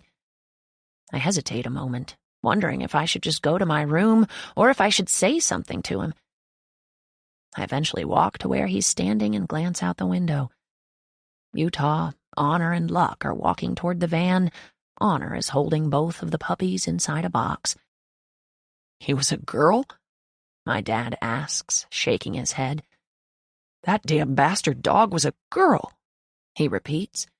We watch out the window as Honor takes a seat in the passenger seat of the van, but before Luck or Utah get inside, Utah grabs Luck's hand and they kiss briefly. It's kind of sweet if you can overlook the whole related by marriage thing. My father groans after seeing their display of affection. I hope that doesn't last. I chuckle. I'm pretty sure Utah will be gay forever. It's not really something that fades. My father turns away from the window, shaking his head. I know that, Merit. I don't care if he's gay. I'm referring to whatever is happening between him and Luck. How am I supposed to explain to Moby that his uncle and his half-brother are a thing? There are worse things he could find out about us. Like what? You were arrested today for exhuming a corpse? That's pretty bad. My dad laughs. Moby would probably like that. He stares out the window again, long enough for them to pull out of the driveway. I shove my hands in the back pockets of my jeans. Dad? I don't know what I plan to say to him. He's put up with so much in his life, and I can't help but feel like I've been adding to that weight all these years, rather than trying to take some of the weight off his shoulders. Do I apologize? Tell him thank you? My dad nods, just a little, and then he takes a step toward me and pulls me in for a hug.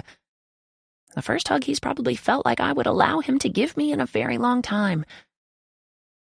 I know, Merit, he whispers, relieving me from the awkwardness of not knowing what to say to him. Me too.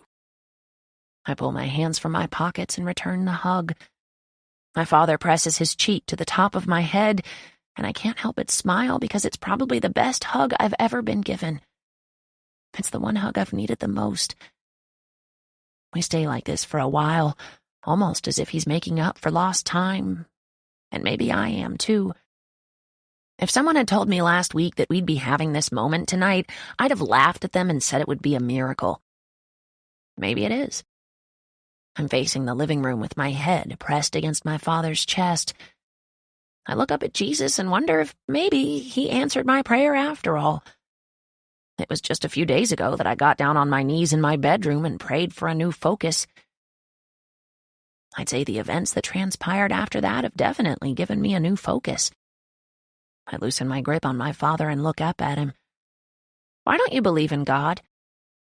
He glances over at Jesus and contemplates my question for a moment. And then he says, I'm just a pragmatic person. He smiles down at me and tugs at my hair as he releases me. That doesn't mean you can't believe in him, though. We aren't put on this earth to be carbon copies of our parents. Peace doesn't come to everyone in the same form. He tells me good night and walks to his bedroom. I glance at the hallway, and Sagan is leaning against the wall, watching me. There's a faint smile on his face. "It's after midnight," he says. I look up at the clock on the wall, and it's almost 1 a.m, which means it's Saturday. It's Saturday, my tattoo. Sagan laughs. "Let's go to the bathroom so you can see it in the mirror." I follow him to the bathroom, my heart pounding anxiously in my chest. I search for a handheld mirror so I can see it closer. "It better be pretty. If you gave me a poop emoji, I'll kill you." He laughs quietly as he pulls down my shirt sleeve and works to remove the bandage. "You seriously haven't peeked at it?" I shake my head. "I promised you I wouldn't." He takes the mirror from me and holds it up behind me. "Okay, open your eyes." When I see it, I suck in a quiet rush of air. In small font are the words, "With Merit." I stare at it for several seconds before the meaning really hits me. In the letter I wrote to everyone, I signed off, "Without Merit." Sagan wrote the opposite. "With Merit." Tears immediately cloud my vision as I run my fingers over it. It almost feels like a badge of maturity. "Sagan," I whisper. "It's perfect." He smiles at me in the mirror. "I think it'll look cool as a watercolor tattoo. I'll add some colors to it once I get more experience." He touches it and my skin feels like it ignites. "I'm glad you like it." "I love it," I whisper. I turn around to face him. He's extremely close still, but he doesn't back away. He's looking down at me like he has something else to say. I wait with air stuck in my lungs, but he just clears his throat and takes a step back. My lungs deflate like balloons when he widens the gap between us. "Good night, Merit." He walks out of the bathroom and I sigh. I walk to my bedroom and sit down on my bed. I reach behind me and touch my fingers to my tattoo again. "With Merit." I should have asked Sagan why he chose this tattoo. Did he do it to make me feel better? I've been wondering lately why he even seems interested in a friendship with me. Sure, we had an unusual connection the first time we met, but he thought I was honor, and after that day I was nothing but rude to him. He even said himself that the more he got to know me, the less he liked me. But despite all of that, he still invests in me. I don't know why. I automatically assume he must have an ulterior motive. Maybe he actually does find something appealing about my personality. I glance across the room at the wadded-up piece of paper still on my bedroom floor. I walk over and pick it up, unfolding the paper as I sit down on my bed. I look at all the check marks, and it makes me wonder if this list is in any way accurate. I don't know a lot about mental health, but knowing that I might have inherited my mother's instability fills me with an unknown fear. Am I going to end up like her? I shudder at the thought.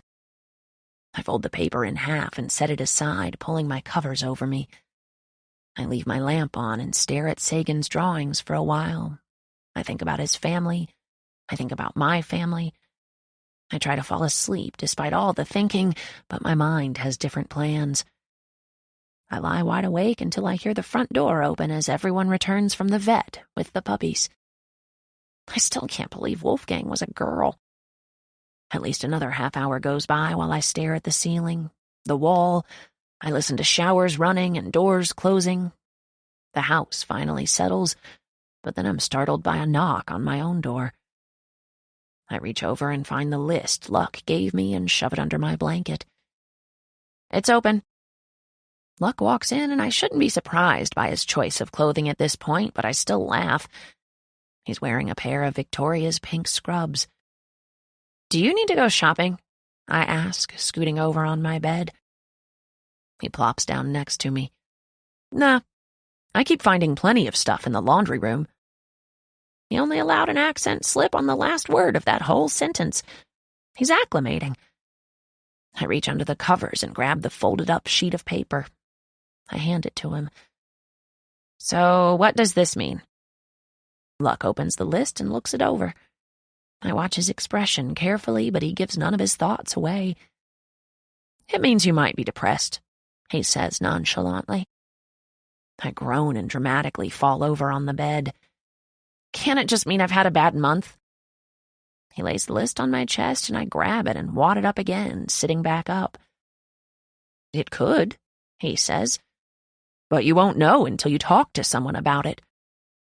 I roll my eyes. What if I go to this dumb therapy session and find out I am depressed? What kind of life is that to look forward to, Luck? I don't want to spend the rest of my life like my mother. Luck dips his head and looks at me pointedly. I haven't met your mother yet, and I'm no psychologist, but I think she suffers from a lot more than just depression. Agoraphobia being the main thing. Yeah, but she didn't even develop that until a few years ago. She gets worse with time. That's probably going to happen to me, too. The thought that there might be something severely wrong with me leaves a hollow feeling in the pit of my stomach. I don't want to think about it. I haven't wanted to think about it since Luck initially brought it up. Why can't I just be normal? My question makes Luck laugh. I wasn't expecting that reaction. Normal? He says. Describe normal to me, Merit. Honor is normal. So is Utah and Sagan, most people without a broken brain. Luck rolls his head and stands up. He swings my bedroom door open. Utah? Honor? Sagan? Come here. He stands by the door, holding it open. I bury my face in my hands. What the hell is he doing? Why are you yelling for them? It's the middle of the night. Despite it being as late as it is, Honor, Utah, and Sagan file into my room one by one. Luck motions to the bed. Have a seat, he says to all of them. I look up and Sagan is watching me as he closes the bedroom door. Everything okay? Sagan asks, looking directly at me. I shrug because I have no idea what Luck is up to. Sagan, Luck says, what happens when you drink milk? Sagan releases an unsure laugh. I don't drink milk. I'm lactose intolerant. I didn't know he was lactose intolerant, but what does that have to do with anything? Do you take medication for it? Luck asks. Sagan nods. Sometimes. Luck turns his attention to Utah. What happens if you go out in the sun for a long time without sunscreen? Utah rolls his eyes. I burn. We aren't all blessed with skin that tans easily, he says, nodding towards Sagan. And you, he says to Honor. Why do you wear contacts and Merit doesn't? Probably because she has better vision than me, Einstein. Luck looks back at me. They aren't normal, he says.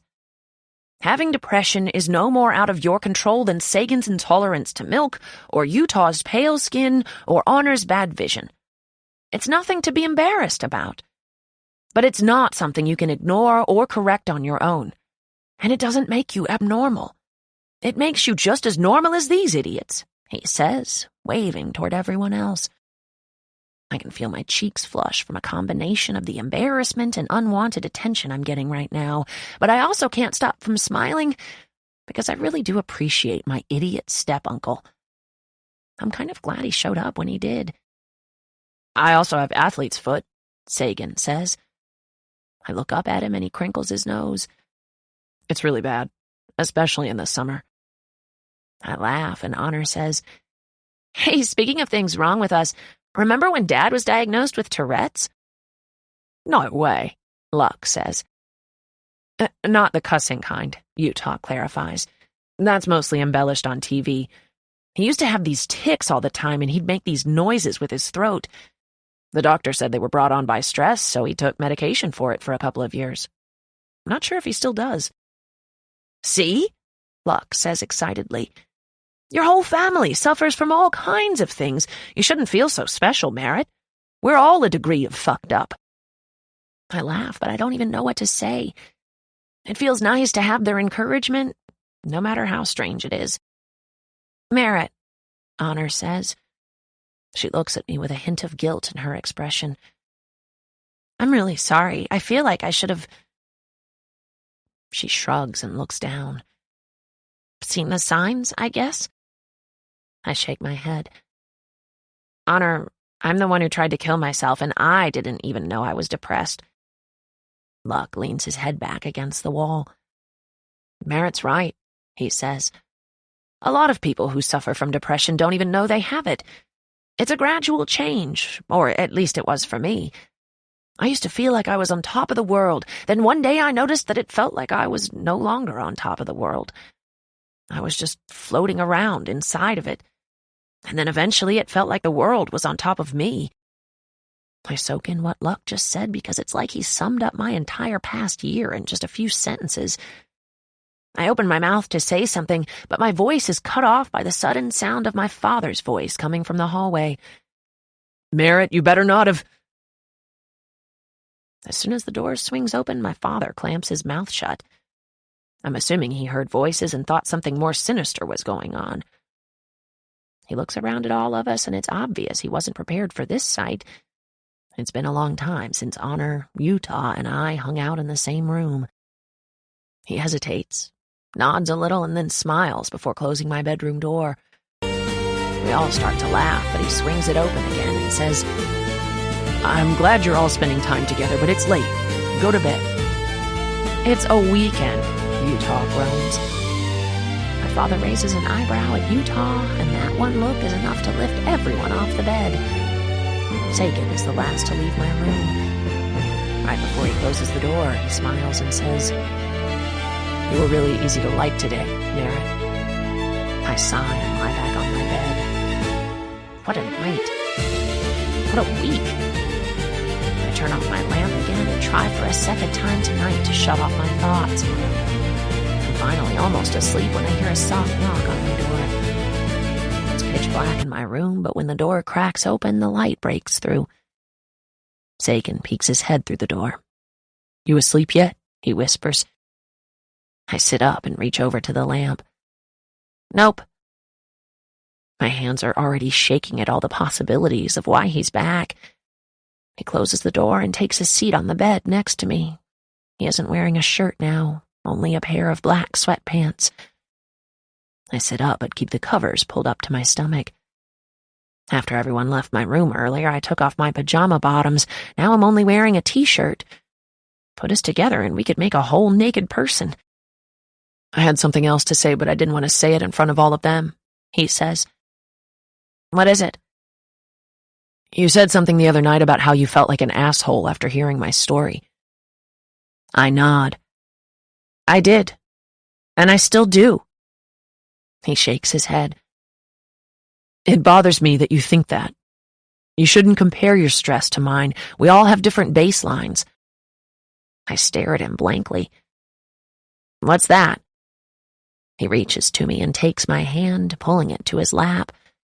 He turns it palm up and touches my wrist, drawing an imaginary line across it. Let's pretend this is a normal stress level, your baseline. He drags his finger up my palm until he reaches the tip of my middle finger. And let's pretend this is your max stress level. He moves his fingers down and touches my wrist again. Your baseline is where you are on a normal day. Not too much stress, everything is flowing smoothly, but say you break your leg. He runs his finger from the baseline at my wrist to the middle of my palm. Your stress level would go up like 50% because you've never broken your leg before. He releases my hand and flips his own hand over. He looks up at me. You know how many times I've broken a bone? I shrug. Twice? 6 times, he says, smiling. I was a rambunctious kid. He touches his wrist and makes an imaginary line across it.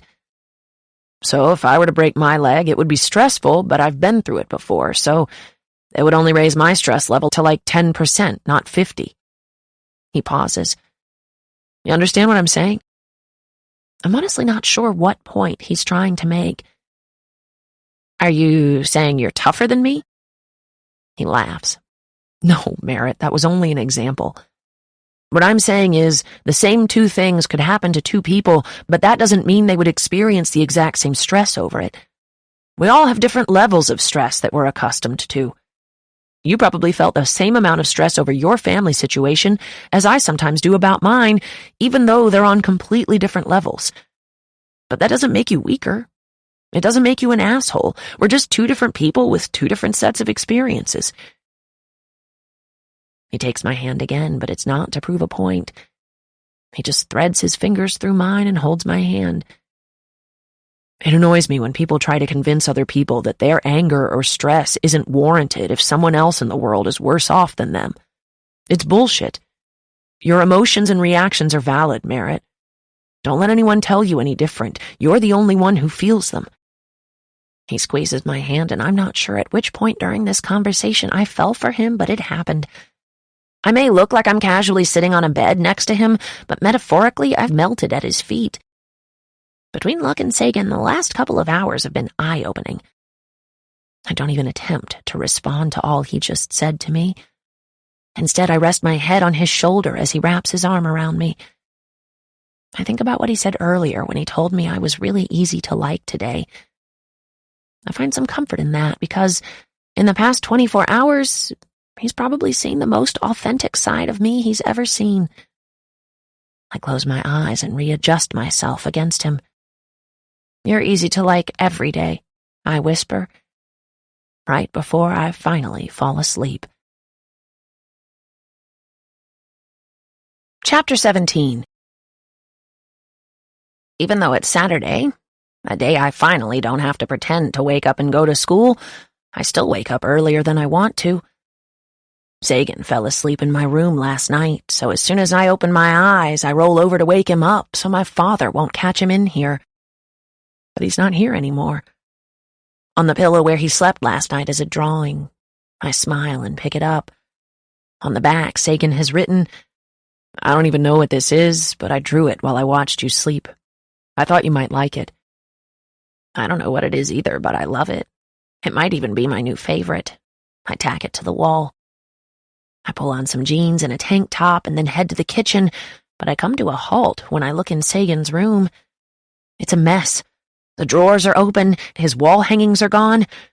My heart starts to beat wildly in my chest, and I try to sustain the panic I feel coming. I turn to go to the kitchen and find out what happened, but I'm intercepted right outside Sagan's bedroom door by my father. "Where's Sagan?" "I kicked him out," my father says, matter of fact. I bring my hands up to my head. "What?" "He slept in your bed last night, Merit." This is unbelievable. "So you kicked him out? Without even talking to me?"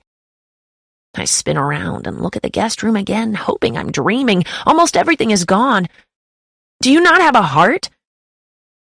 I spin back around to face my father. "Do you know about his family, what he's been going through?" My father sighs. "Merit, calm down." He grabs my wrist and pulls me down the hallway, through the kitchen and to the back door. Sagan is almost to the other side of the yard, carrying a 30-gallon trash bag over his shoulder. "He's moving into our old house." I watch Sagan as he opens the gate and carries the trash bag to the back porch of our old house. "Oh." "I told Sagan he could live in this house as long as he wasn't involved with either of you girls. He broke that rule." "We aren't involved, Dad. We didn't even do anything last night. We just fell asleep talking." My father raises an eyebrow. "Then why did he agree to move when I told him that was his only option if he wanted to date you?" I press my lips together and look back out the door just in time to see Sagan disappear inside the house. "He agreed to move?" I ask quietly. "Yep," my father says. Oh. That somehow changes my whole attitude. "Can I go over there?" "No, you're grounded." I spin around again. "Why?" "Let's see, for having a guy in your room, for stealing your mother's medicine, for painting my fence purple, for—" I hold up my hand. "Okay, that's fair." "For dropping out of school," he adds. I scrunch up my nose and take a step back. "Oh, you know about that?" "Your mother told me she's been getting phone calls from the school." My father walks into the kitchen and opens the dishwasher. He points at it, letting me know I'm getting all the chores while I'm grounded. He then turns to make himself a cup of coffee. I walk to the dishwasher and pull out a couple of plates. "I met with your principal yesterday," my father says. He's willing to work with you on catching up on missed assignments, but you can't miss another day of school for the rest of the year. I'll be taking you to school on Monday, and then I'll pick you up after and we'll go see Dr. Chris." I reach for a pan and open another cabinet. "We'll go see Dr. Chris?" I say. "Does that mean you're also going to therapy?" I'm half kidding, so when he says, "We're all going to therapy," I'm shocked. I turn and face him. "All of us?" He nods. "Me, you, Honor, Utah, Victoria." He sets his coffee cup down. "I think it's a few years overdue." I smile because I'm relieved. So relieved. I've already decided I'd go to therapy, especially after that stupid crumpled-up piece of paper on my bedroom floor and the cheesy conversation it led to last night. But I really did think it was a little unfair that no one else in this family was being required to go. My father was right. This family is long overdue. "What about Mom? Will she be going to therapy?" His face is sullen. "I'll try my best with her, I promise." "You promise what?" Utah asks. He's walking through the back door with Honor. My father stands up straight and clears his throat. "Clear your schedules after school Monday. We're going to family therapy." Honor groans. "That sounds terrible." "Is it too late to be emancipated from you?" Utah asks. My father laughs. "You're 18. You're already an adult." He starts to walk out of the kitchen but stops short and takes a step back. "Merit, what the hell is on your back?" I feel my father's fingers brush my back and I immediately freeze. Crap, I pulled on jeans and a tank top when I got out of bed, which doesn't fully cover my skin. The tattoo. I hear the screen door slam and look up to see Sagan standing there. Honor leans around me and looks at the tattoo. I drew it. It's only temporary." "Yeah," I quickly agree. "It's like henna." "Honor doesn't draw that well," my father says. I turn around and face him so he'll stop looking at it. "Dad, of course she does. Sagan's been teaching her." I look to Sagan for backup and he's immediately nodding his head. "Yeah, Honor wants to be an artist. She's really good." "I'm so good," Honor says. My father watches all three of us, but then decides he can't tell who's lying. He gives up and walks away. "Thank you," I mouth to Honor. She winks at me and then says, "Do you like cooking breakfast?"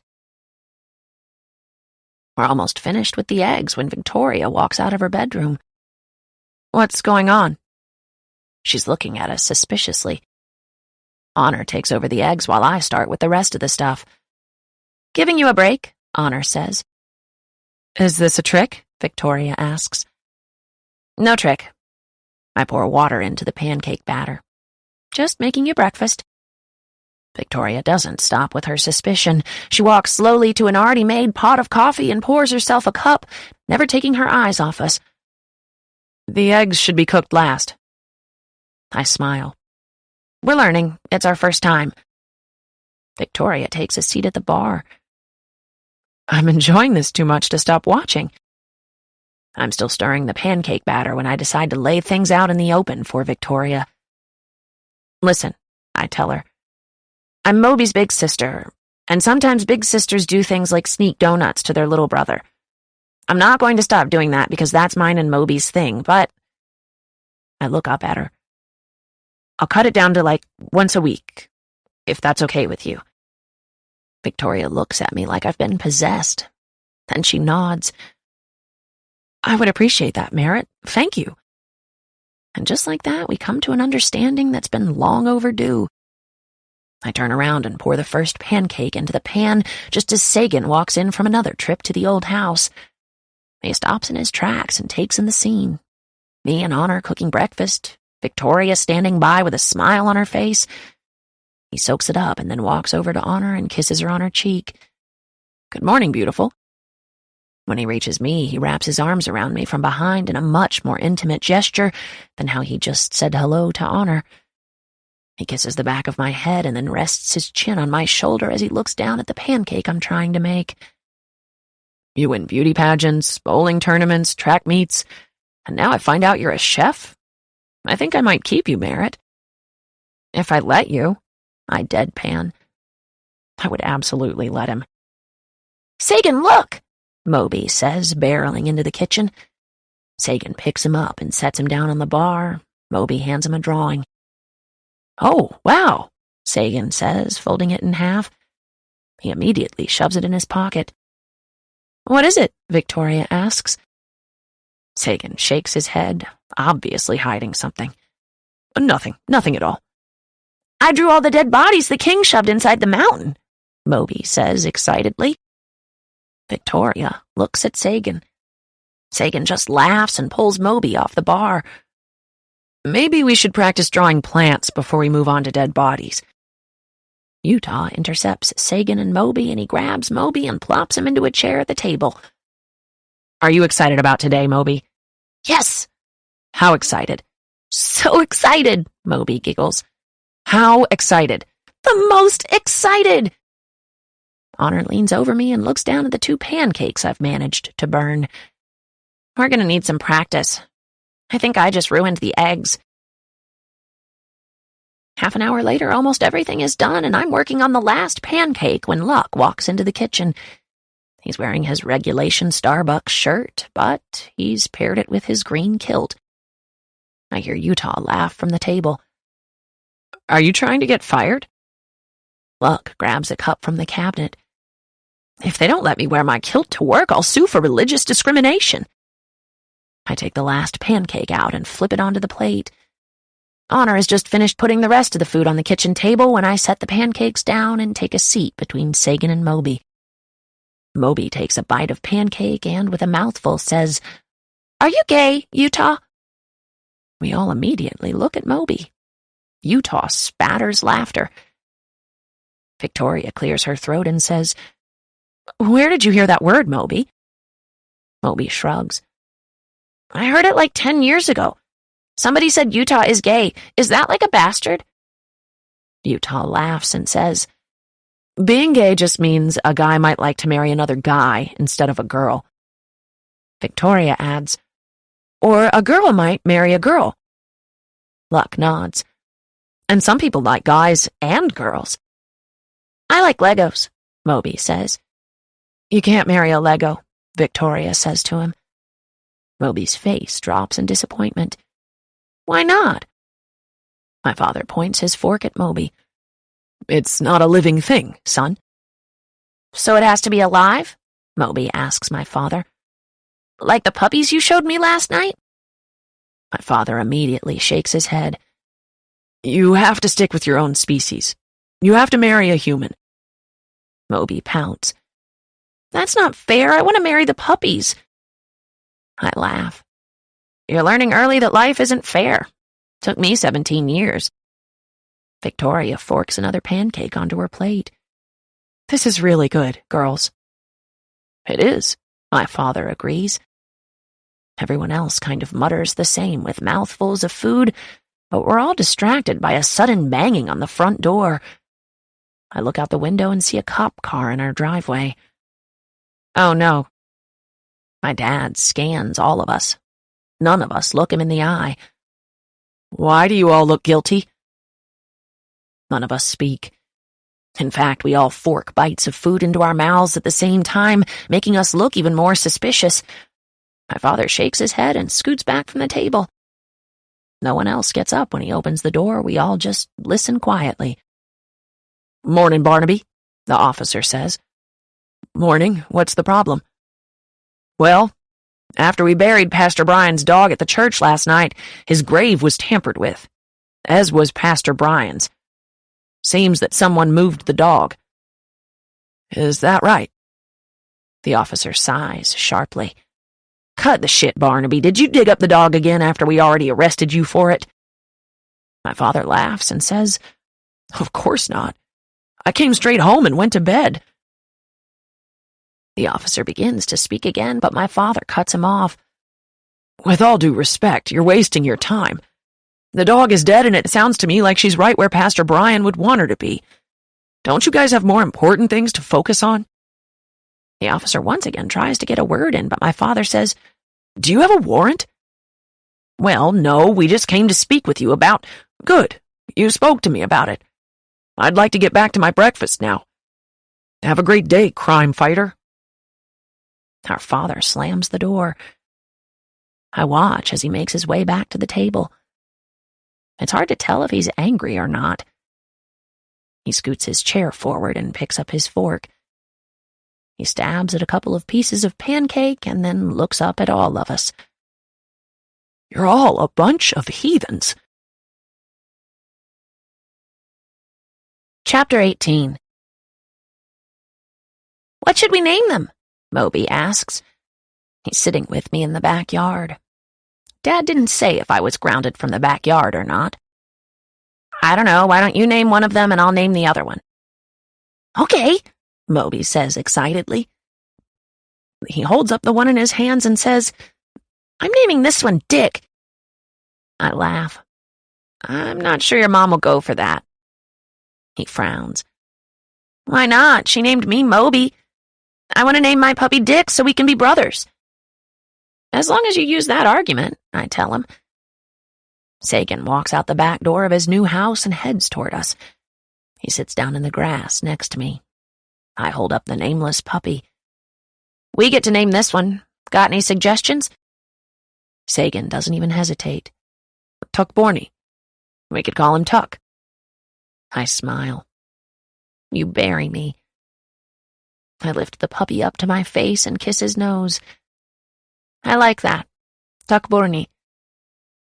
Moby stands up and grabs Tuck out of my hands. Be careful with them, Moby. I will. I just want to show Mom Tuck and Dick. He cradles both puppies in his arms and heads toward the back door. Tuck and Dick. If I could be a fly on the wall when he tells her those names. Moby disappears inside the house and Sagan looks at me. Want to check out my new digs? I laugh and fall back onto the grass. I can't. I'm grounded. And please don't ever refer to that place as your digs again. You're grounded for how long? He hasn't decided yet. Sagan lays down beside me and we're both staring up at the sky. But didn't he leave earlier to go run errands? He's not even home. I face him with a grin. I like this rebellious side of him. You're right. Let's go check out your new digs. We push ourselves up off the ground and walk over to the old house. I haven't even been inside in over 6 months since Utah started redoing the floors. It sat empty for so long I kind of felt bad that Sagan was having to live in these conditions, but when I walk through the back door, I'm pleasantly surprised. I mean, it needs a lot of work, but it's come a long way in 6 months. Wow, Utah has really put a lot of work into this place. The floors are almost complete. He just lacks the living room floors, and then it looks like it'll be mostly finished. I follow Sagan down the hallway, and he points to Utah's old bedroom. Utah is taking that room. He turns around and walks backward, pointing at Honor's old bedroom. And if he can talk your mom into moving in over here, she'll take Honor's old room. He faces forward again and stops at my old bedroom door. And your old room is now my room. He opens the door and it's a complete mess. All of his stuff is still in trash bags and his mattress doesn't have sheets yet. Some of my old stuff is still in boxes on the floor. I walk over to the bed and fall down on the mattress. It's terrible, I say with a smile. He laughs. I know, but it's free. He sits down next to me on the bed and his phone rings. Now, knowing what each phone call could mean to him, I'm almost as anxious as he is when he retrieves it from his pocket. I can see the disappointment set in when he sees Utah's name. He answers it on speaker. Yeah? Did you take the roll of trash bags over there? No, they're on the dresser in the guest room. 'Kay, thanks, Utah says before disconnecting the call. Sagan falls back onto the mattress and stares at his phone for a minute, then puts it back in his pocket. I pull my legs up onto the bed and cross them, facing him. I want to ask him more about his family, what he thinks happened to them, if he thinks there's still any hope of ever finding out what happened to them. He must see the torn look on my face because he reaches for my hand and laces his fingers through mine. I'm sure with time I'll get used to it never being them, he says. But I still have hope. I try to smile reassuringly, but I'm not sure it comes across that way, because I can see in his eyes that he doesn't really have hope left for their situation. It makes me sad for him. I look at the arm attached to the hand that's holding mine. I touch the tattoo that says, "Your turn, doctor," and trace the letters. He reaches up and presses a thumb to my forehead right between my eyes. "Stop worrying about me," he whispers, smoothing out my furrowed brow. "I've had years to get used to it. I'm okay." I nod, and then he pulls me down to the bed next to him. I press my cheek against his chest, and we just lie quietly for a while. I want to ask him about what my father said this morning, about how he chose to move here so he could be involved with me, but I also don't want him to know that I know. Instead, I pull his arm closer and trace another one of his tattoos. I touch the numbered coordinates. "What's the location of these coordinates?" "It's not that hard to figure out. All you have to do is type the coordinates into your phone."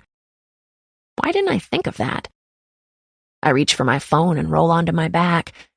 I open Google Maps and type in the coordinates. 33 degrees, 8 minutes, 16.8 seconds north, 95 degrees, 36 minutes, 04.4 seconds west. When the location pops up on my phone, I stare at it. I zoom in, I stare at it some more. But I'm confused. The other day you said those coordinates are where you were born. Sagan lifts up onto his elbow and takes my phone out of my hands, setting it on the bed beside me. He's leaning over me when he says, "That's not what I said. You asked me if it was where I was born, and I said, close to it.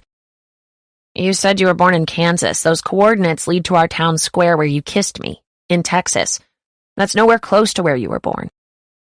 "Exactly," he says, brushing the hair from my forehead. "It's not where I was born. It's where you buried me." I stare at him in quiet shock for a moment. I try to hide my smile, but it's hard when he's smiling right back at me. "That kiss was tattoo-worthy to you?" He shakes his head. "I didn't get the tattoo because it was where I kissed you for the first time. I got it because it's where I met you." He slips a hand behind my neck and then slowly lowers his mouth to mine. "But the kiss was nice, wasn't it?" he whispers. Our mouths connect, and it's soft and delicate. It's not accidental like our first kiss. It's not deceiving like our second, and it's not frantic like our third. This kiss is the first genuine kiss we've shared, and I want to drag it out for as long as I can. His lips move over mine with patience, and I love the patience in this kiss more than anything else. It means we both know there will be many more that follow. He rolls on top of me, and as soon as we get in the most perfect position I've ever been in while kissing him, my phone rings. Sagan laughs against my mouth and reluctantly pulls away. I pick up my phone and see that it's Honor. I debate not answering it, but I'm actually a little excited she's calling me. We never talk on the phone, so it's just more proof that maybe things really have changed between us. "Hello?" "Hey," she says. "Dad just got home. Better get your ass back over here." I hang up and press a quick kiss to Sagan's mouth. "Dad's back. Gotta go." He wraps a tight arm around me and pulls me to him, giving me another quick kiss before he shoves me away. "See you at dinner, Mare." I smile and run back home. Home. This is the first time I've ever referred to Dollar Voss as home. The end.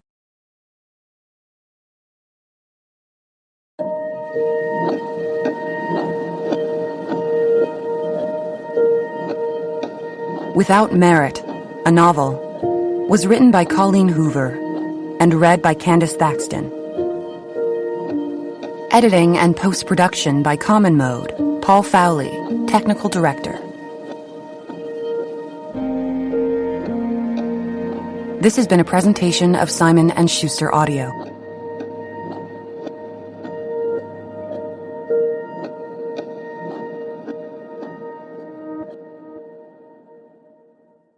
Without Merit, a novel, is available in print from Atria. Also available from Simon & Schuster Audio. It Ends With Us, a novel. By Colleen Hoover, read by Olivia Song.